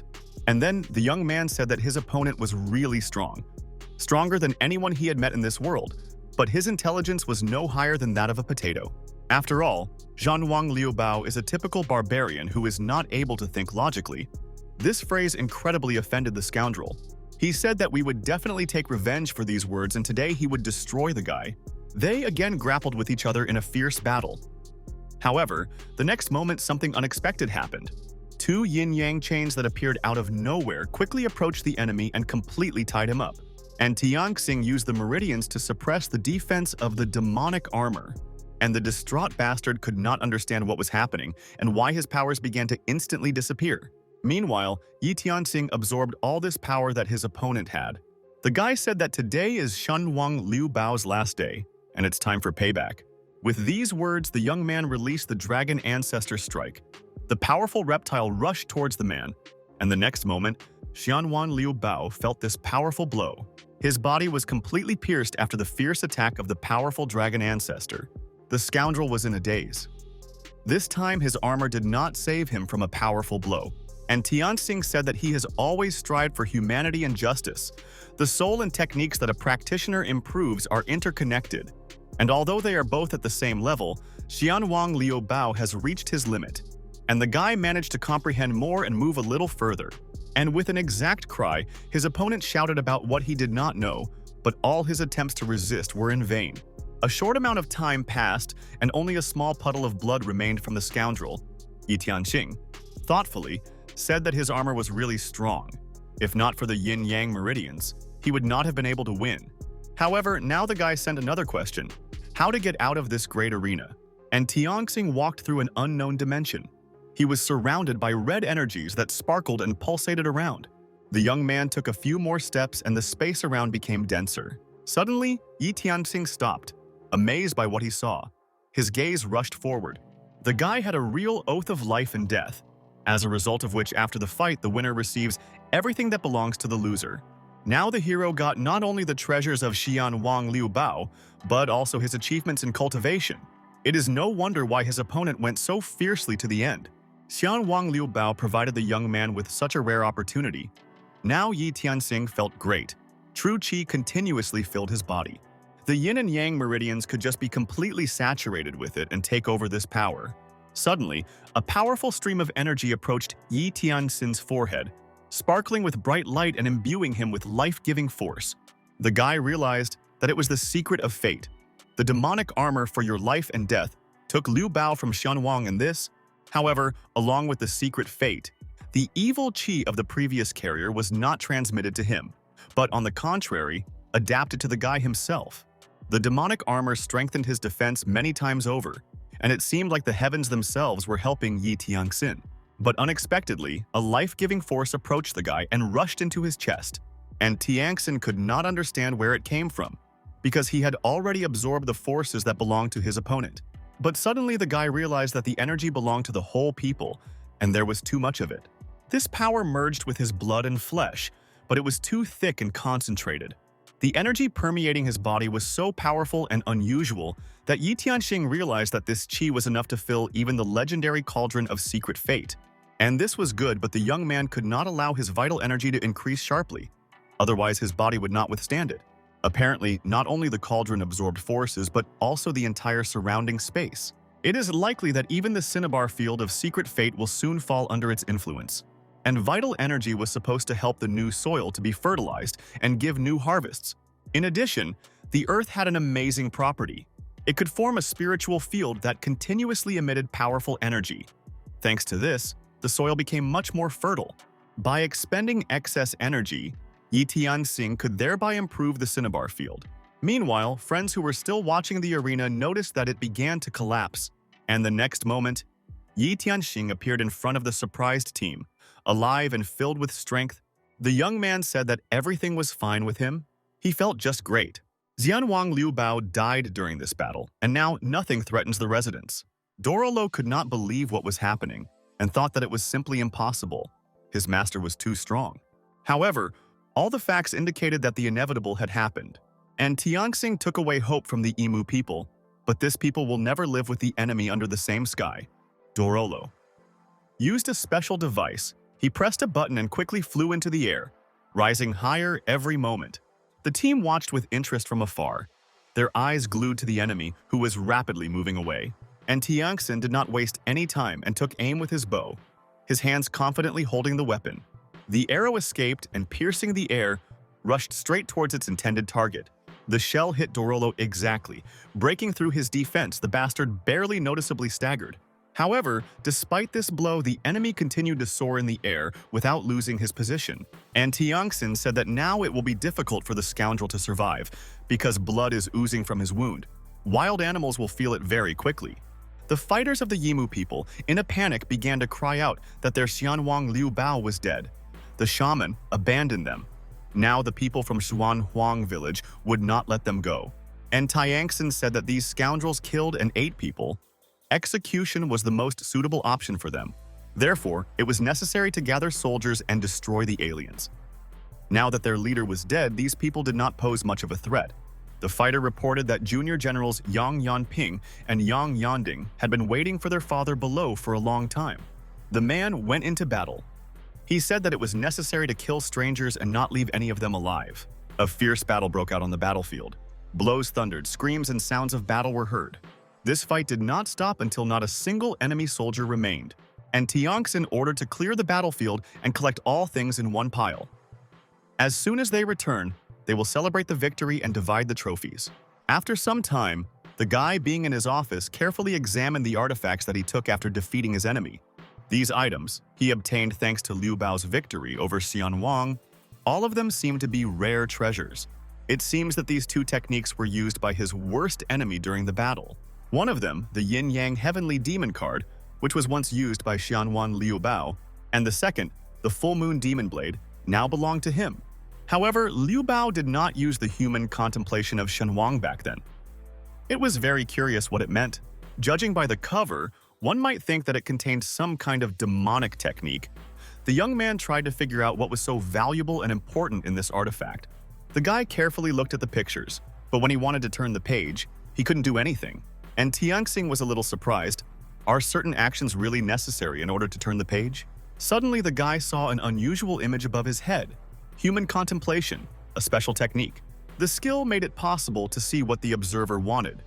But this could be used only 9 times, every 10,000 years. After such a period, the effect was renewed. And Tiangxin thought hard.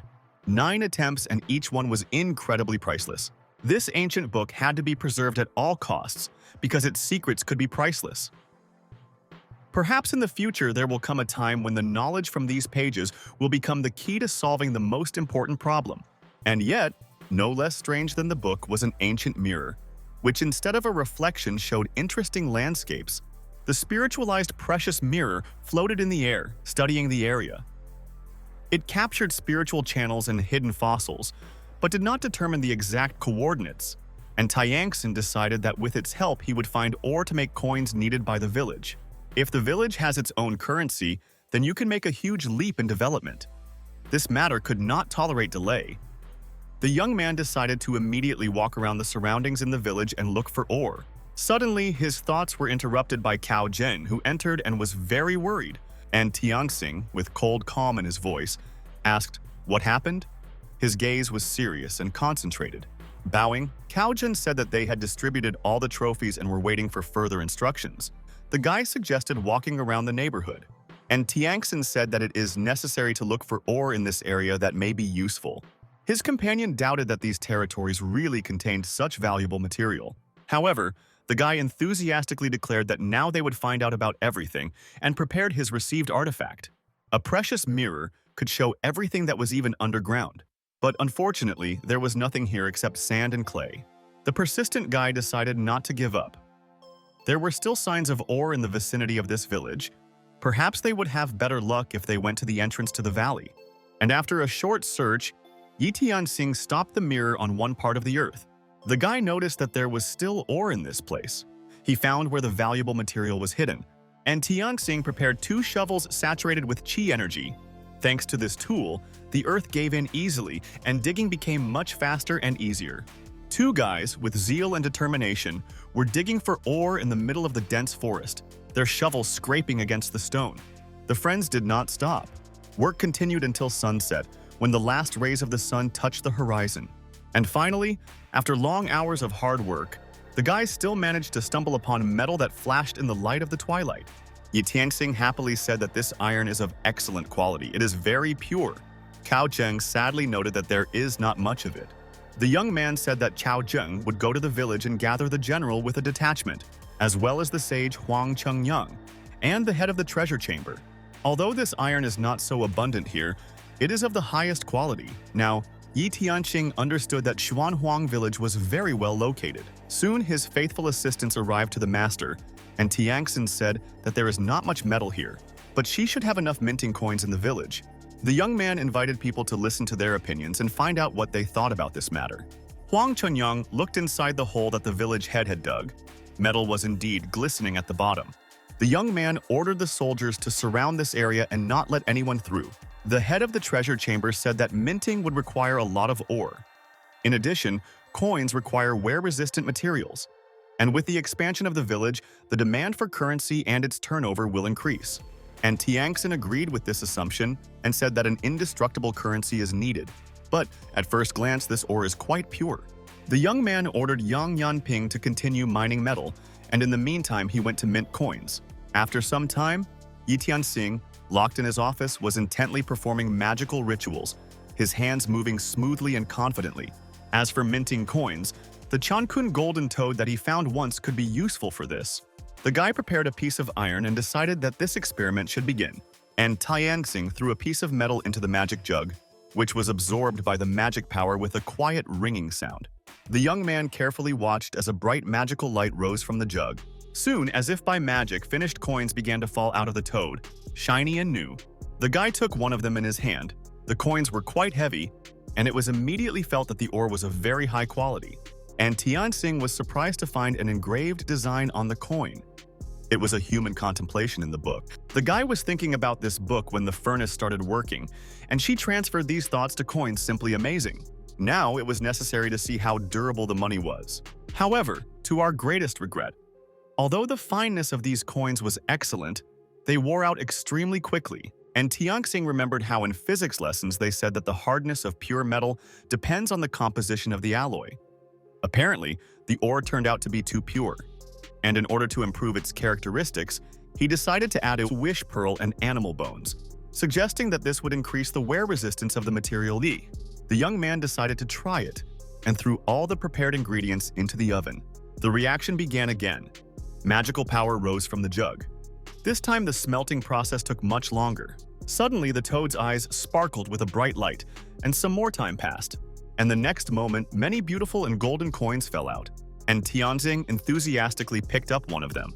The coin acquired a golden color and the unique texture of a wish pearl. One pearl was enough to create hundreds of coins, and Yi Tianxin had enough of them on him to provide an entire village with money. Suddenly, the young man noticed something surprising. His gaze accidentally stopped at one of the coins. The guy discovered that it was different from others. The color of this product was purple, and Tianxing immediately suggested that this was probably the mother coin, which had special properties. Without hesitation, the young man decided to drop his blood on her and try to awaken her true power. The next moment, a bright reaction occurred. The coin began to rapidly increase in size, becoming huge and emitting a dazzling light. Now, the guy wanted to make sure that these products would be strong enough. He clutched the coin tightly in his hand with all the strength he had. And when the guy looked at this work of art, he realized that there was not a scratch left on it. Such a beautiful currency needed an equally attractive name. And Tianxing noticed the hieroglyph for eternity on it. Moreover, the coin is very durable and indestructible, so that it can safely be called eternal. All that remains is to show this work of art to old man Huang Chengyang, as well as at the head of the treasure chamber. The man examined the money with curiosity and said that the coin was beautiful, it had an ideal appearance and was highly durable.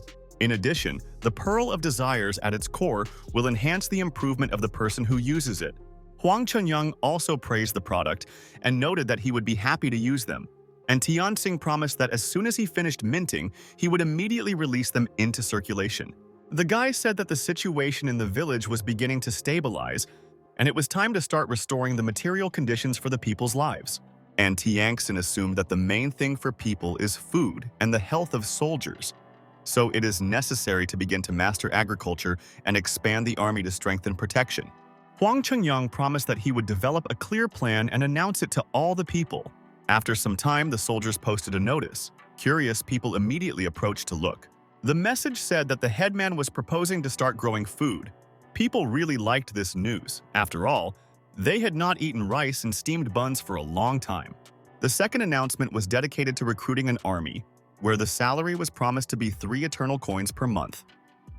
However, no one knew what eternal coins were, and they assumed that it was a new currency. People discussed this news with enthusiasm. Some wanted to become farmers. Others intended to join the army. Kai Yin happily noticed that everyone is eager to contribute to the development of the village. It seems that this settlement, which was founded by brother Yi Tianxing, is blossoming by leaps and bounds. The next day, the weather was pleasant with its warm rays, just right for working in the field.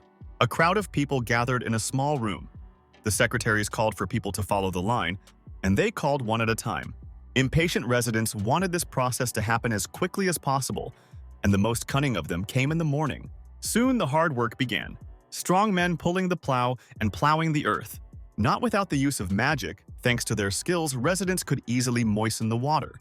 Yang Yanding warned the soldiers not to let down their vigilance, to be attentive when patrolling, and in no case to let wild animals near them. Mr. Hu arrived to the owner and gave him what he promised, keeping his word and completing the task.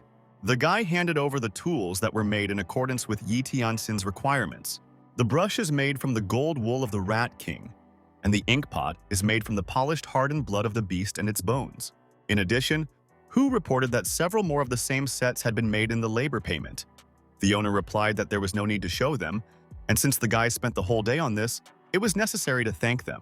After bowing, Mr. Hu, as well as everyone present, expressed their sincere gratitude to Yi Tianxin for providing a safe refuge and the opportunity to develop their abilities. People realized the importance of such support for the future. When Yi Tianxin was left alone, he began to create citizen cards. The book said that the talismans must be connected to each other, otherwise the young man would fail. So when cultivating, he needs to control his qi to achieve balance. Yi Tianjing was doing this for the first time and was not sure whether it would work. First of all, the young man tried to draw a sound talisman and touched the sign with his brush. Some time passed and the pattern was ready.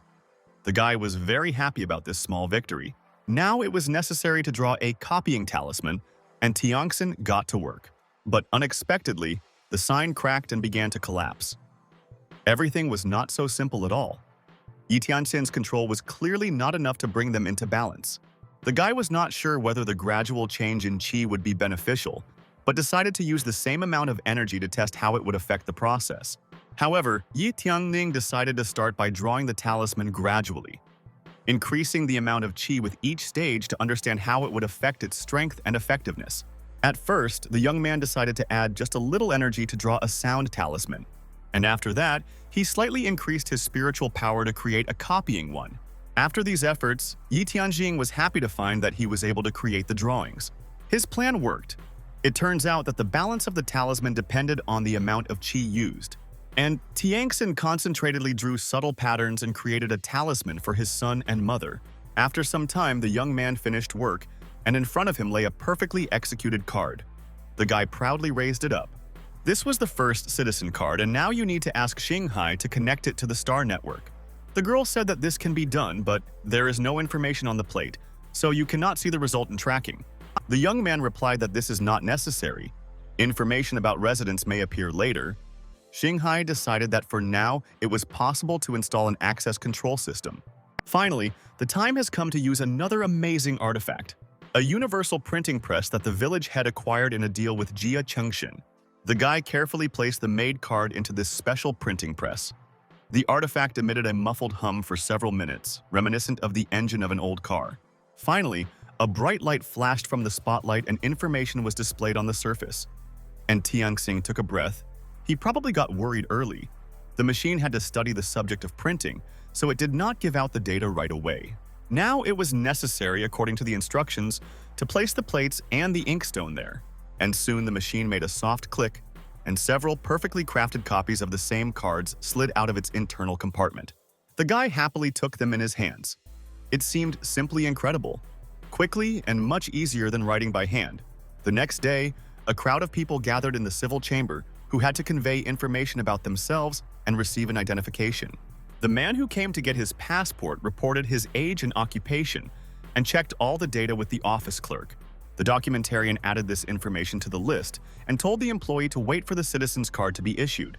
And a moment later, Li Dafu received his own equivalent of a passport, on which all the information about him was recorded.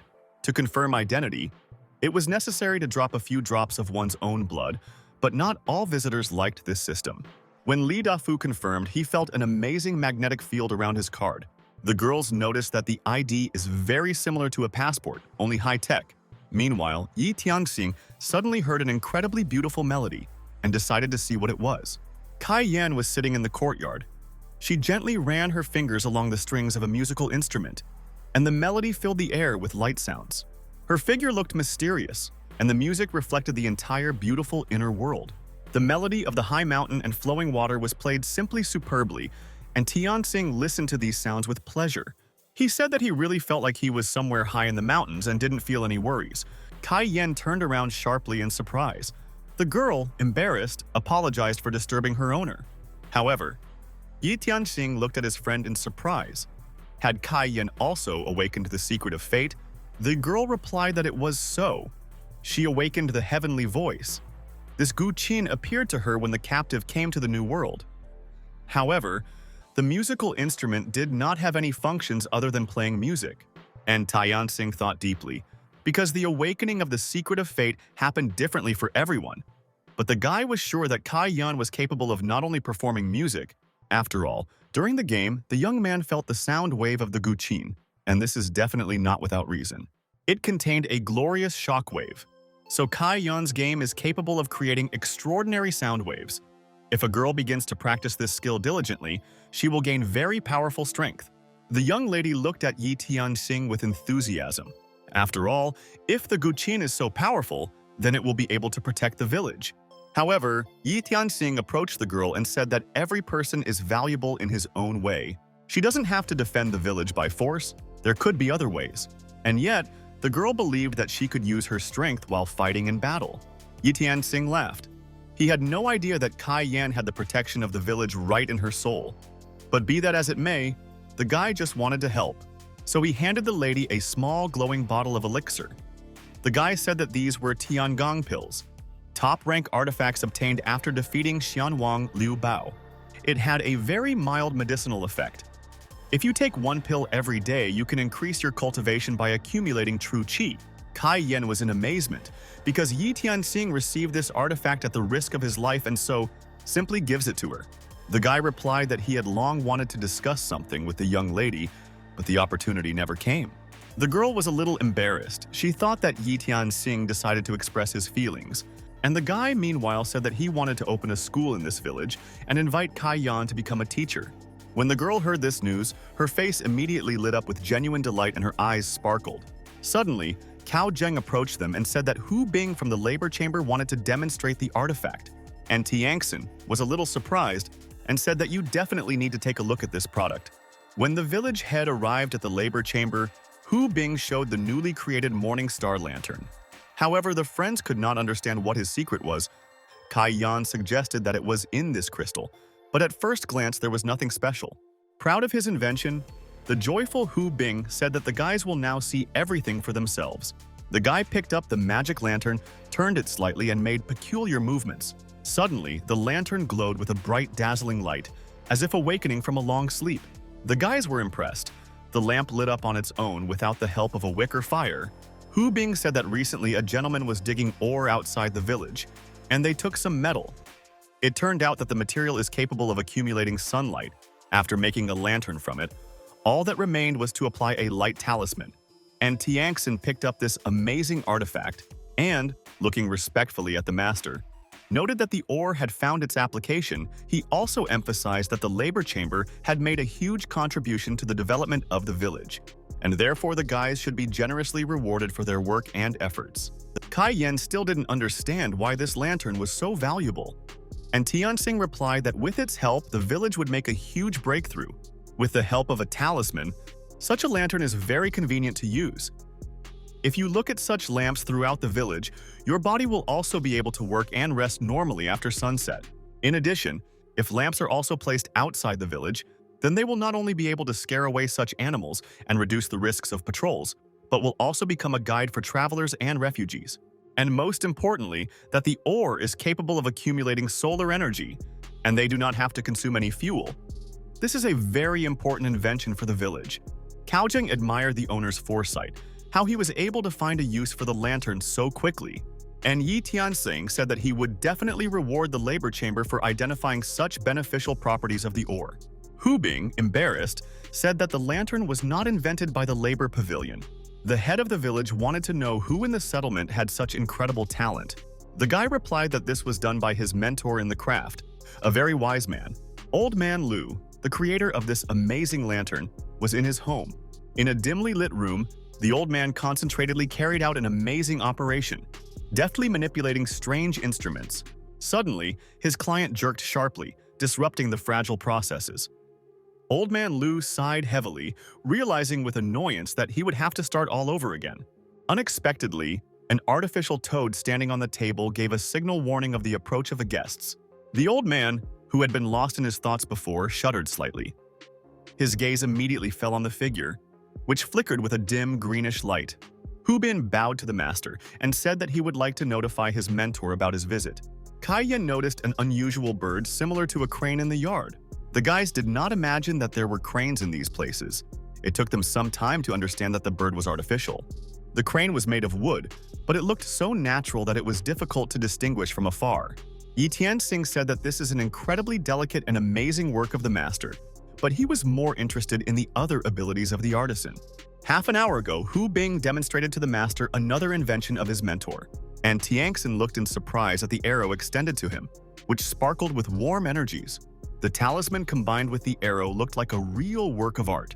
The young man was wondering if he shoots with the strength of an ordinary person, without using any abilities, then what will be the power of this projectile? The arrow pierced the tree with precision, plunging deep into its bark. But a moment later, the tree suddenly exploded, scattering into the greatest fragments. And Tianxin said that if it was possible to arm the soldiers with such arrows, then they would accurately create a real missile army. Although, with the printing press, you don't have to worry about the number of such arrows at all. These weapons will certainly become the sacred arsenal of Schwan village. Hu Bin had the hope that Mentor Lu would not be angry with him. But after seeing these inventions, Mr. appreciated his greatest gift and wanted to meet him personally. As soon as the guy approached the door, he heard the fierce voice of his mentor. Old Man Lu was still dissatisfied.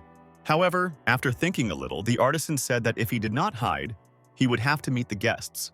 After some time, Yi Tianxing entered the old man's modest home, who introduced them to each other. Lu Ban is the inventor of the Chungqiu period. He created a cinnamon saw with mascara, a square, and many other things suitable for war and more. And Tianxing would never have thought that they would meet the founder of the carpentry craft, this great Lu Ban. With its help, the technology of the villages can step far forward, and if they rely on modern inventions and the art of the old man, they will significantly increase the speed of development. Moreover, if you combine its mechanisms with talismans, you can create an entire army of wooden animals that will guard the settlement. Yi Tianxing decided to get down to business immediately and said that he wanted to appoint Lu Ban as the head of the labor chamber so that he would help in the village and invent various equipment, and also take other artisans under his responsibility. There was a tense pause at the table. Everyone present felt as if time had slowed down. The old man sat in silence for some time, thinking. His gaze was directed somewhere into the distance. Kai Yen, unable to withstand this silence, asked with concern what was wrong with the master. Lu Bin slowly turned to the guys with a heavy sigh and replied that unfortunately he had to refuse. And Tianxing, hearing his words, involuntarily chuckled without hiding his disappointment. A guess flashed through the guy's head. Kaojing hastened to assure the old artisan that any concerns can be discussed with the master. Kai Yan also added that his student really hopes that the mentor will meet the master halfway, because it would be a great happiness for Schwanhuang village to acquire such an artisan. Lu Ban replied that the elder really has extraordinary strength and imperial ambitions. One can say that he is a true monk, but the old man has already decided everything and will not change his opinion. And Tianxin looked at his interlocutor with alarm. Was the old man really so worried about imperial ambitions? Lu Ban lived during the Chungqiu period when wars constantly broke out between the princes. When the artisan refused to fight, The prince began to force him to create weapons for the assault and siege of cities. The merciless war destroyed and ruined many families, and Lu Ban, from then on, began to blame himself for everything, as if he had become an inhuman executioner for innocent people. And Tiangxin suggested that the old man was afraid of history repeating itself, and many innocent lives would again be plunged into the abyss of disaster. The next moment, the guy resolutely knocked on the table and said that times have changed. Monsters are roaming everywhere, and the young man understands that the master only wanted to spend his old age in peace and tranquility. But Yi Tianxing founded this village in order to save people from merciless beasts and give him a prosperous life. He organized systems in the village so that every talented person could find a place for himself, all so that thousands of masters like Lu Ban could live stably and not for the sake of seizing other people's lands. With the help of the skills of a craftsman, you can develop technologies to improve the lives of ordinary people and save as many as possible deprived of housing and suffering at the hands of invaders. Therefore, Yi Tianxing suggested that the old man finally leave the table and meet face to face. During this entire conversation, the guy was furiously knocking on the table and suddenly a loud voice was heard from under him. An unknown person said that his head was about to explode. He couldn't knock so loudly. The next moment, the old man jumped out and a famous artisan found himself in front of the astonished children. Lu Ban appeared before the taken-aback guests. The guys were speechless for a moment. Kai Yan looked at the doll in surprise. The girl didn't even notice that it was not a person, just a great job. Having bowed, Mr. Lu Ban said that since such a respected person as Yi Tianxing came to him personally, even if he refused, the headman would not leave it just like that. Moreover, without the village, the master himself would have died long ago. Hu happily said that his mentor had made the right decision, but the old man stole a glance at the guy and said that the conversation with him was not over yet. Lu Ban decided to immediately warn that he was not concerned about political affairs.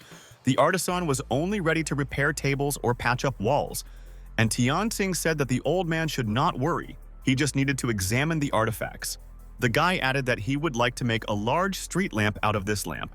Thoughtfully, Lu Ban said that this is possible, but there is no need to change the talisman a little and install a manual switch. Then all residents will be able to move around calmly at night. The old man said that he would help in this matter. However, now there are more important things to do in the village, because recently Lu went to the forest to choose wood and found that the thickets were shrouded in miasma and all the trees were covered with mold. Such a strange phenomenon meant an enemy invasion. However, Cao Zheng noticed that in the forest it is always like this, dark and damp, and miasma and mold are an absolutely normal phenomenon.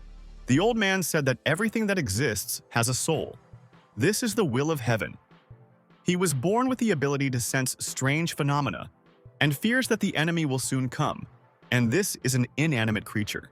The heroes looked at the artisan in surprise. There was some truth in his words, but it was hard to believe. And the next morning, the villagers discovered a huge pile of dead monsters, which in appearance seemed like an ominous harbinger of something terrible. General Yang commanded a soldier to take these bodies into a cart and burn them near the lake. Yi Tianxing arrived and asked with alarm what happened here. So many beasts were killed by archers. The general replied that for the last 2 days, more and more animals began to come at night. There was no more room in the kitchen and they were simply burned. The guy couldn't understand. It was all too strange. The animals began to come running for no reason, and Tiangxin assumed that the general noticed something unusual in the area. After some thought, the man said that there were rumors among the patrolmen that the entire forest was shrouded in toxic fumes. They seemed to not only eat away trees, but also poison birds and insects.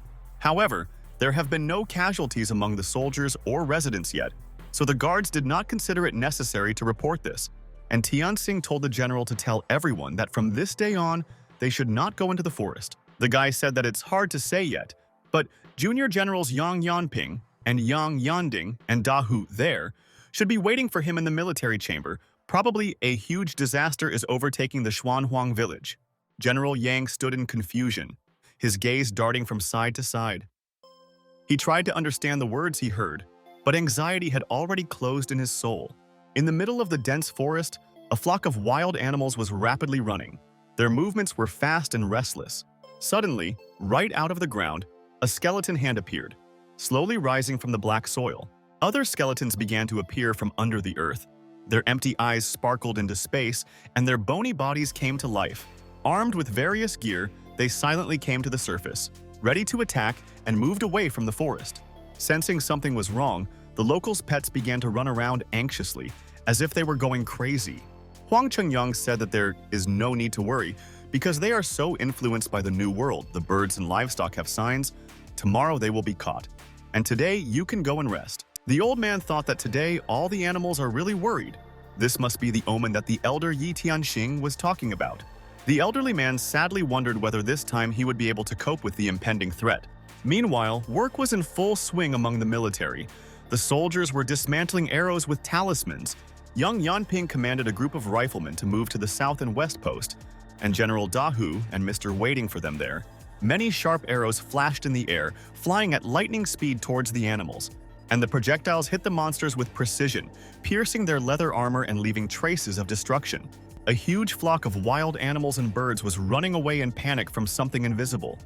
Their screams mixed with the roar and noise of the flight. The soldiers preparing more arrows felt the ground under their feet begin to shake violently. General Yang Yanping peered into the horizon and then firmly told the soldiers to prepare and start shooting.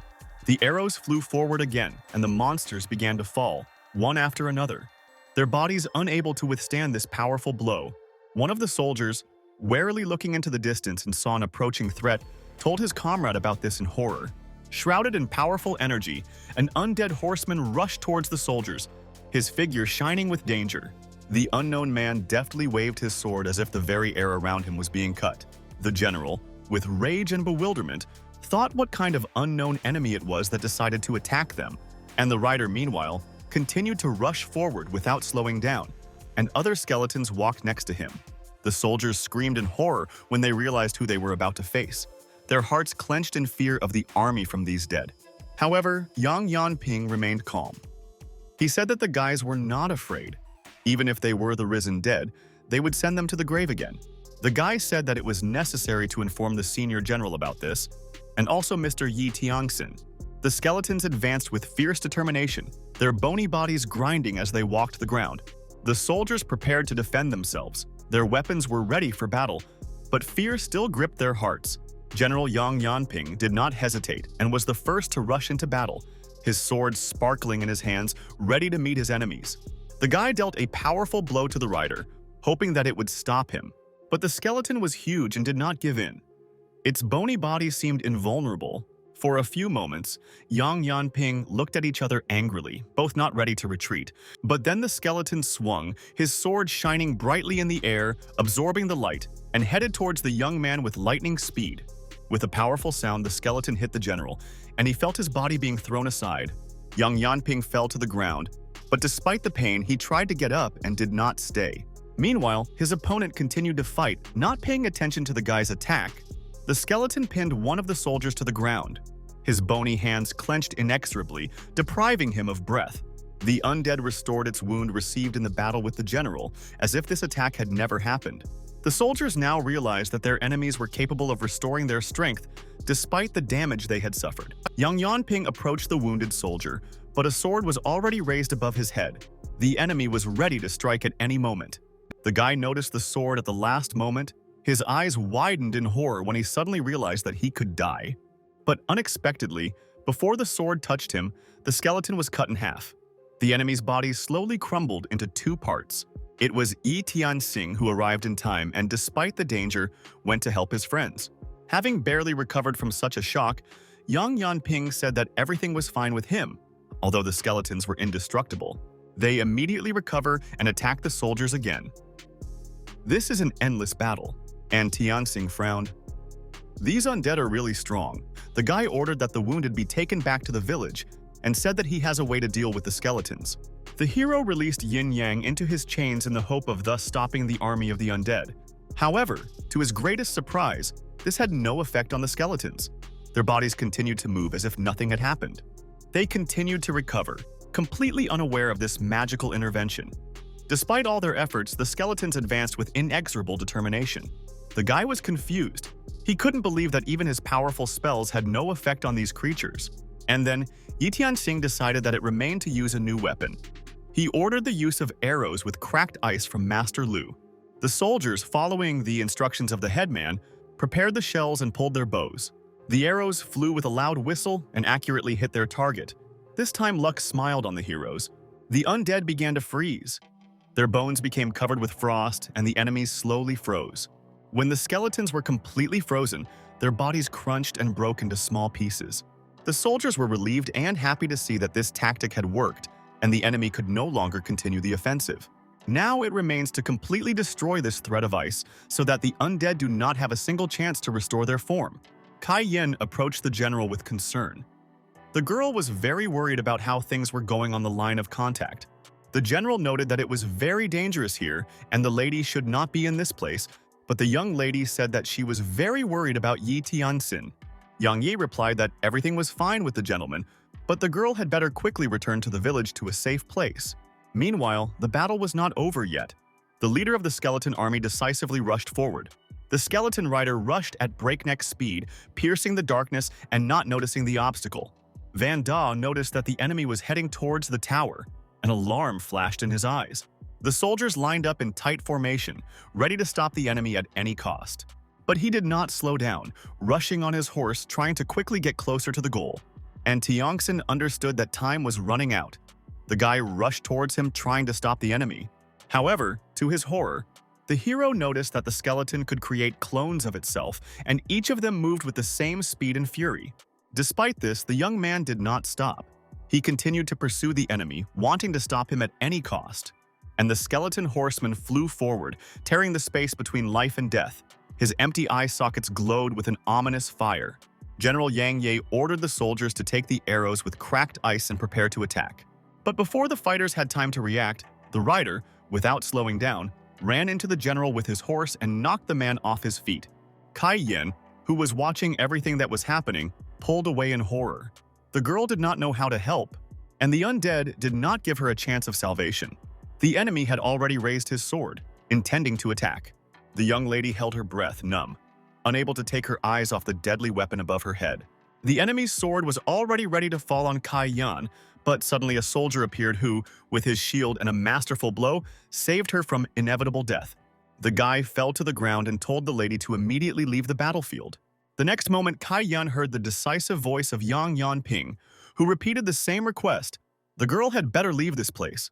These words made the unfortunate lady remember how Senior General Yang Ye had repeatedly warned her that in battle, Kai Yan would only be a hindrance and a risk to others. The girl's thoughts returned to the soldier, who said the same thing, trying to protect her from possible trouble. The young lady couldn't help but cry. She knelt down next to the injured Yang Ye, took his hand and cried bitterly, feeling like an unnecessary burden to everyone. Kai Yin could not understand why so many people gave up their lives for her. This question tormented her soul. Meanwhile, a mighty skeleton approached the girl. He was restrained by a python released by Yi Tianxin. The amphibian squeezed his bony body in her deadly rings. The python hissed furiously, his eyes glowing with malice as he rushed towards the skeleton with indomitable force. And the horse rushed forward with a wild neigh, raising dust and stones from the earth into the air. And Tianxin quickly approached the girl. His voice sounded firm but with anxiety when the guy said that the young lady should leave now. Unable to bear the emotions that overwhelmed her, the girl angrily turned around and walked away, clenching her fists and fighting the resentment that was boiling in her chest. Meanwhile, the brave guy and the skeleton continued to fight. The enemy turned out to be surprisingly strong. The skeleton unleashed an ominous magical spirit. Its shadow enveloped the battlefield. The spirit rushed towards Yi Tianxin with a terrible howl.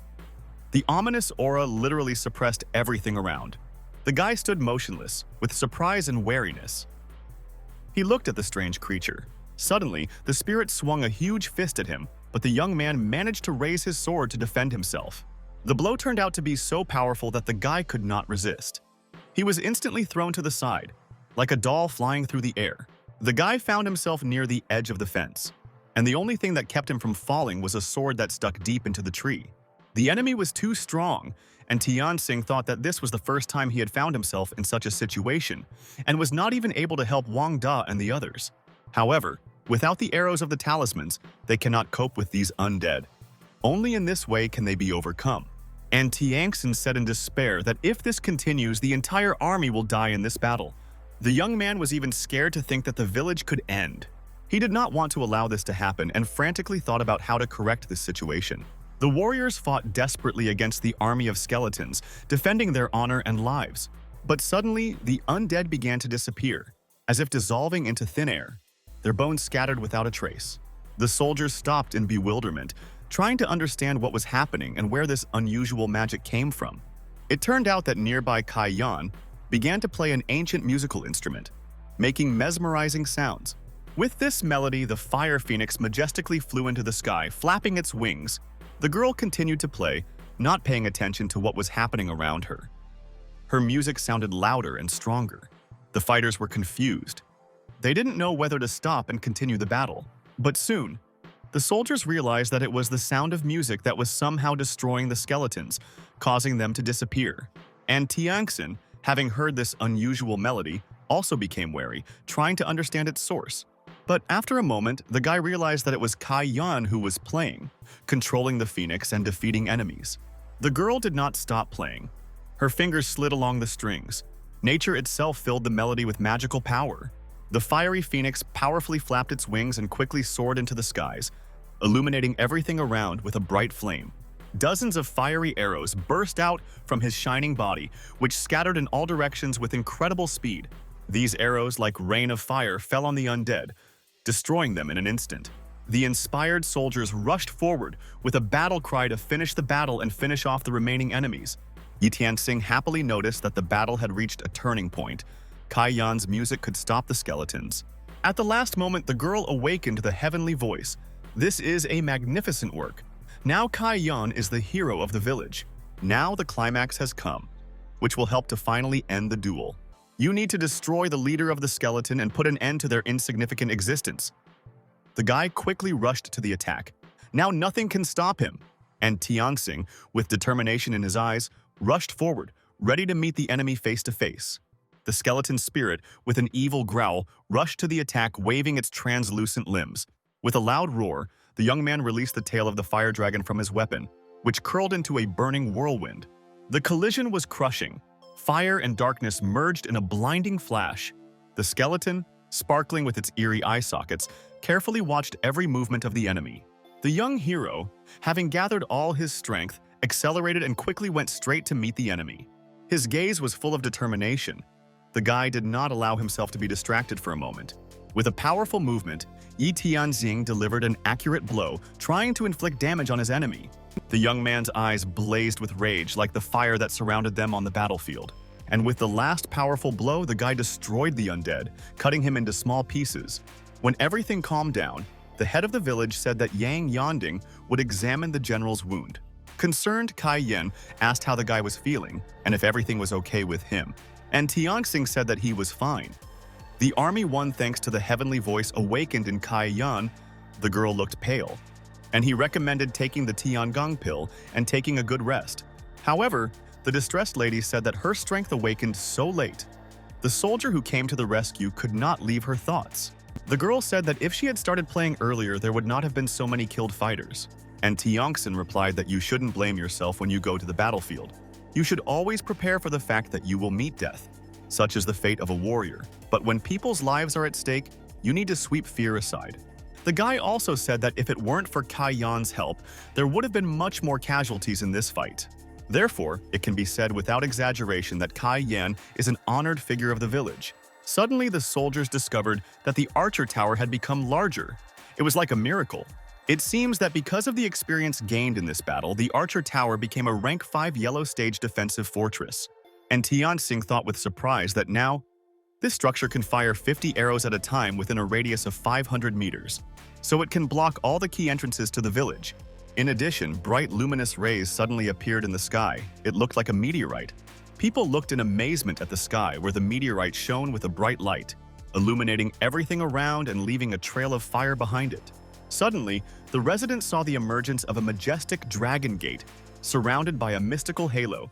People looked at each other in confusion, trying to understand what kind of strange phenomenon was unfolding before their eyes. According to legend, koi cards with dragon blood had a chance to turn into dragons. Dragon Gate, the last test before turning into a dragon, by jumping through it, the carp became a fiery creature. and Tianxing felt the true energy of the Carp of Fate breaking through. It was like a miracle. Could it be that even the heavenly lake could not withstand this force? A moment later, the fish shot up, and the life-giving energy of qi grew with every minute. The people raised their heads up in surprise. This carp had just flown out of the headman's body. Residents could not believe their eyes. The carp jumped over the dragon gate, which meant that incredible success awaited them. The magical fish, shrouded in shimmering light, rose majestically into the sky, reaching for an unattainable height. The heroes watched in amazement as he was about to accomplish the impossible, to fly over the barrier. The carp crossed the dragon gate with grace and strength, leaving behind a shining trail. At the same moment, his body began to change, transforming into a majestic dragon shrouded in a sparkling cloud of magic. The residents, watching this stunning spectacle, were overwhelmed with awe and delight. Now a real dragon appeared before them, the embodiment of strength and greatness. His appearance symbolized the completion of all trials and marked the beginning of a new era, the transformation of the village into a prosperous city. And Tianxing watched this achievement with pride. The guy felt that their efforts had finally paid off. The dragon illuminated everything around with a bright light. He flew over the fortress as if blessing it for its further journey. Now Schwan village had become a real city, and this event was incredibly joyful. Tianxing said that it seemed like the Eternal Realm was testing them with an undead army. Defeating them would fulfill the fate of the true Qi village and allow the koi carp to turn into a dragon. Kai Yen said in delight that this was simply incredible. Thanks to the dragon, their walls were strengthened. And Tianxing happily said that this is not all that the mighty dragon is capable of. Women and children watched in amazement as the old wooden house suddenly turned into a majestic palace. One of the locals ran up to the crowd, waving his arms wildly to show off yet another incredible phenomenon. A busy market appeared out of nowhere, right on the square, its lanterns sparkling in the darkness of the night. And Tianxing thought, with inspiration, that he could now make this city even more beautiful and stronger. Suddenly, a seal smoothly descended from the heavens, and it was right in his hands, clearly recognizing the power of the young hero. The residents rejoiced and rejoiced, because now Tianxing officially became the head of their city of Schwan.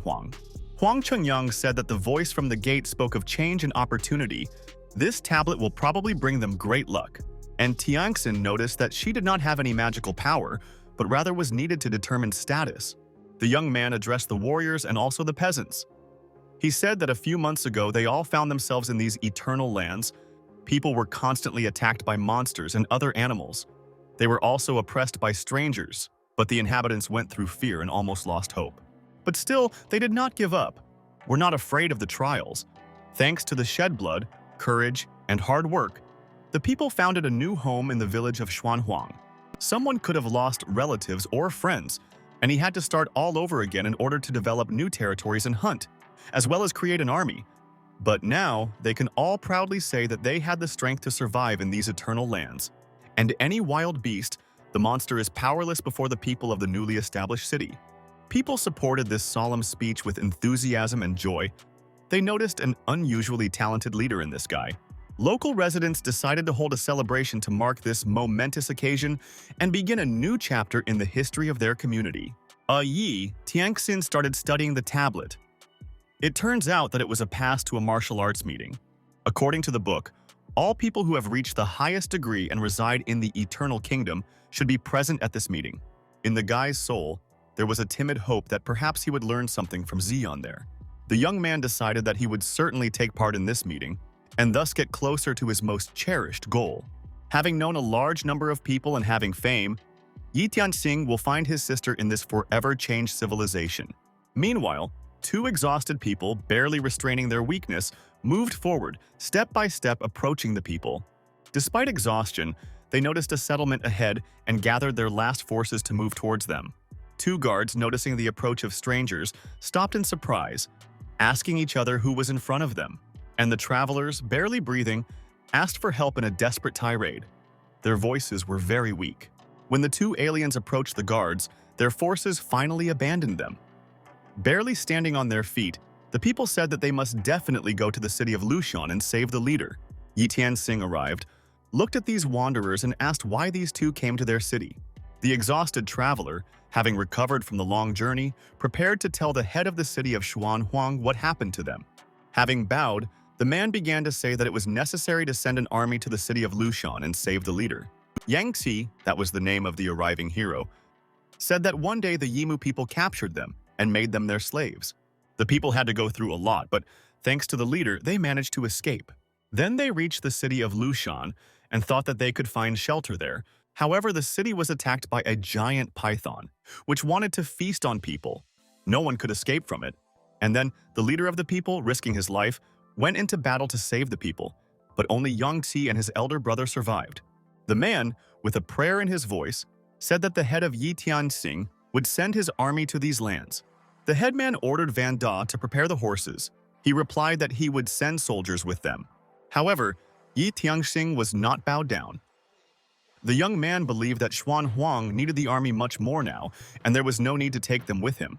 After half a day of travel, Yi Tianxing and Yang Qi finally reached the right place, and a valley shrouded in a slight fog appeared before their eyes. The guy said that now his companion will stay here, and he himself will go forward. Having carefully examined the surroundings, Yi Tianxin concluded that this snake could be hiding underground, and Taiyangxin stabbed the spear into the ground with incredible force, causing the ground to shake. Then the young man jumped up. He rose into the air very high. Landing on the ground, the guy left deep marks that gradually opened up. People hearing this sound were very scared and began to look around. They thought that the monster had returned again. Suddenly, giant snakes jumped out of the ground, spreading their black and threatening body. The reptiles opened their mouths, showing sharp teeth and preparing to attack. Yang Qi noticed that this was very dangerous and warned Yi Tianxin to be careful. However, the brave hero did not feel fear. He prepared for the attack, and the guy's eyes burned with determination. A few moments later, Daredevil destroyed the snake with one precise blow, his butt piercing the body of the reptile. Having calmed down, the guy said with confidence that everything was fine now, and Tianxin turned to his companion and said that it was time to go to the city and meet the leader. Soon they entered a settlement where all the inhabitants were filled with anxiety and fear. People looked at the arriving hero with surprise and admiration, trying to guess who he was and where he came from. Yangtze said, addressing the crowd, he explained that it was the head of Xuanhuang who destroyed the snake. The leader of this city was surprised to notice that his friend had returned.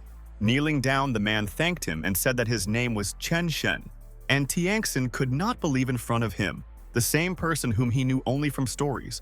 It was Chen Sheng himself, the same organizer of the peasant uprising against Qin, who was talked about in various parts of the country. The young man asked what happened to Wu Guang. His interlocutor replied that they were separated, and hopefully asked if Yi Tianxing knew anything about him. However, the headman did not know anything. He replied that he had heard stories about how the two of them staged an uprising against the people of Yimu. But to himself, Yi Tianxing thought that he was not mistaken, and that in front of him was indeed the same Chen Sheng. Soon the young hero turned to the residents of this place. He said that there was no food or clothing in the city and their leader needed to heal his wounds. Therefore, the best solution would be to go to Xuanhuang with him. The city had not only doctors capable of raising the wounded, but also enough food and housing that could be provided to everyone. People were very happy about this news, and upon arrival they decided to set off fireworks in honor of this. Soon, unimaginable flashes were heard in the sky. The people rejoiced that they finally had a home. The exhausted residents were well fed, people ate the food greedily, and they said that this place was like paradise. The Green Emperor looked at the food with regret. He decided that it was time to go on a diet because he had eaten so much today. Suddenly, the dog heard the gentleman's voice saying that he had decided to discuss something with his friends. The dog listened with curiosity. He was very interested in finding out what kind of secrets that Yi Tianxing decided not to let him in on. The friends were in a delightful mood and invited the gentleman to try a few glasses. However, the guy replied that he had absolutely no time for this and materialized a magic circle on the ceiling. Soon a round, delightful portal appeared in front of the astonished heroes. The general and Wang Da and Huang Chengyang raised their heads up in amazement. This hole appeared out of nowhere. Friends thought that the time had come for opportunities, and the tablet opened a passage to another dimension, and Tianxin confirmed these guesses. The gate that appeared led to a meeting of the world's first martial arts society. The heroes listened to the headman in surprise and assumed that this journey was very dangerous. The guy told his friends not to worry, since the Eternal Realm allowed him to participate in this meeting. Then such an event will probably be more of a good opportunity than a dangerous test. However, Zhuanhuang City has just appeared and they may have difficulties, so the team must be on guard. During his absence, Yi Tianxing said to warn all residents that the leader was not there. People should think that he had gone on a pilgrimage. After that, the guy ordered Huang Chengyang to register the new arrivals, and Wang Da and the general were to ensure security in this city. Soon the portal showed the place where the meeting was to take place. The landscape looked very picturesque and incredibly beautiful. The Green Emperor's jaw dropped. This place was like heaven. Now it's clear why Yi Tianxing wanted to hide the trip from him. The guy went inside. He said that the time had come, and the city, but this period will be under the auspices of his faithful friends. The hero stepped into a new dimension towards the world's first martial arts community. The faithful dog followed him. He considered Yi Tianxing a real thief who took this place only for himself. But the Green Emperor is too smart and will not just leave it like that. A green shadow suddenly flashed through the open portal and quickly followed the guy. The surprised heroes who were outside saw a dog rush past them with incredible speed. Meanwhile, Yi Tianxing, crossing the boundaries of the worlds, fell rapidly downwards. I did not have time to understand what was happening. At that moment, his gaze was caught by many figures, heroes on horseback and on foot, who were swinging swords and fighting with enemies. Falling deeper and deeper into this strange space, the young man never ceased to be surprised. He didn't think that there was a martial arts society in this eternal realm. And in front of them were all the participants in this unusual action. Outstanding brave heroes. The guy enthusiastically thought that his journey was becoming more and more interesting with every step. Suddenly, from these thoughts, Yi Tianxing was interrupted by a dog who appeared from nowhere. The Green Emperor viciously bit him. The guy asked in surprise where he came from and why he went with him.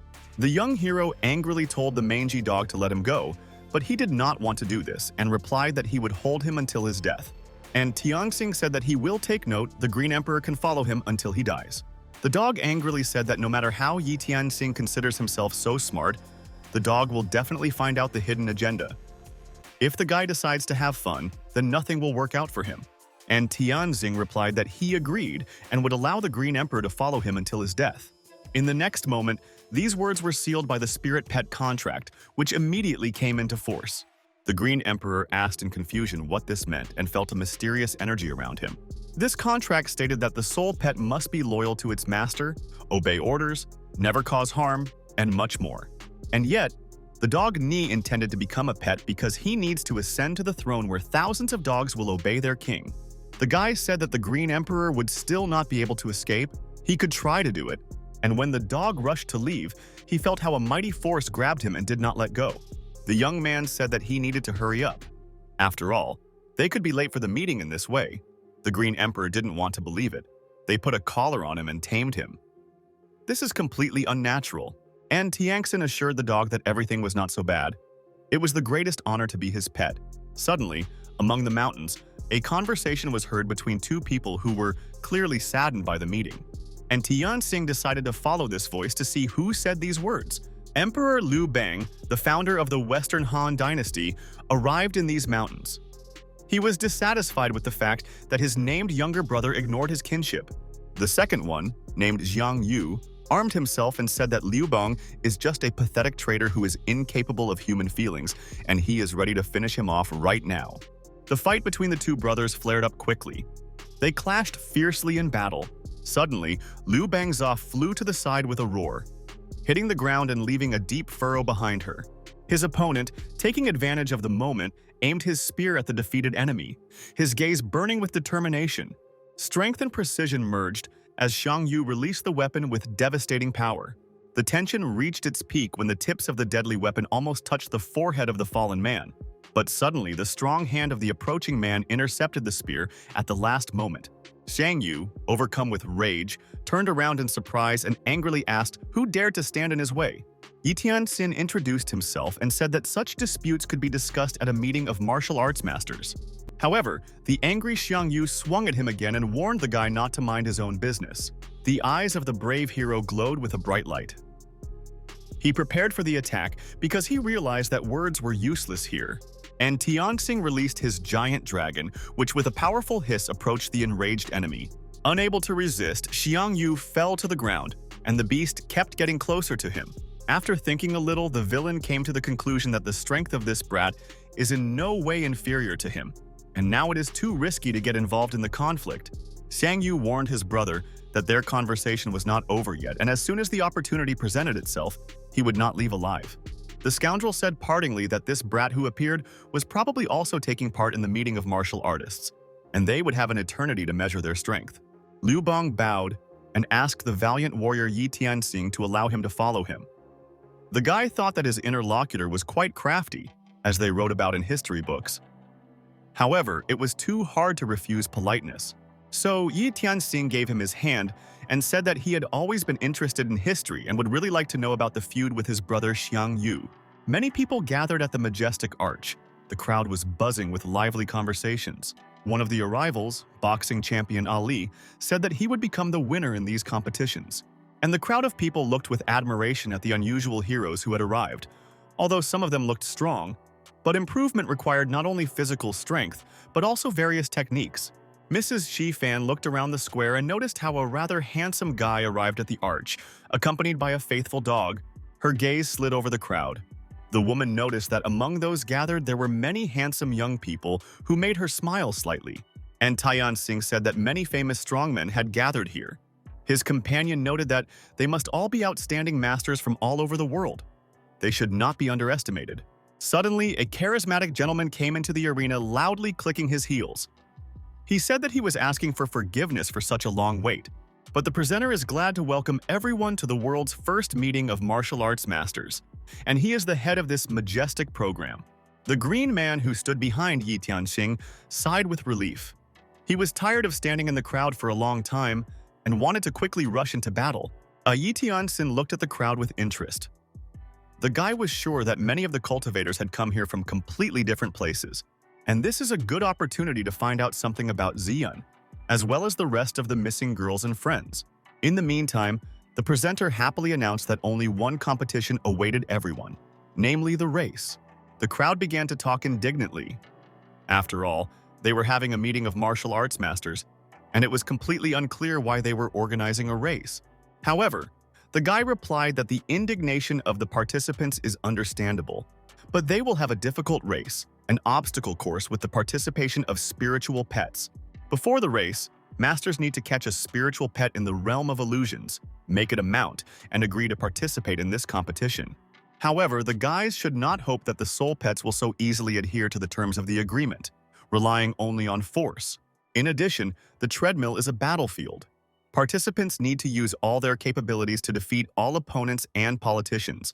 In the end, only the first 3 participants will receive valuable artifacts, and the rest will be sent back. After the words were said, the presenter said that now the guys must save energy for catching pets. After entering the world of illusions, participants will only have 8 hours to catch the pet, and then a selection will be carried out. And Tianxing thought that this spiritual pet contract is the best version of what he concluded with the Green Emperor. And this contract only needs to be attached to the dog's head. But the offended dog did not know these thoughts of the owner and was sure that he wanted to subjugate other pets to himself. Probably, a smart dog was not enough for him as a faithful friend. Therefore, the angry Green Emperor turned around abruptly and chewed on the spirit pet contract. Meanwhile, the presenter announced that if everyone received the document, they could go to the Kingdom of Illusions. Suddenly, the earth began to tremble under the heroes' feet. The warriors tried to maintain their balance. However, they could not resist and, unable to resist, one after another they fell down into the unknown. The Green Emperor. In a panic, he grabbed his master's pants. His eyes were full of fear and horror. A moment later, the guy and his dog plunged into the cool water. Having surfaced, Yi Tianxing cleared his throat and spat out the liquid that had fallen into his mouth. And his dog, looking around, noticed a deer nearby and joyfully said that this place was ideal for a pet to live. But the owner abruptly interrupted him. The guy ordered him to shut up because his gaze stopped on something mysterious. In the water nearby, there was an amazing girl. Her silhouette looked mysterious. Powerful energy began to condense around this lady, enveloping her in an invisible blanket. The young man squinted, assessing what he saw.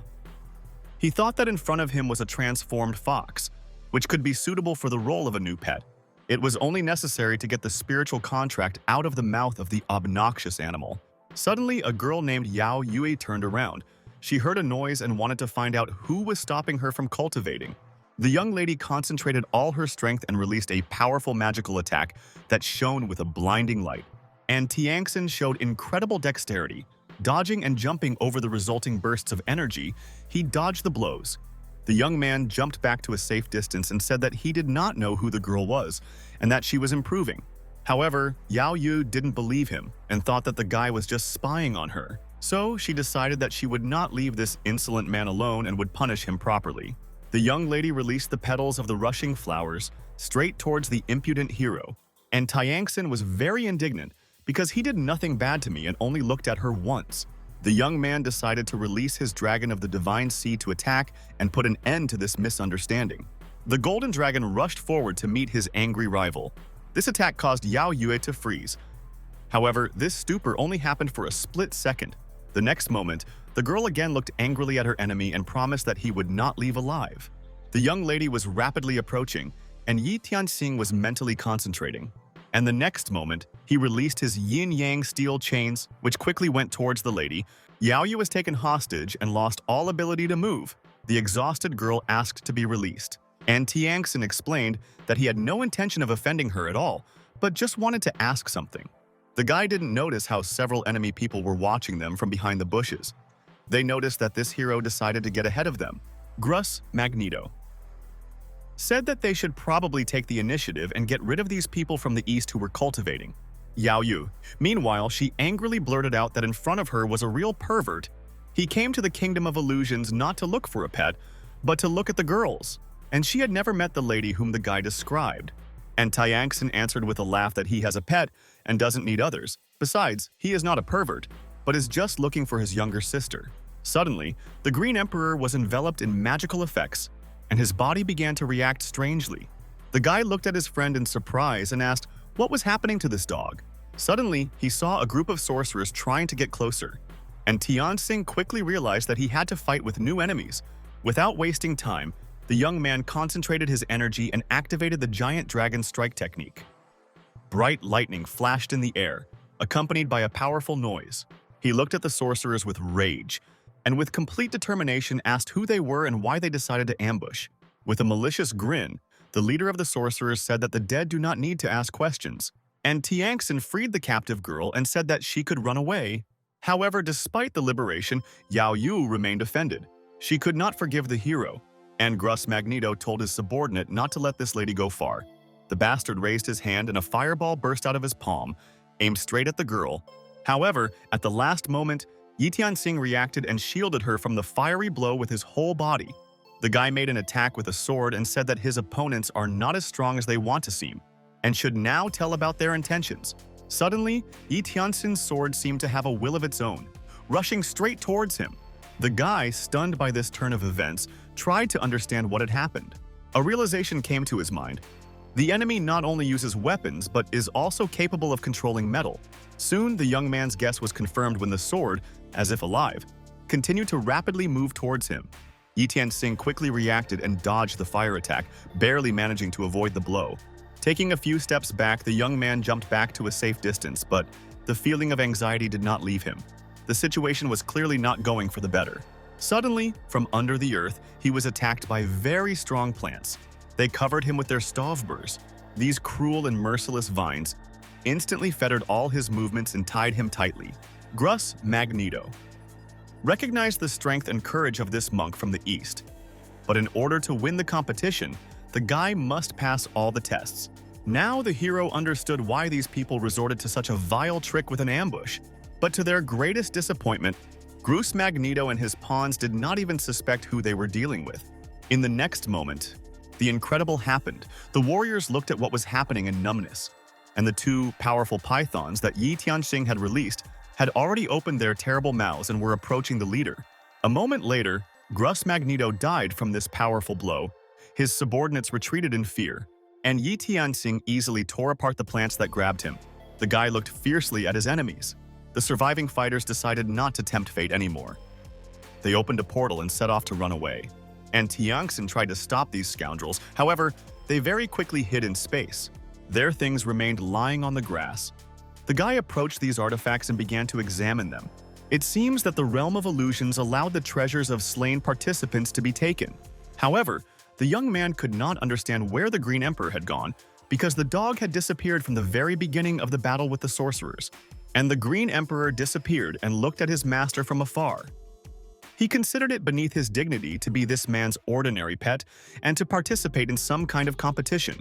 Suddenly, Yi Tianxing heard a desperate cry asking for help, and turning around he saw a man running away behind him. A huge gorilla was chasing the unfortunate man. In another second, and she could have grabbed this gentleman. The runner's name was Manhwa, and he desperately asked the guy to help him. However, Yi Tianxing suddenly jumped up and said that he would not interfere. Apparently, the opponent was going to make the monkey his spirit pet and ended up angering it. But unexpectedly, Manhwa said words to the guy that made him hesitate, because the new acquaintance knew that he was looking for a girl, and Tianxing could not believe it. Was this unfortunate man really talking to his sister? Moments later, the young man released his magical chains and directed them towards the angry gorilla. With a deft movement of his hand, Yi Tianxing ordered his steel shackles to tighten, and when the frightened Manhwa had already lost all hope of salvation, his treacherous enemy was captured. The guy immediately forgot about the recent horror that had gripped him, and smiled and said that the gorilla is now powerless against humans. And the next moment the hero entered into a contract with this creature. Now the mighty beast was his faithful pet. The animal had no choice but to obey this concluded agreement. Manhwa promised that in the future, the gorilla will live a great life with him. Yi Tianxing noticed that this improved version of the contract version is really powerful. It is not so difficult to grab the pet. However, the guy was interested in what this gentleman knew about the girl he was looking for. His interlocutor introduced himself and explained that he was a wandering scientist, and probably guessed that this was the same Yi Tianxing in front of him. When the scientist was on Ilo Island, after a battle he was very wounded. One healer cured him and showed him a photograph of Yi Tianxing. Manhwa said that the healer was Chen Shuizhu. She was alive along with the indigenous people. But no one else from the Central Plain was with her. This news greatly upset the guy. His sister probably separated with her friends, and Tianxing told his interlocutor that he knew this girl, but his younger sister also got lost when she got to the Eternal Kingdom, so he came to the meeting of martial arts masters to find her. Manhwa replied that he was sincerely sorry, but Chen Shuizhu was doing well.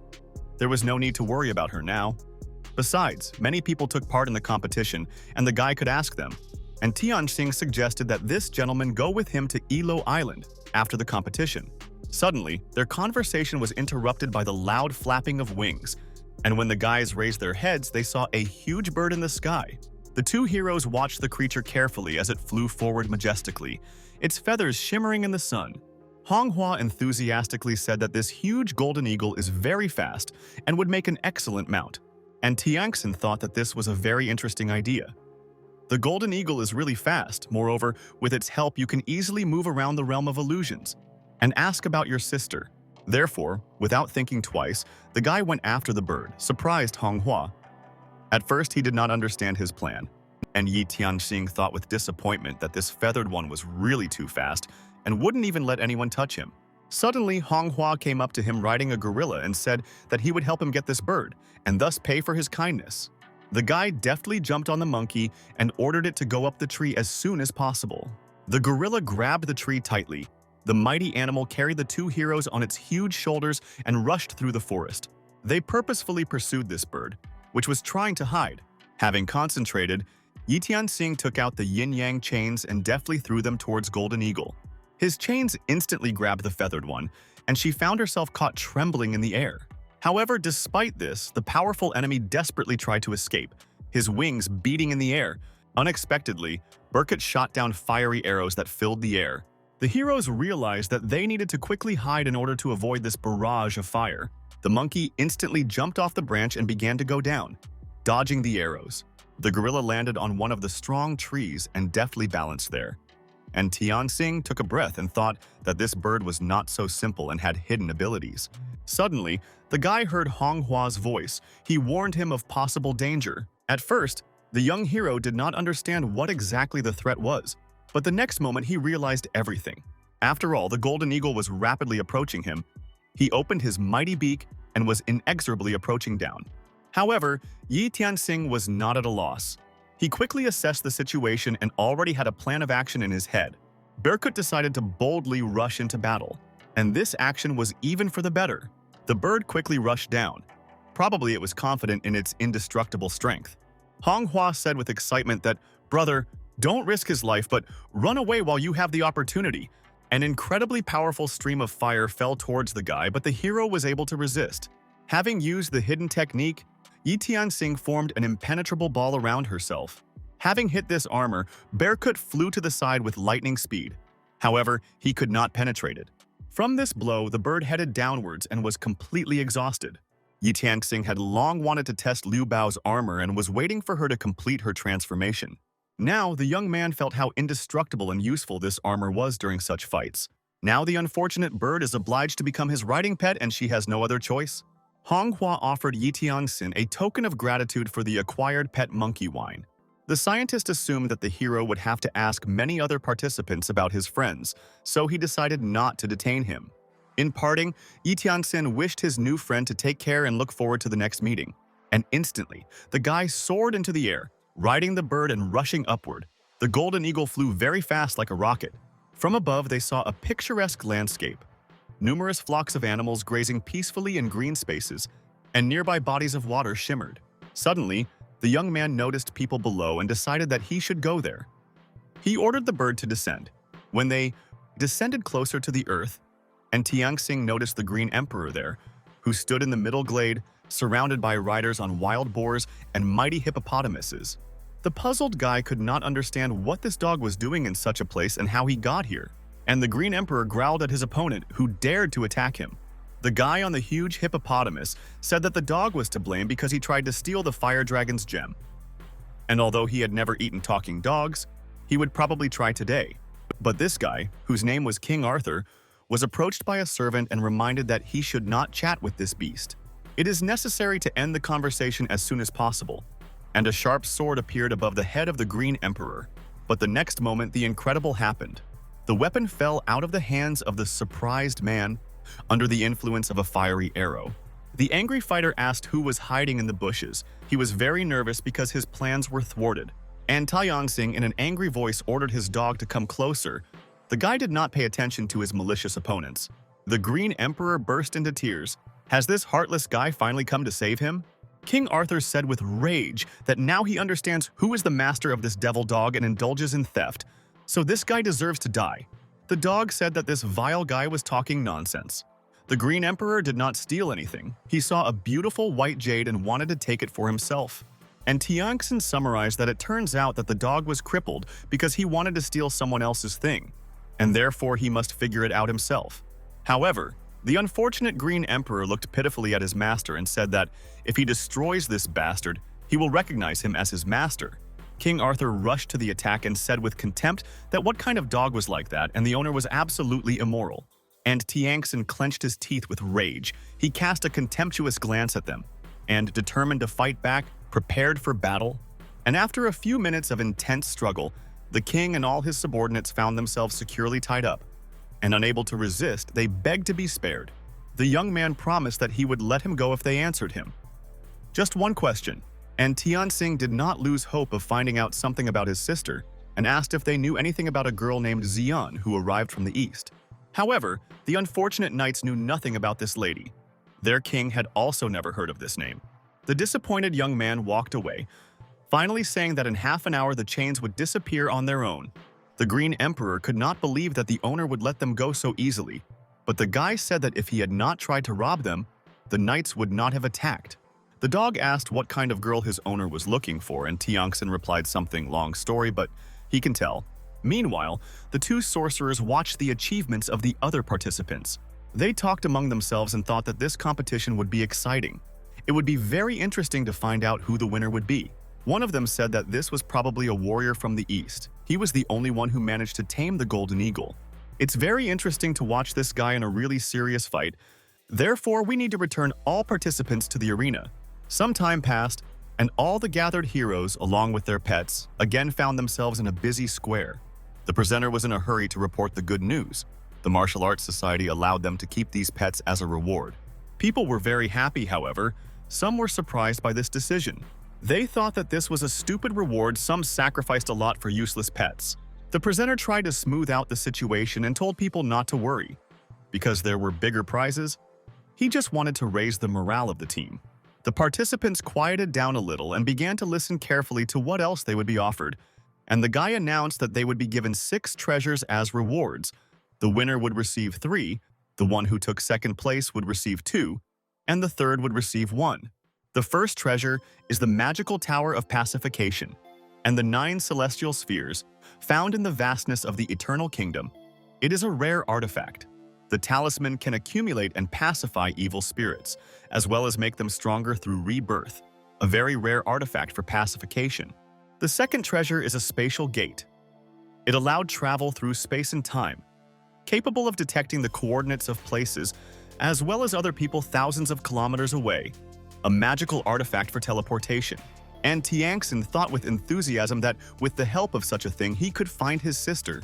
The third treasure is a diagram of 8 combat formations. When used, secret knowledge was revealed, which made it possible to control nature and create fighters from plants. Their number could reach up to thousands. Such artifacts could be useful to everyone on the battlefield, and the fighters were looking forward to victory in order to get them. And the other 3 treasures also possessed extraordinary power. They can safely be called priceless. However, it must be taken into account that only the top 3 will receive these awards and the rest will not deserve anything. The host said that therefore everyone simply has to try their best and do everything possible to win. And Tiangxing told his pet that they must win this test. The presenter continued to say that the world's first martial arts society should listen to his command, but no one took his words anymore. The fighters fiercely rushed into the race. The confused leader looked after them. There was real chaos all around. A huge crowd of people on all kinds of animals rushed forward uncontrollably, pushing aside rivals in their path. The riders used magic to suppress their opponents, and each new burst of energy turned the battlefield into a spectacle of incredible power. Suddenly, the attacker was knocked out of the saddle and fell to the ground with a thud. The participants waved their weapons, saw no one in their path, and rushed towards their cherished goal. Each of them sought to get the treasure, not paying attention to the risks and dangers around. And Tiangxing, being in the sky on his bird, thought that the chaos below would not be able to affect him. However, unexpectedly, a powerful lightning struck, causing the hero to instantly become wary. The young man, realizing the seriousness of the threat, shouted to his bird to be extremely careful. Only by a miracle did they manage to evade a deadly lightning bolt that flew dangerously close. The discharge struck the other participant with incredible force, knocking him down and leaving him in a helpless state. And Tiangxin watched with bated breath and silently at what was happening. These tests were quite serious. The young man did not know that there would also be lightning, so the hero should not relax. After thinking a little, the guy came to the conclusion that he needed to go down to the ground and showed the golden eagle the direction. Suddenly, the cunning fox Yao Yue noticed this shameless man and happily noted that she had finally found him. The guy couldn't believe that he was so unlucky, and on his way he met this girl again. And Yao Yue deftly launched a powerful blow forward with her magical petals. The attack was heading straight towards Yi Tianxin. The guy felt growing irritation. As luck would have it, they wanted to interfere with him again. The girl used magical power and directed a stream of sparkling petals at the young man. The hero ordered his bird to release the arrows as soon as possible, pointing them towards the attacker. Berkut's powerful attack reached its target and the girl was thrown back. She was forced to temporarily retreat, and Tiangxin looked after her with annoyance. The guy thought dissatisfiedly that they had not seen each other for several hours, and this fox had become even stronger. He definitely needed to get rid of her, and despite the angry cries of his opponent, the guy told the bird to quickly move forward. However, unexpectedly, Yi Tianxing felt an attack that made him stop for a few moments. The young hero and his dog were connected by magical threads that were surprisingly very strong. The next moment, the young man discovered where this attack came from. The sorcerer pointed his finger at him and said that this was the man who killed Grus and the witch hunter of Oblivion. Saruman released a magical spell in his direction. The guy thought with disappointment that the competition had just begun and everyone was already trying to take revenge on him. The evil wizard gathered dark energy around himself and concentrated all his magical power. Soon, glowing magical pictograms began to form around him, each of them exuding an ominous power. and Tiangxin saw that skeletons began to appear from these circles. It turns out that this white-bearded sorcerer knew how not only to cast a pacifying spell, but also to summon the undead.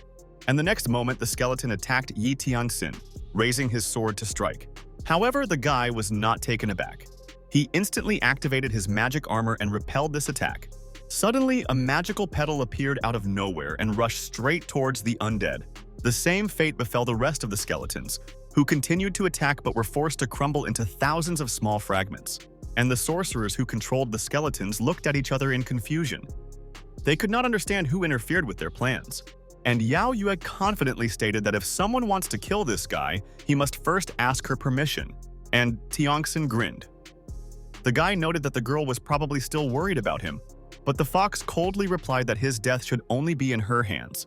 The sorcerer frowned and said that he still needed to get rid of them all, because there should be no competitors in this matter. The magicians, without wasting time, began to cast new spells and call upon even more magical energy. Yao Yu noticed with indignation that everything around her was colorful, but she couldn't stand dull people. If these scoundrels haven't realized yet, then the fox has the power of Yihua Palace, capable of quickly sending those old men to the next world. The sorcerer created a huge blue energy ball above his head, which pulsated with its power. He was focused and continued to concentrate on the spell, closing his eyes and not noticing anything around him. And moments later, a blue stream of energy burst out of the ball and rushed towards the girl with great speed. Yao Yu, astonished, froze. At a loss, she did not know how to avoid this attack. This technique was called the flaming blade of a spark of raging flame, which is capable of creating a huge black giant. The girl barely had time to jump to the side. Without hesitation, Yi Tianxin grabbed her hand and sharply pulled her in his direction, taking her away from this deadly blow. Today the day was clearly not going well. This white-bearded man possessed black magic that was difficult to cope with. The giant monster furiously attacked the heroes, swinging its powerful limbs. The rest of the participants, watching from afar as a fierce battle broke out there, decided to bypass this place so as not to get involved in the fight. Meanwhile, the struggle continued, and its intensity only increased, more and more every minute. And Tiangxin bravely swung his sword, striking at the giant enemy. But unexpectedly, the legendary commander of the kingdom, Lu Bu, decided to intervene in the duel.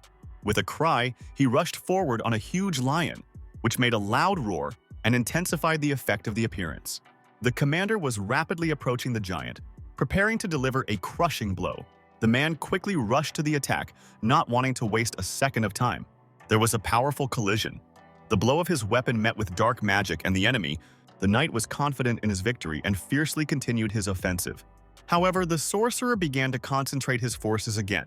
He was preparing for another deadly spell.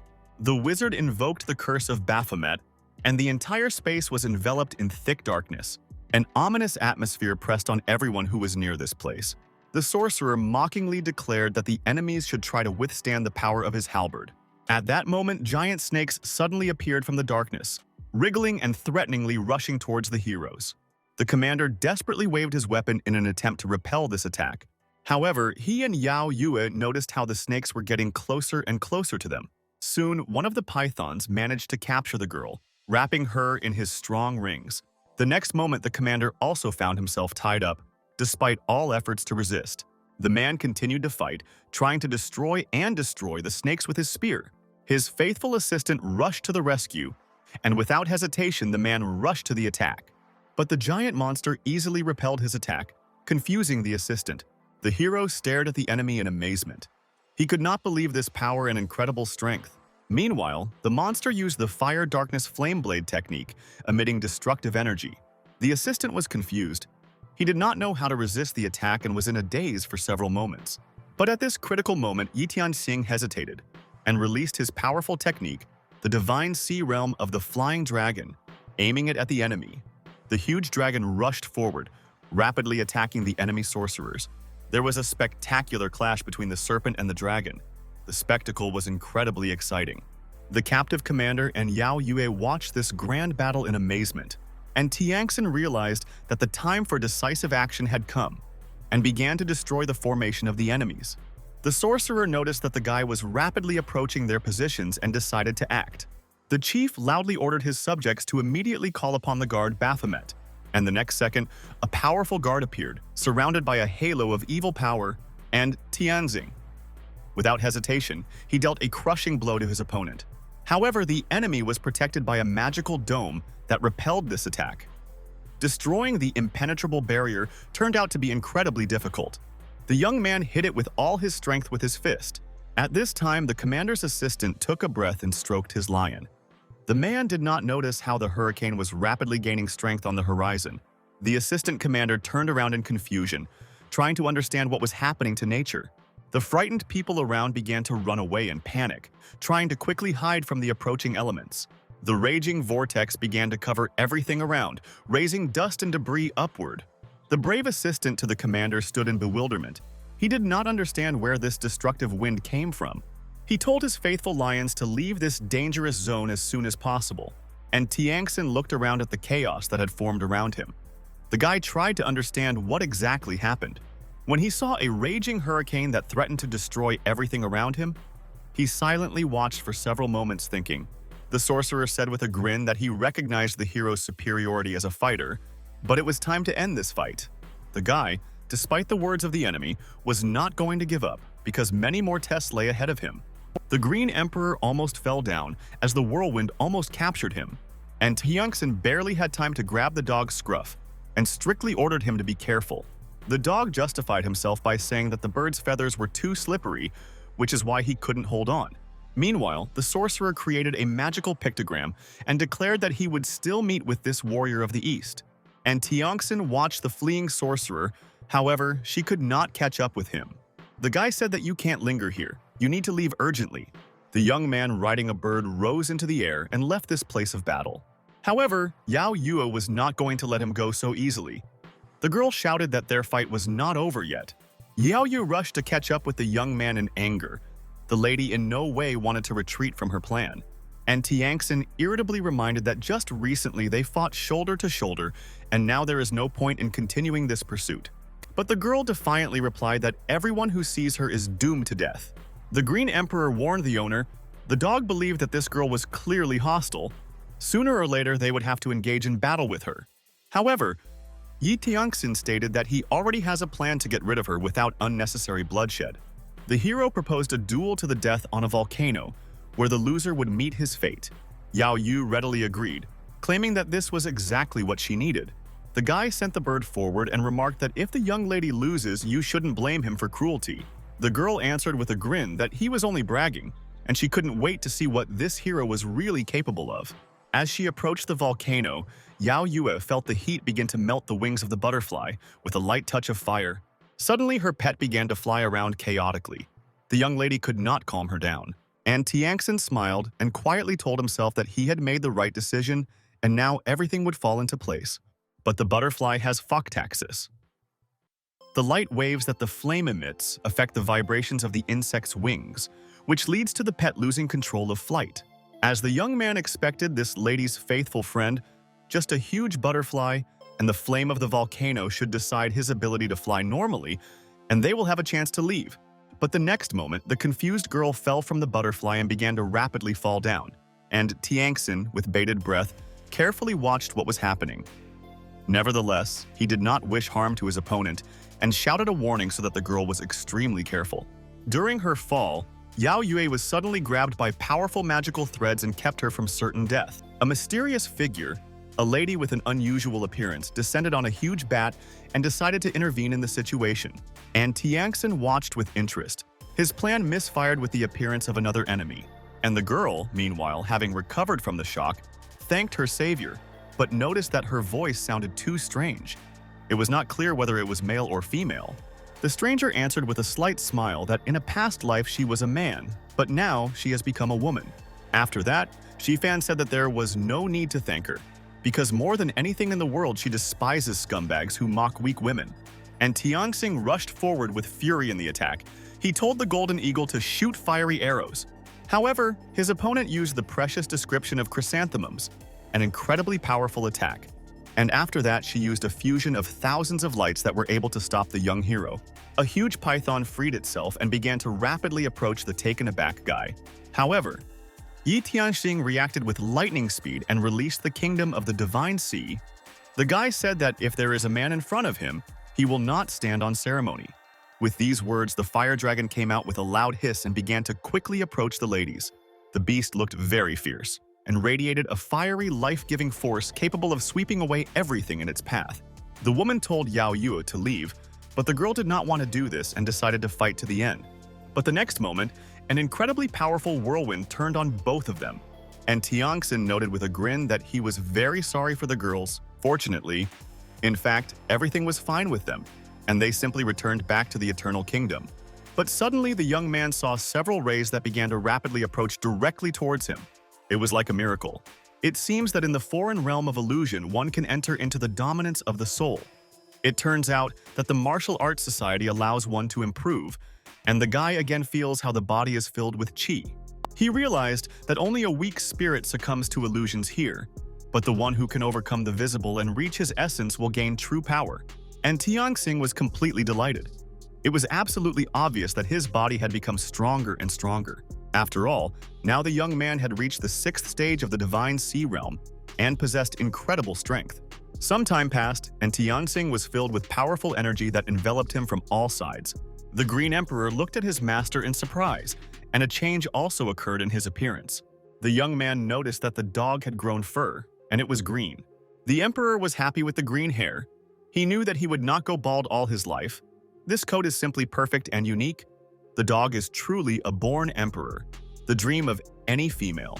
And yet, the dog did not understand why the bird did not change at all. And Tianxing noticed that in fact only his faithful friend changed to me. The color of the golden eagle's feathers also changed. The spiritual pet's contract must have taken over, and they both became stronger. The martial arts society provided interesting opportunities, and the guy wanted to quickly try out the new changes that awaited them. Meanwhile, Liu Bang, who was rapidly racing on a horse, tried to escape from the threat that was overtaking him. Behind him ran a huge dinosaur that released fiery flames from its mouth. Liu Bang urged the Shadow Hunter forward and tried to dodge the fireballs hitting him.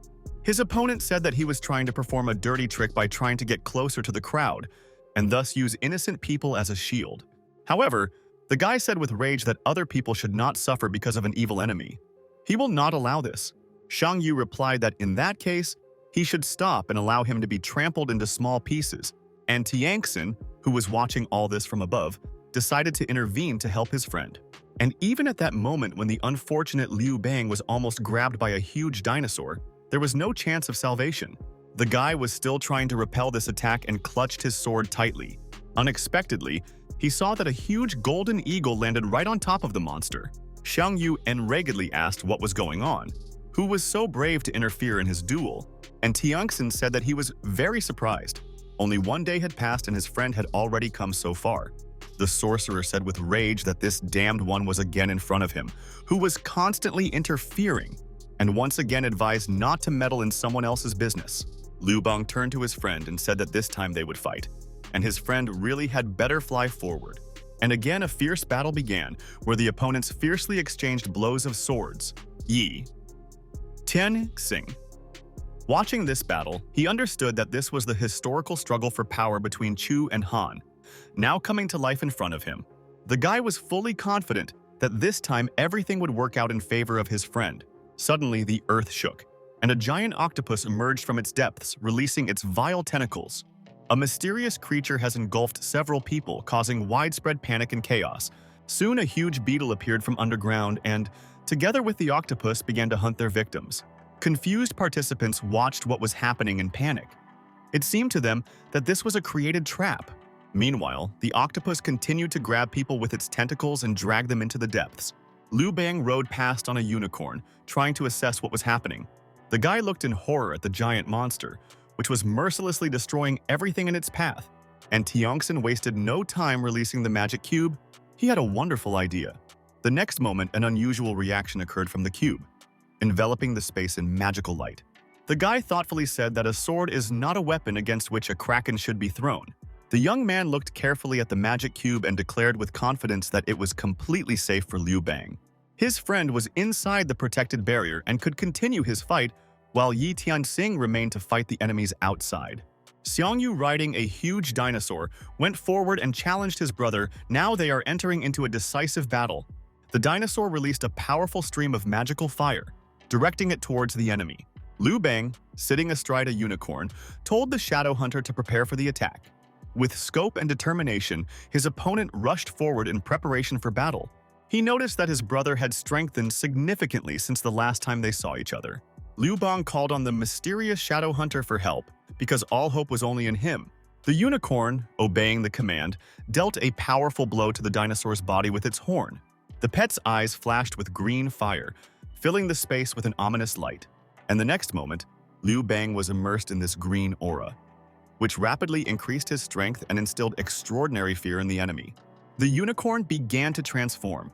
It increased in size and became huge, approaching directly to the enemy. Xiang Yu watched the incredible transformation in confusion. He realized that the forces were not equal. And the next moment, a powerful blow from the transforming animal knocked the dinosaur off his feet and threw him and the owner aside. Liu Bang thoughtfully said that his younger brother, bogged down in his own vices, should go to the Eternal Kingdom and continue to gain experience. However, Xiang Yu did not intend to give up. He groaned and tried to get up again, and the mighty Liu Bang was already bending over him and strongly recommended that his brother return back. But in response to this, the guy's eyes lit up with red fire and he flew into a wild rage. The enemy called on the god of weapons and approached his brother with lightning speed. Xiang Yu couldn't even think that this bastard would meet an ancient beast here. Liu Bang could not believe that his brother's body was controlled by God himself. This battle was quite dangerous. However, the guy decided not to give up. The shadow hunter quickly attacked the cloud with a weapon. Liu Bang, in a panic, warned his pet to remain careful. Meanwhile, the cloud of weapons dealt a crushing blow and forced the unicorn to fall to the ground. The guy wanted to make sure that everything was okay with his pet, and meanwhile the unicorn was burning with rage. Xiang Yu tightly clutched his huge, powerful spear in his hands without flinching. The man was confident of his victory because the unicorn is just a mythical creature, and Qi Yu's weapon is not able to fight God. The magical horse sparkled with its green eyes, emitting a terrifying glow. His master defiantly declared that the moment of their last battle had come and released mighty lightning towards the enemy. However, Xiang Yu turned out to be unperturbed. These lightning bolts were not scary to him. The enemy summoned a powerful lightning crusher, surrounding himself with a powerful energy aura. A huge dome formed around the guy, capable of reflecting the shock of an electric discharge and protecting him from any threats. Liu Bang was forced to admit that he was truly unable to resist the god of weapons, but he was not going to give up without a fight. For now, his brother is busy with lightning and doesn't even think that the unicorn itself is a sharp sword. Xiang Yu overcame the lightning strikes and was completely focused on this matter. His brother decided that this was an opportunity that needed to be taken advantage of as soon as possible. The guy rushed forward. He sat on top of his magic horse and commanded the direction. But the next moment, an incredible thing happened. One of God's weapons turned into a huge spear. The surprised Liu Bang could not expect this, and did not want to believe that this was even possible. Will his shadow hunter really just die in this battle? And there is simply no chance to replay this situation? Meanwhile, Yi Tianxing, who spent a lot of effort, finally got rid of the monster. The defeated octopus was destroyed, and all participants could breathe a sigh of relief. The Green Emperor noticed that he had not eaten so much for a long time. The octopus was terribly ugly to look at, but it turned out to be incredibly tasty. The dog was surprised why his owner also did not try fresh meat. However, the young man replied that he was not hungry. His thoughts were occupied by the battle between the two brothers. It was very strange that the guy could not see what was happening inside the cube, because it was very interesting to find out how the fight ended. Suddenly, magically, the cube jumped out of his hands, soared into the air, and shone with a blinding light. The guy watched in confusion. He couldn't understand what was happening. It seemed like the artifact was about to explode. Suddenly, his friend and also his opponent fell out of the cube. They were thrown out of another reality. And Tianxin looked at this scene in shock and could not believe his eyes. Now he realized that the duel was over. The Green Emperor thought that Xiang Yu was still several times stronger than Liu Bang. Meanwhile, the distressed Liu Bang fell to the ground, and Tianxin hurried to him in amazement. His friend said that he probably lost and now he will have to leave this event. Suddenly, they heard the loud voice of Xiang Yu, who thanked Yi Tianxin for the opportunity to deal with his brother. However, the guy sadly said that he only wanted them to sort things out. He had no intentions of helping this bastard, and there was no need to thank him. Xiang Yu thought that this guy was very stubborn and arrogant, If he had the opportunity to fight further, he would skin him. Meanwhile, Liu Bang said that his opponent had learned to call upon the god of weapons and who is very strong. Overcoming the pain, the guy said that if Yi Tianxing meets him, he must know and take this into account. This news made the young man very dumbfounded because summoning God with a weapon is an incredibly powerful technique. He thanked his friend for telling him about this. Liu Bang also asked not to allow his brother to receive the treasure reward. Otherwise, he would plunge people into eternal chaos. However, Yi Tianxing thought with confidence that even if his opponent was so strong, he would never let him win. Moreover, if he needs treasures so much, then Xiang Yu must first ask permission. The guy went ahead. He told Berkut to rush off as soon as possible. They should come first. Meanwhile, the crowd of participants took off, rushing forward with incredible speed, everyone trying to be the first to reach the goal. A portal suddenly appeared in front of them, shimmering with a mysterious light. Everyone understood that through this space they could get to the next stage of the competition, and therefore everyone desperately tried to get there, not paying attention to others. People pushed, stumbled, pushed each other, some fell and pushed forward, not wanting to give up their place. This chaos lasted for a long time, and the tension grew as the heroes slowly and steadily moved towards the portal. Yi Tianxing watched this and noticed that more and more people were trying to get through the dimension. The guy jumped on his back like his faithful bird. The guy soared into the sky, leaving the crowd behind. In a matter of moments, they reached the portal, flying over the heads of the participants. The young man overtook many. However, finding himself in a new dimension, he froze. His path was suddenly interrupted. There was no further road. A threatening picture spread out in front of the surprised participants. In the distance, as if from a living legend, the fire volcano rose. It was the legendary Mountain of Sword and Fire, a place about which ancient myths circulated. Its peak was blazing with bright tongues of flame, and sparkling swords surrounded it. The heroes stared in horror at the obstacle that had arisen in front of them. They did not understand how to cross this ocean of fire and believed that there was no other way out but to burn. Suddenly pushing everyone aside, Xiang Yu jumped forward and impatiently approached the lava. He quickly ran forward on his huge dinosaur, persistently urging his pet on. Xiang Yu believed that this trifle was not able to stop him. The participants did not understand how this daredevil got through and the fiery avalanche. Did he really use magic? And Tianxing noticed that an ordinary person would definitely not be able to endure such a test. The enemy probably had some kind of artifact that prevented him from being burned in the flames. And soon the young man guessed what was the matter. It was not a burning pearl. It helped him avoid the heavenly flame of Yang and the green fire of Yin. It is not surprising that this warrior rushed into the burning lava, because such an obstacle means nothing to him. The pearl is truly an effective remedy for those who are unable to walk on the flame. But unexpectedly, the guy felt an incredible heat that came from the fire. Even his pet could not overcome this test. Unable to resist, the golden eagle began to rapidly fall down, and Yi Tianxing and the Green Emperor fell with him. The guy thought with annoyance that this fire was really very insidious and one couldn't easily get through it. Much to his disappointment, Yi Tianxing's plan did not work. This test was not so easy to nullify. The distressed participants talked among themselves. They did not know how to get through the raging flames. One of the monks decided to call on the Dark Emperor Lord for help and send rain. And moments later, people were surprised to notice that black clouds had indeed thickened in the sky and small drops were dripping from them. But the flames only became more terrible and larger, as if oil had been added to them. And Tianxing thought that this journey was definitely worth it. Everyone here has amazing abilities. Even if the guy doesn't take the grand prize, it will be great to make a few friends here. The young man stole a glance at several people who were discussing this test. After the competition, they will all be scattered throughout the eternal world, and it is unlikely that they will be seen again.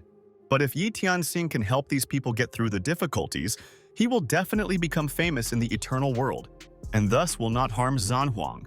After thinking for a moment, the young man loudly declared, so that people would not be foolish, he was able to help pass through the hellish field. The surprised participants looked at this guy with disbelief. Was he really going to help them get through an insurmountable obstacle? The monk turned to him and said that no one has managed to extinguish this flame in any way. Do the young men really have a plan? The pets and the participants did not believe that this was possible. After all, this fire cannot even be flown by. But among those present, there were those who were interested in the words of the hero. and Tiangxin called everyone to silence and said that his plan was not to put out the fire and not to fly over it, but it was necessary to choose a third path, and this road was right under the feet of those present. Everyone remained on the ground in surprise. Still, people were somewhat distrustful of this idea, but decided to listen carefully to what the guy was saying. Yi Tangxing continued his speech. He said that many of them are experienced specialists, each with their own incredible lives. The skill of which the hero practices in the Divine Sea Kingdom allows him to turn sand into a dragon, and this skill is incredibly powerful. The young man would like to dig a tunnel for them to cross this field, but he cannot do this without the support of people. After thinking a little, the heroes thought that this was indeed a worthy plan that could be brought to life. Moreover, they had no other choice. One of the participants noted that they could be attacked while people start using force, and in the end, this is a competition and no one is safe from attack. And Tiangxin understood all the doubts of the participants. Many saw very insidious and evil personalities here, so everyone is on their guard. Well, even in such conditions, we must not forget about the old tradition of finding friends. Improving does not mean constantly fighting for treasures or killing each other. People must work as a team to overcome difficulties together and improve their skills. The young man was sure that without the help of others, no one could become better. A moment later, Yi Tianxing lowered his hands charged with powerful force to the ground. The guy used his abilities. The surprised participants noticed a bright light that spilled from under the earth. The ground underfoot was collapsing with a crash, and the young man meanwhile called upon the dragon to repent. The divine sea realm, the dragon's repentance, instantly destroyed the ground underfoot. A huge creature jumped out, a giant dragon of incredible size. This helped create a huge tunnel with the help of which people made their way through the fiery lava and ended up on the other side. The participants couldn't believe their luck. It was amazing, finally. After much effort, they got out of the hellhole. Each step forward and the next breath of fresh air filled their hearts with joy and relief. The grateful monk turned to Yi Tianxing and said that they managed to cross the flame only with the help of this amazing young man. He didn't know how to thank the hero for his help, but he warned that he was now forced to return to the front line to win a treasure for the people. If they ever met again, the monk would definitely pay.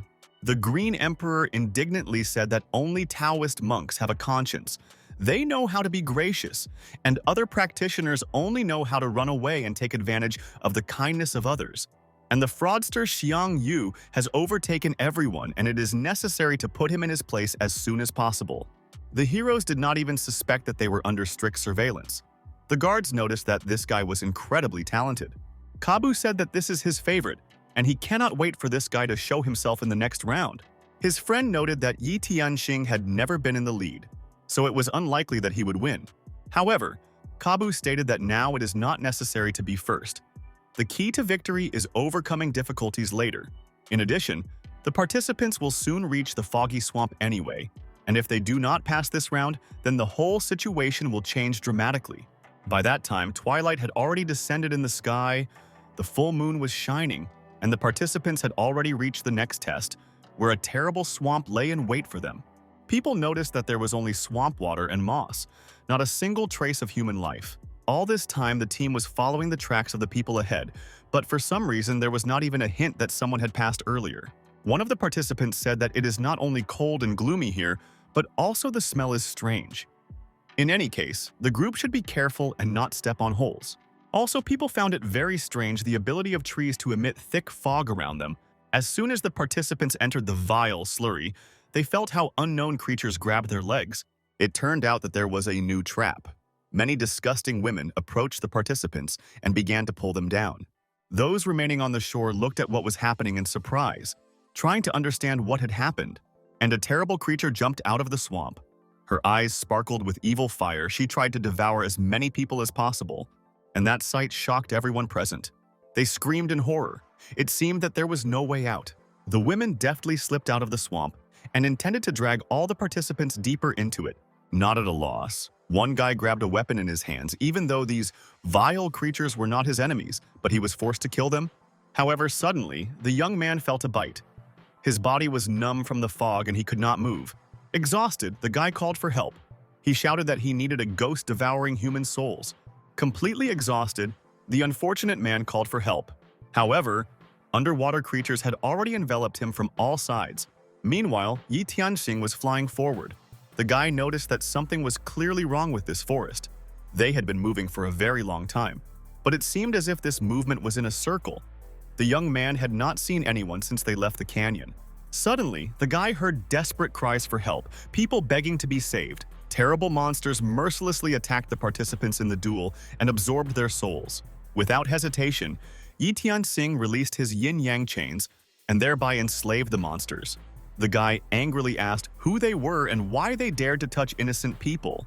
Yi Tianxing didn't think that this place was possessed by evil spirits, but they were very lucky to meet him. There will not be a single soul left free. The guy will enslave them all. The unfortunate monsters, exhausted, tried to get out. However, they did not succeed. At the next moment, other creatures called evil spirits began to appear from the swamp. However, the guy was not at a loss. He was not afraid of this silent army and decided to use more ghostly chains. But unexpectedly, a light touch made him turn around. There was some creature standing behind the guy. The monster looked very creepy. Probably it was the swamp woman that was different from the others. The guy warily stepped aside while the vile creature was approaching him. This monster was able to silently sneak up on Yi Tianxing, from which it could be concluded that she had reached the 6th-level realm. The guy called for help from his faithful pets, the Green Emperor and the Golden Eagle. However, to his greatest chagrin, the young hero realized that his faithful pets were also under the influence of the fog. This thick fog of the forest was very poisonous. They were too careless when they arrived at this place. And meanwhile, his terrible opponent uttered a piercing scream. The young man pulled away from her in rage and advised her to stay away and not approach him. The hero was suddenly attacked by a whole crowd of monsters trying to destroy him, and Tianxing quickly reacted and released several ghostly hoops, which were supposed to restrain enemies and create protection. Then the guy threw out a magic cube. I hoped for his help. But the situation became more complicated. Suddenly, Yi Tianxing felt a powerful sound wave attack coming from one of the monsters. This monster used its abilities and released a sound that momentarily deafened the guy and his pets. To protect his comrades, the young man covered them with his body. The bird and the dog were behind him. The sound wave spread throughout the surrounding area, shaking the ground and threatening destruction. The guy felt furious when the Rakshasa broke his phantom hoops, thus destroying his last defense. Meanwhile, the attack continued, and the monsters had no plans to stop. One of them looked especially creepy. He had many eyes on his body, turned in different directions, and Tianxing looked up, but this disgusting creature, and realized that he had a difficult battle ahead of him. The monster was terrifyingly sinister. Its body resembled a female figure with dragon arms and many eyes scattered throughout its body. The young hero resolutely grasped the sword in his hands, hit it on the ground, and declared that it was time to end this once and for all. With the achievement of the 6th level, the guy's inner chi is restless, and it seems that the relationship with the Heavenly Pearl has brought her closer to the critical point of transformation again. Now that he has encountered such a powerful Raksha, he can use her soul for meditation. Perhaps he can force the Phantom Eyes to undergo another transformation. The monster, without taking her eyes off, looked intently at the guy, trying to assess his weaknesses. Then, with a furious roar, the monster rushed to attack, intending to destroy the hero. His powerful paws loudly hit the swamp, crashing into the ground, and at that moment the water splashed in different directions. And Tianxing stood motionless, tensely silent, sensing the approaching threat, but his face remained calm. Finally, the young man said with restraint and confident determination that now he would like to show his abilities. The enemy heard these words and was dumbfounded for a moment, clearly not expecting such a calm answer. The next second, the guy released a powerful magical stream, a dragon's fist that was capable of piercing everything in its path and dragging it into the abyss. The young hero, with fury in his eyes, released a powerful giant dragon from his hands, which rushed towards his opponent. However, the witch did not remain in debt and summoned a huge eagle. Its ominous wings flew into the air, the bird prepared for battle. The clash between the mythical dragon and the eagle was loud and bright, sparks and lightning flying around, creating an incredible spectacle. A thick fog formed around the pets, making it difficult to see and hiding the actions of both fighters. Taking advantage of the moment, Yi Tianxing launched an attack with ghostly scissors, which instantly cut the air, and he struck several blows at the enemies. Each attack was very accurate and deadly, forcing you to retreat a step. After that, the guy looked around and asked his friends how they were feeling and if they were okay. The Green Emperor said in fright that he had recently seen a monster with chicken wings, a terrible creature, but Yi Tianxing grinned and pointed at the defeated enemy. Probably his friend meant this chicken. Suddenly, the heroes noticed around them many unusual balls that were floating in the air. They slowly rotated like luminous spheres, and Taiangson looked at this phenomenon in surprise, could not understand what was happening. These balls looked like something unusual, mystical, and mysterious. The young hero did not expect to see such a scene in such a forest, where it seemed there was nothing beautiful. An ordinary forest with dark shadows of trees. The Green Emperor noticed these mysterious spheres, and with bated breath asked what these things were that came out of the monster's body. They looked very beautiful.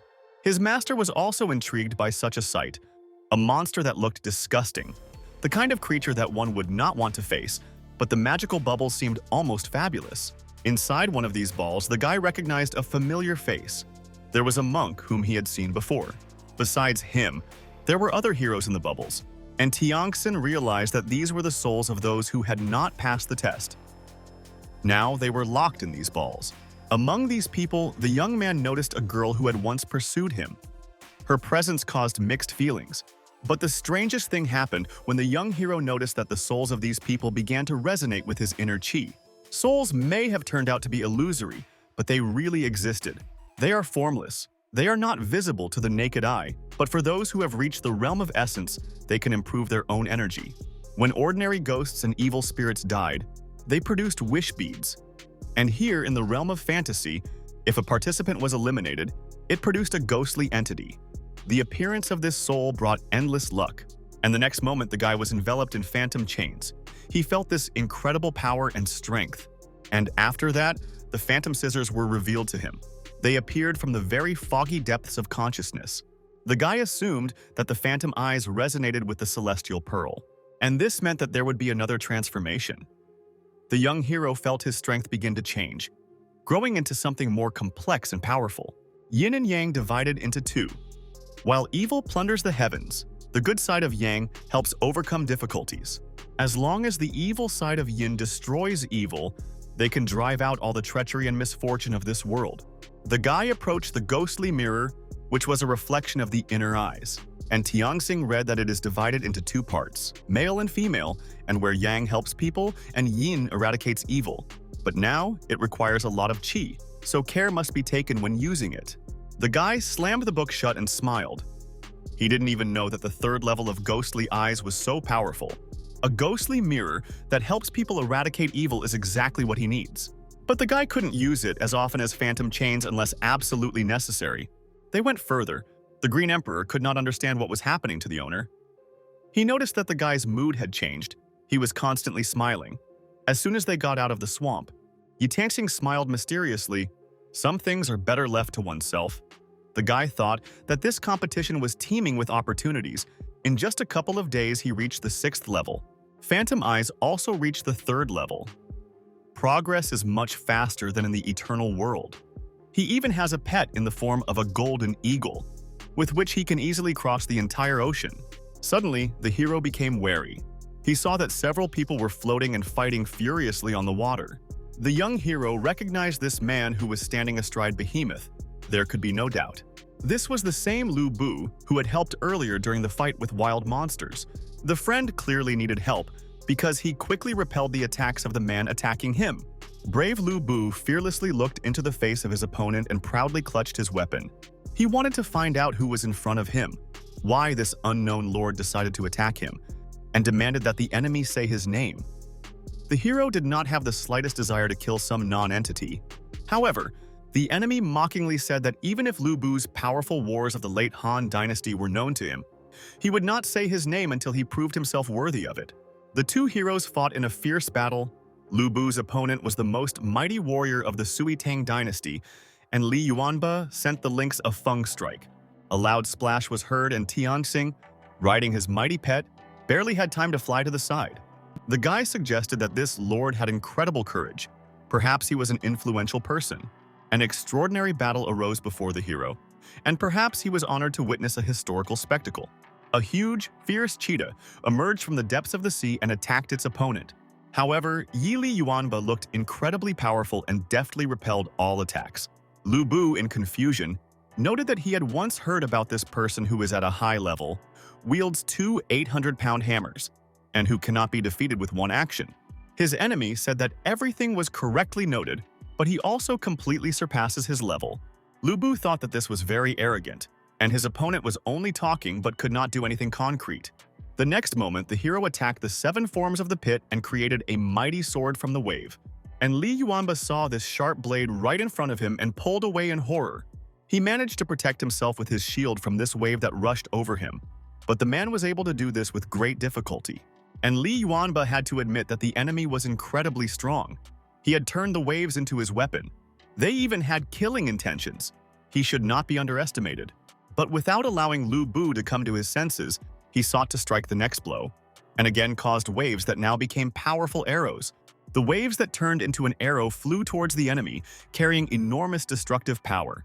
Meanwhile, the fighter who controlled the fight summoned 7 pit forms, and the last one, a gigantic form in the form of a giant, appeared on the battlefield. This giant warrior with a huge hand approached his opponent, ready to strike with a powerful blow.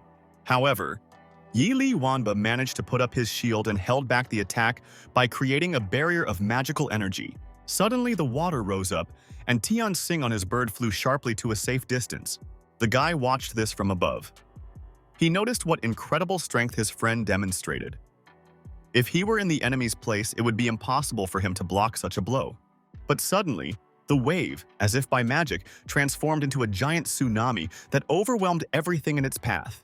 The golden eagle with Yi Tianxing on its back continued to fly nearby, avoiding the elements.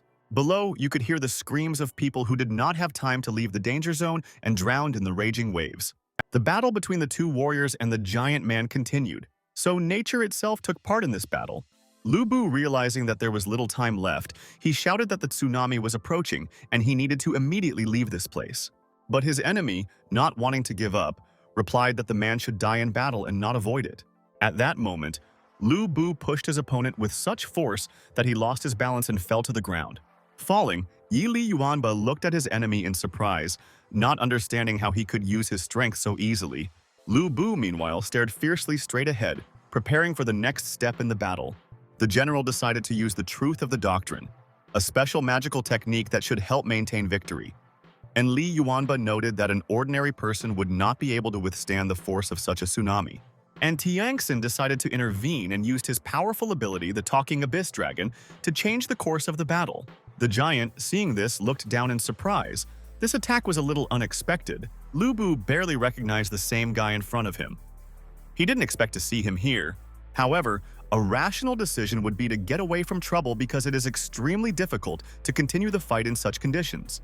And Tianxin reminded the general that he had once helped him, and now the guy would like to repay this debt. The hero sincerely hoped that Lu Bu would accept his offer because he knew how important support was at such moments. At this time, huge waves fell from the giant's mouth, which still could not calm down. The fighters, despite the powerful attacks of the wave, continued to move forward, realizing that the battle would not end so easily. The Green Emperor encouraged the heroes, reminding them not to give up. And Tianxing, with alarm in his voice, warned that a giant tsunami was approaching at breakneck speed. The next moment, a huge wave engulfed all the heroes in a whirlwind, overwhelming them with water and forcing them to fight this element. And Tianxing struggled through the water and said that Lu Bu had used up too much energy. They needed to retreat urgently, but suddenly, the general suddenly began to be pulled under the water with enormous force. He swam with the flow, desperately trying to get out of this vile horror, but his efforts were honest. And Tianxing called the Golden Eagle, as well as the Green Emperor, to help. However, he could not see them anywhere. Despite all their efforts, the heroes found themselves underwater, swallowed up by strong currents. The guy noticed that everyone who spent too much energy while fighting the tsunami was sucked into a powerful whirlpool. He hurried to his pets to wake them up because they risked dying if they did not come to their senses. Suddenly, a huge force appeared in front of the young man. The hero realized that this was not just a monster. In front of him was a giant piranha ready to attack. His pets were already beginning to be drawn towards this terrible fish, which was getting closer every moment. And Tianxing realized with disappointment that he could not fight the piranha, because his strength had not yet recovered after fighting the tsunami. The guy watched in horror as his pets were captured by the wave. They could not escape its grip. The hero was seized with panic. He understood that they could all die if they could not find a way to get out of this nightmare. Soon, Yi Tianxing found himself in the water, sucked into the mouth of a giant piranha, unable to escape his fate. The mouth of the giant fish slammed shut with a deafening sound, and its relatives swam nearby. The guy began to come to his senses and felt that it became very cold around him, almost unbearable. Small snowflakes were falling from the sky. The atmosphere was very strange, icy, with frightening silence and uncertainty.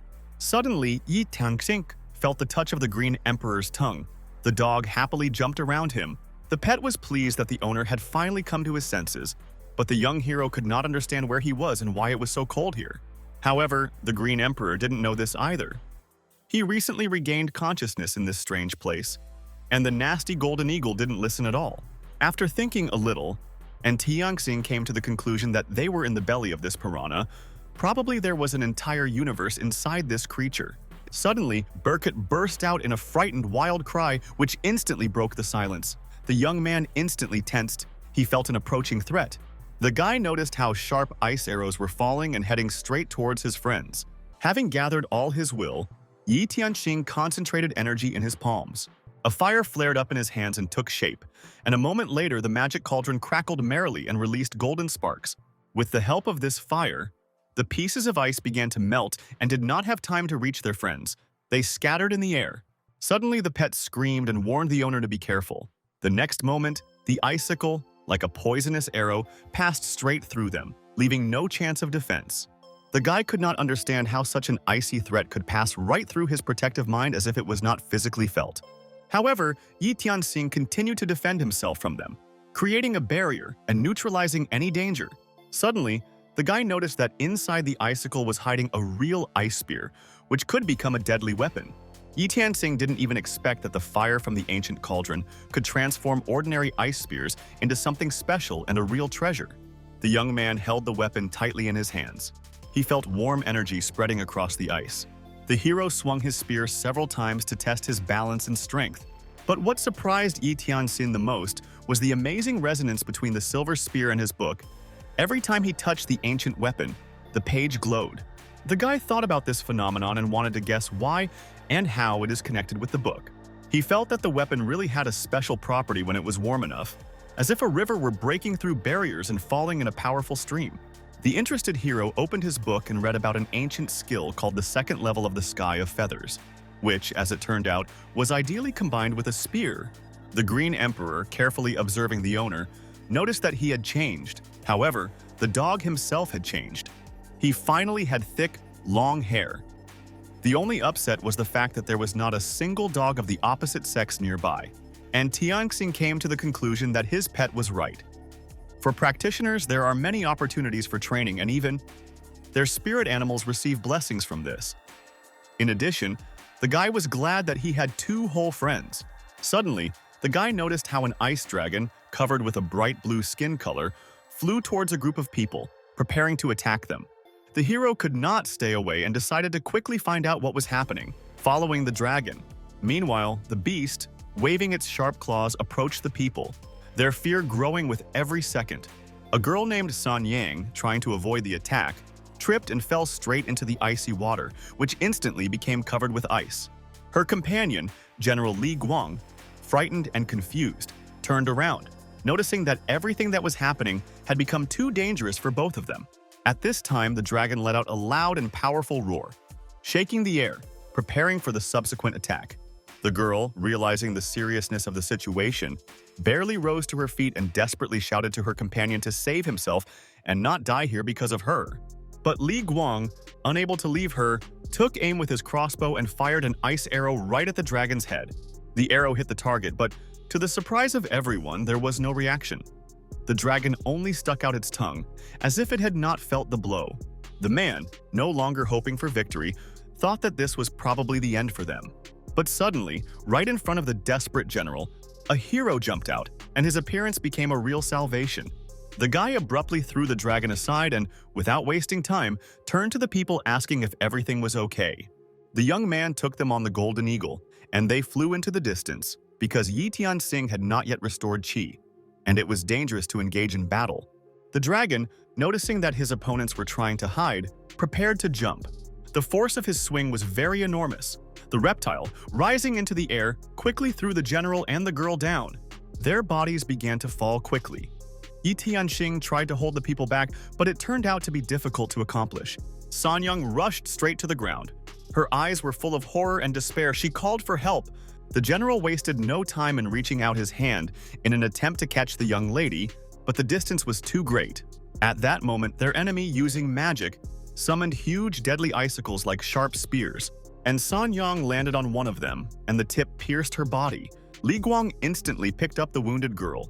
He held her tightly on his back and with hatred fired an arrow from a crossbow directly at the dragon. But the beast's monstrous shell turned out to be much stronger than expected, and the arrow bounced off without harming it. With an ominous growl, the monster burst into the air, his eyes burning with rage. The general, realizing that their resistance was not leading to any results, still did not give up.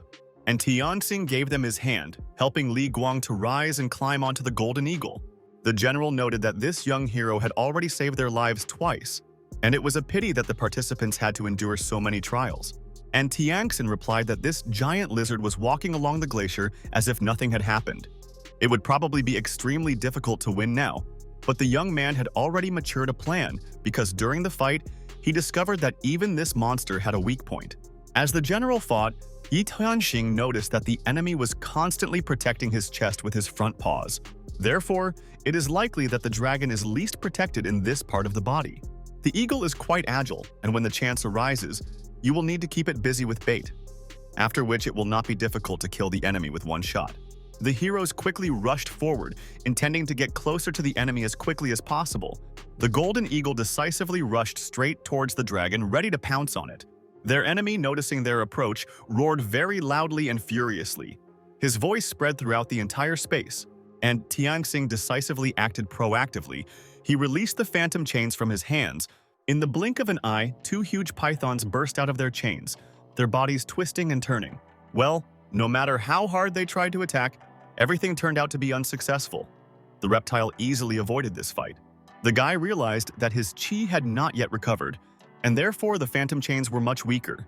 It was imprudent to continue the attack in such a state. The young man thought that the best way out was to retreat for a while. The hero promised that he would definitely figure out how to win out of this situation. The general noticed that the lizard was too cunning and did not fall for tricks. Overall, the plan was good, and Yi Tianxing was right when he said about the weakness of this monster, but using the eagle as bait was too obvious. After all, the goal of this ice monster was the general and also Sanyang, and he did not want such a good person to get into trouble because of them. Stealing a glance at the wounded girl, Li Guang thought that his conscience would torment him even after death. So the general turned to Yi Tianxin and told him that he had a plan on how to open this lizard. Without saying another word, Li Guang jumped off the eagle and began to fall down. If fate decided so, then the man hoped they would meet in eternal peace. And Tianxin looked after this hero in puzzlement. The guy did not yet understand what the general had come up with, and Li Guang, meanwhile, fired his arrow and provocatively declared that the monster should attack. The villain opened his terrible mouth and let out a mighty roar, from which the blood froze in the veins. Li Guang commanded that now the right moment had come.